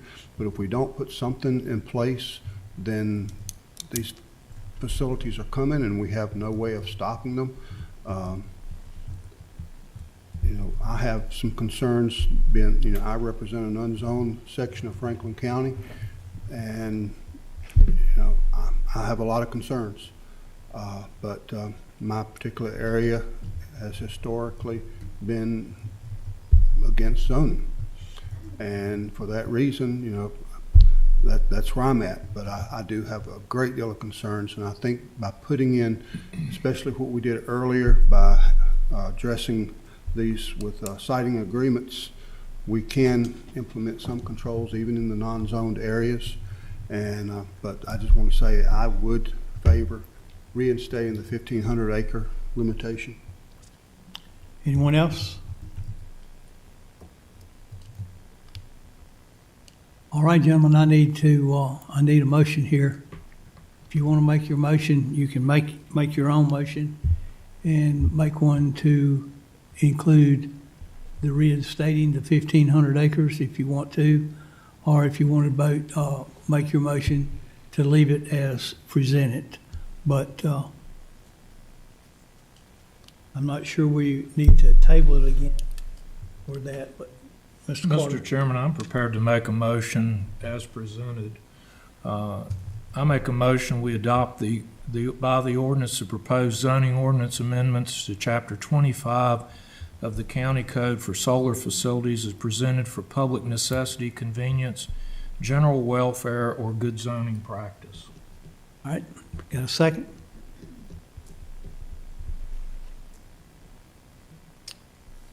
Need a second. All right, seeing that there's no second, I will second it. Madam Clerk, will you do a roll call vote? Yes, Chairman. Supervisor Carter? Yes. Supervisor Cundiff? No. Supervisor Tatum? Yes. Supervisor Ronald Mitchell? No. Supervisor Thompson? Yes. Supervisor Smith and Supervisor Leland Mitchell are absent for the vote. That was a 3-2-4. 3-2-2. I have a, yes, 3-2. 3-2 vote, passed as presented. All right, we're going into, thank you for your interest and your concern in Franklin County government. Now we're going to go into other matters by supervisors. You got anything, anybody? Mr. Carter. Thank you, Mr. Chairman. I have one item. As you all may know, Mountain Valley Pipeline asked for a 4-year extension on their permitting process through FERC, and they are now again accepting comments and concerns up until July the 29th at 5 p.m. I'm requesting that we again send our letter of comments and concerns. I think Mr. Sandy sent that as an intervener before. And added to that, I would like to put in that letter, we have requested representatives from Mountain Valley Pipeline to come here and update us on 3 different occasions, and they did not. I'm all for that. I'm all for that myself. What about the rest of you? It's like everybody's shaking their head, Mr. Cunningham. Keep asking for it, never get it. I mean, we can ask them for it whether they do, but we've already got the letter written that we sent before. And we just add to it and send it off. We can add that language, Mr. Chairman, if that's the consensus of the board. I think July 29th is the deadline, but we better double check that. Okay. All right. Thank you, sir. Mr. Cunningham? Yes. Mr. Tatum? I do have one item that I need to get staff to check on for me. I was contacted by a lady in my district that has a short-term rental, and she lists the short-term rental through Airbnb and VRBO, and she sent me an email that she received from our Commissioner of Revenue's office recently, and one of the companies, Airbnb, does not collect all the taxes. They collect just what is received, and the VRBO collects the gross receipts. Anyway, according to our Commissioner of Revenue's office, to her, per state code and local tax code, VRBO collects transient occupancy tax in the total amount paid to the customer, which consists of gross receipts, and for whatever reason Airbnb doesn't, and our commissioner is requiring these people, the property owners, to fill out extra paperwork and follow up. And I guess her question was, why isn't there some consistency required on these companies, Airbnb and VRBO? And I agree. I mean, there needs to be some consistency, and if state code requires it and VRBO is doing it, why aren't we making Airbnb do it as well? If you could follow up with that, and Margaret may have an answer, but just let me know. Thank you. Just good. Just want to commend this board on public safety work session today. I want to thank everybody for continued support for our volunteers in the county. Definitely does not go unnoticed, and I'm very proud of this board for the work with the volunteers. I just have a question about the canneries, Chris. Are the boilers installed yet? Mr. Mitchell, Mr. Burnett may have an update on cannery. One of the canneries, certainly the boiler had been installed, and I think they're in the process of the other to get those open. That's correct. They're finishing up now. Thank you. That's all I got, Mr. Chairman. I've had a letter sent to me, a request, and each one of you have a copy of that in regards to Overton. In the recent pay study, did not address the sheriff's pay. The sheriff received 5% from the state due to the sheriff's commitment to the new pay plan, his support of the county through his inmate work program, which saves the county thousands of dollars each year, and the achievement of the office of the sheriff become nationally accredited this year. I would like for the staff to look into this and set this up as part of our work session that's coming up for the new ones. There may be some monies there available in the comp board, and there also may be some monies there available in another project there that we have. And to check on this, a lot going on here lately at the sheriff's office, and I think we need to look into it and take care of our employees. Mr. Carter? Thank you, Mr. Chairman. I agree with what you just said. The inmate labor force that the sheriff's department provides for the county accounts for thousands of dollars of free labor. It'd be hard to put a value on that one. Yes, sir, and I also would like to see our sheriff compensated moving forward. I've been impressed with the fact that he signed that agreement, and none of the other constitutional officers done. It's perplexing to me. Wow. But anyway, that's what I think. Mr. Cunningham. I would also like to thank the sheriff. I know we've worked several public events down at the rec center, and I noticed when I was down this last time, he kept a check on everybody. I mean, he was courteous to everybody. I mean, not only that, but to the inmates. I mean, he made them feel like that they had a job to do, and he appreciated it. And I think he does an outstanding job, and I support him. Oh, okay. All right, thank you. Mr. Tatum changed his mind. Yeah, I just got reminded that I do have one other request.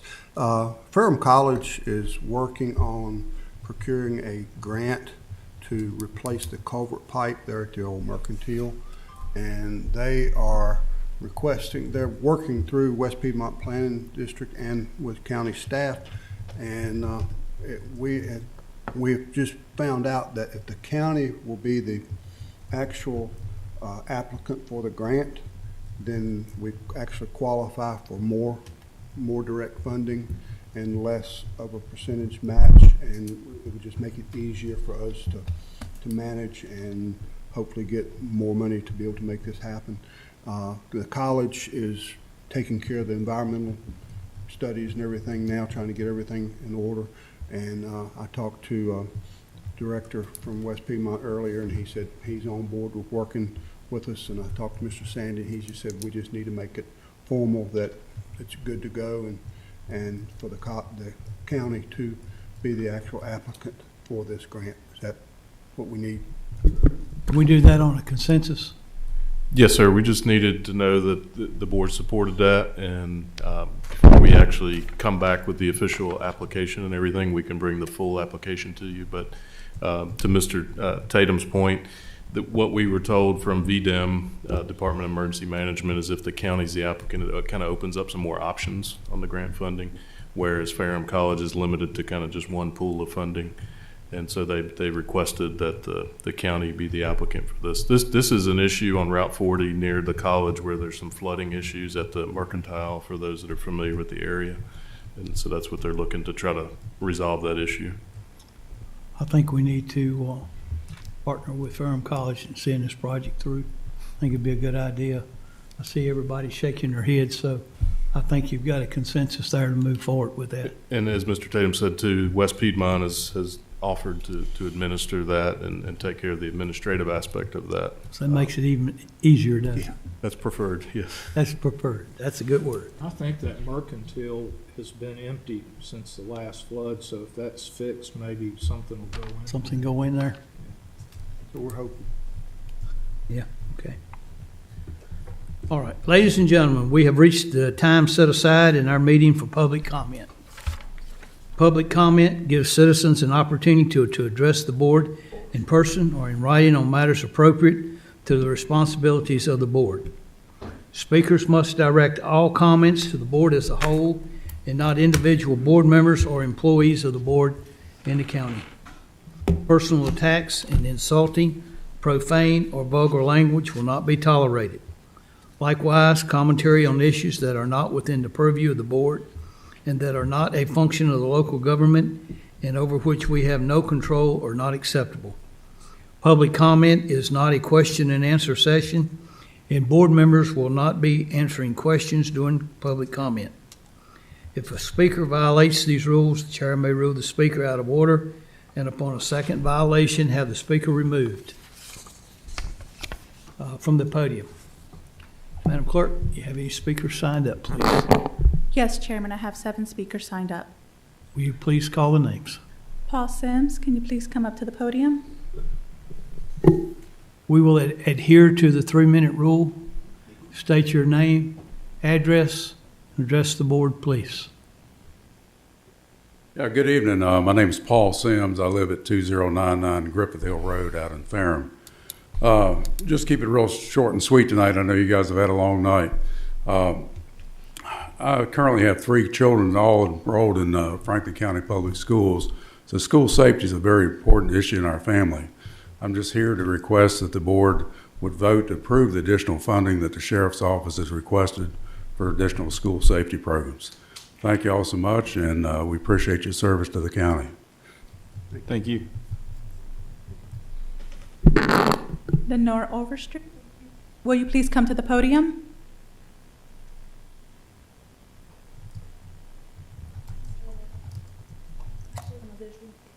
Yes. Madam Clerk, sir? Can I sign up?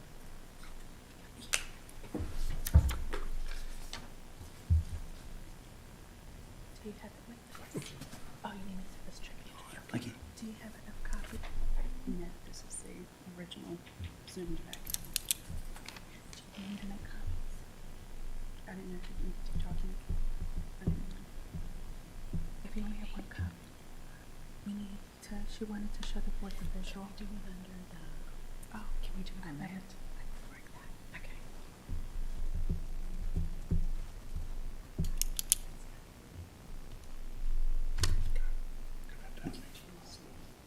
Where's Escus? Chairman Thompson, can you just please give us a minute to set up the projector? Okay.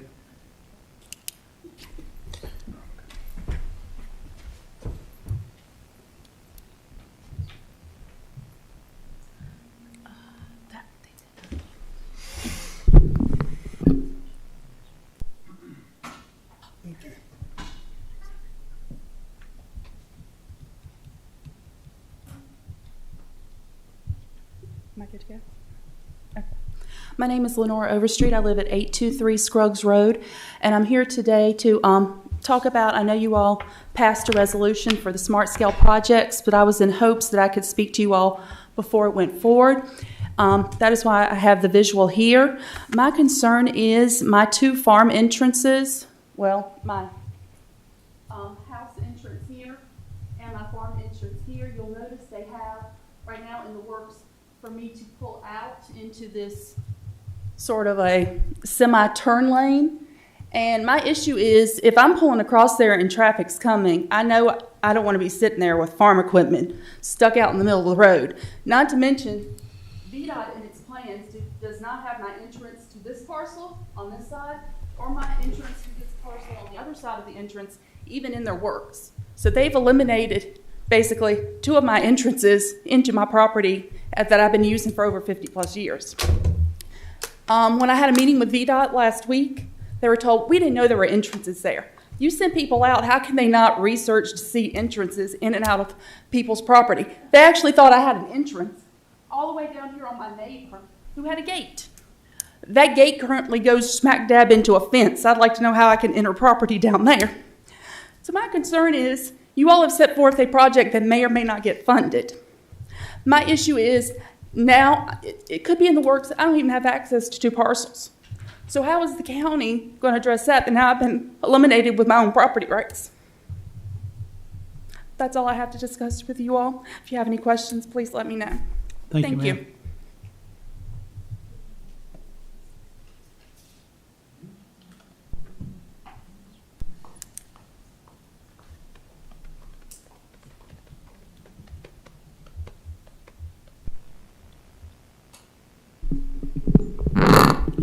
Kevin Larson, please come to the podium.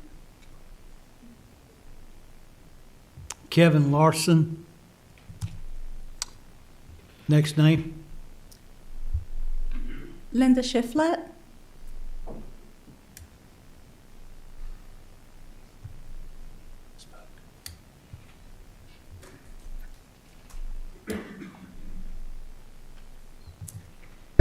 Linda Shiflett, 805 Patai Road, Rocky Mount, Virginia. In response to the request from the sheriff for additional funding, or whatever funding, however that works out, I want to ask you to approve that. Preemptive resources for the security and the safety of our school children should surely be high in our priorities. So I ask you to approve that request from the sheriff for additional funding. Thank you. Simon Winch. He's gone. He's gone. Sorry, what was that name again? Simon Winch. Simon Winch. He's gone. He left. Gone. Kathy Smith.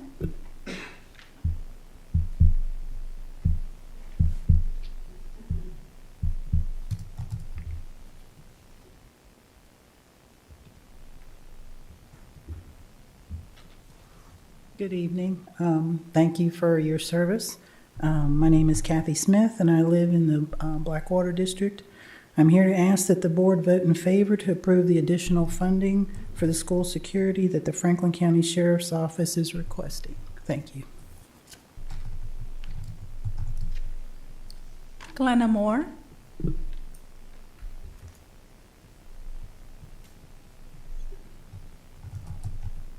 Good evening. Glenna Moore, Rocky Mount. In 1919, when the Jubal Early chapter of the United Daughters of the Confederacy put up the statue, it was a time when Southern whites felt that blacks didn't need to be educated. Black schools were called training schools because it was felt that my ancestors could not be academically educated, but rather trained like pets. Therefore, very little public money was put into colored schools. A popular Southern saying back then was, to educate a Negro is to spoil a labor worker. The UDC members were elite women who feared that poor whites would not be able to compete with the children of former slaves who received a technical or university education.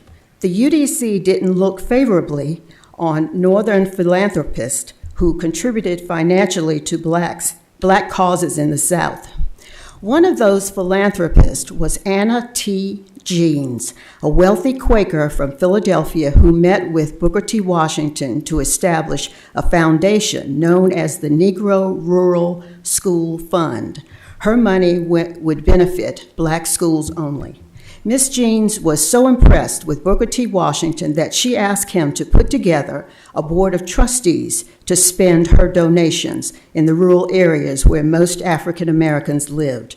Her idea was to provide supervisors for rural black schools. These black supervisors would serve as consultants and assistants to black teachers. Mrs. Jeans insisted that Booker T. Washington sit on the board and choose the other members. Washington selected black men who favored industrial education for blacks. Understanding the mentality of Southern white men, these cunning black men hired white men to approach the Southern public officials to hire black teachers for the black schools. In 1929, Minnie Mormon, a native of Franklin County, was hired as the first Jeans supervisor for Franklin County Negro schools. She supervised all the black schools in the county, including Franklin County Training School, Liam Wade, Truvine, and Booker T. Washington Elementaries. After 41 years, she retired in 1963, just before Franklin County Public Schools were federally mandated to desegregate.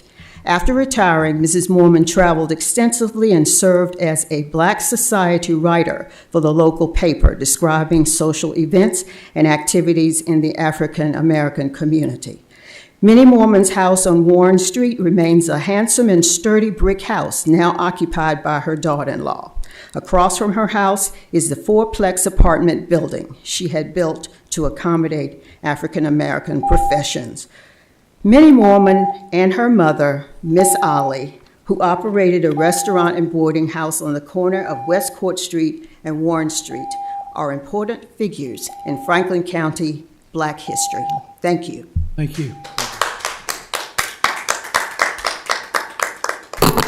Bruce Brasowski.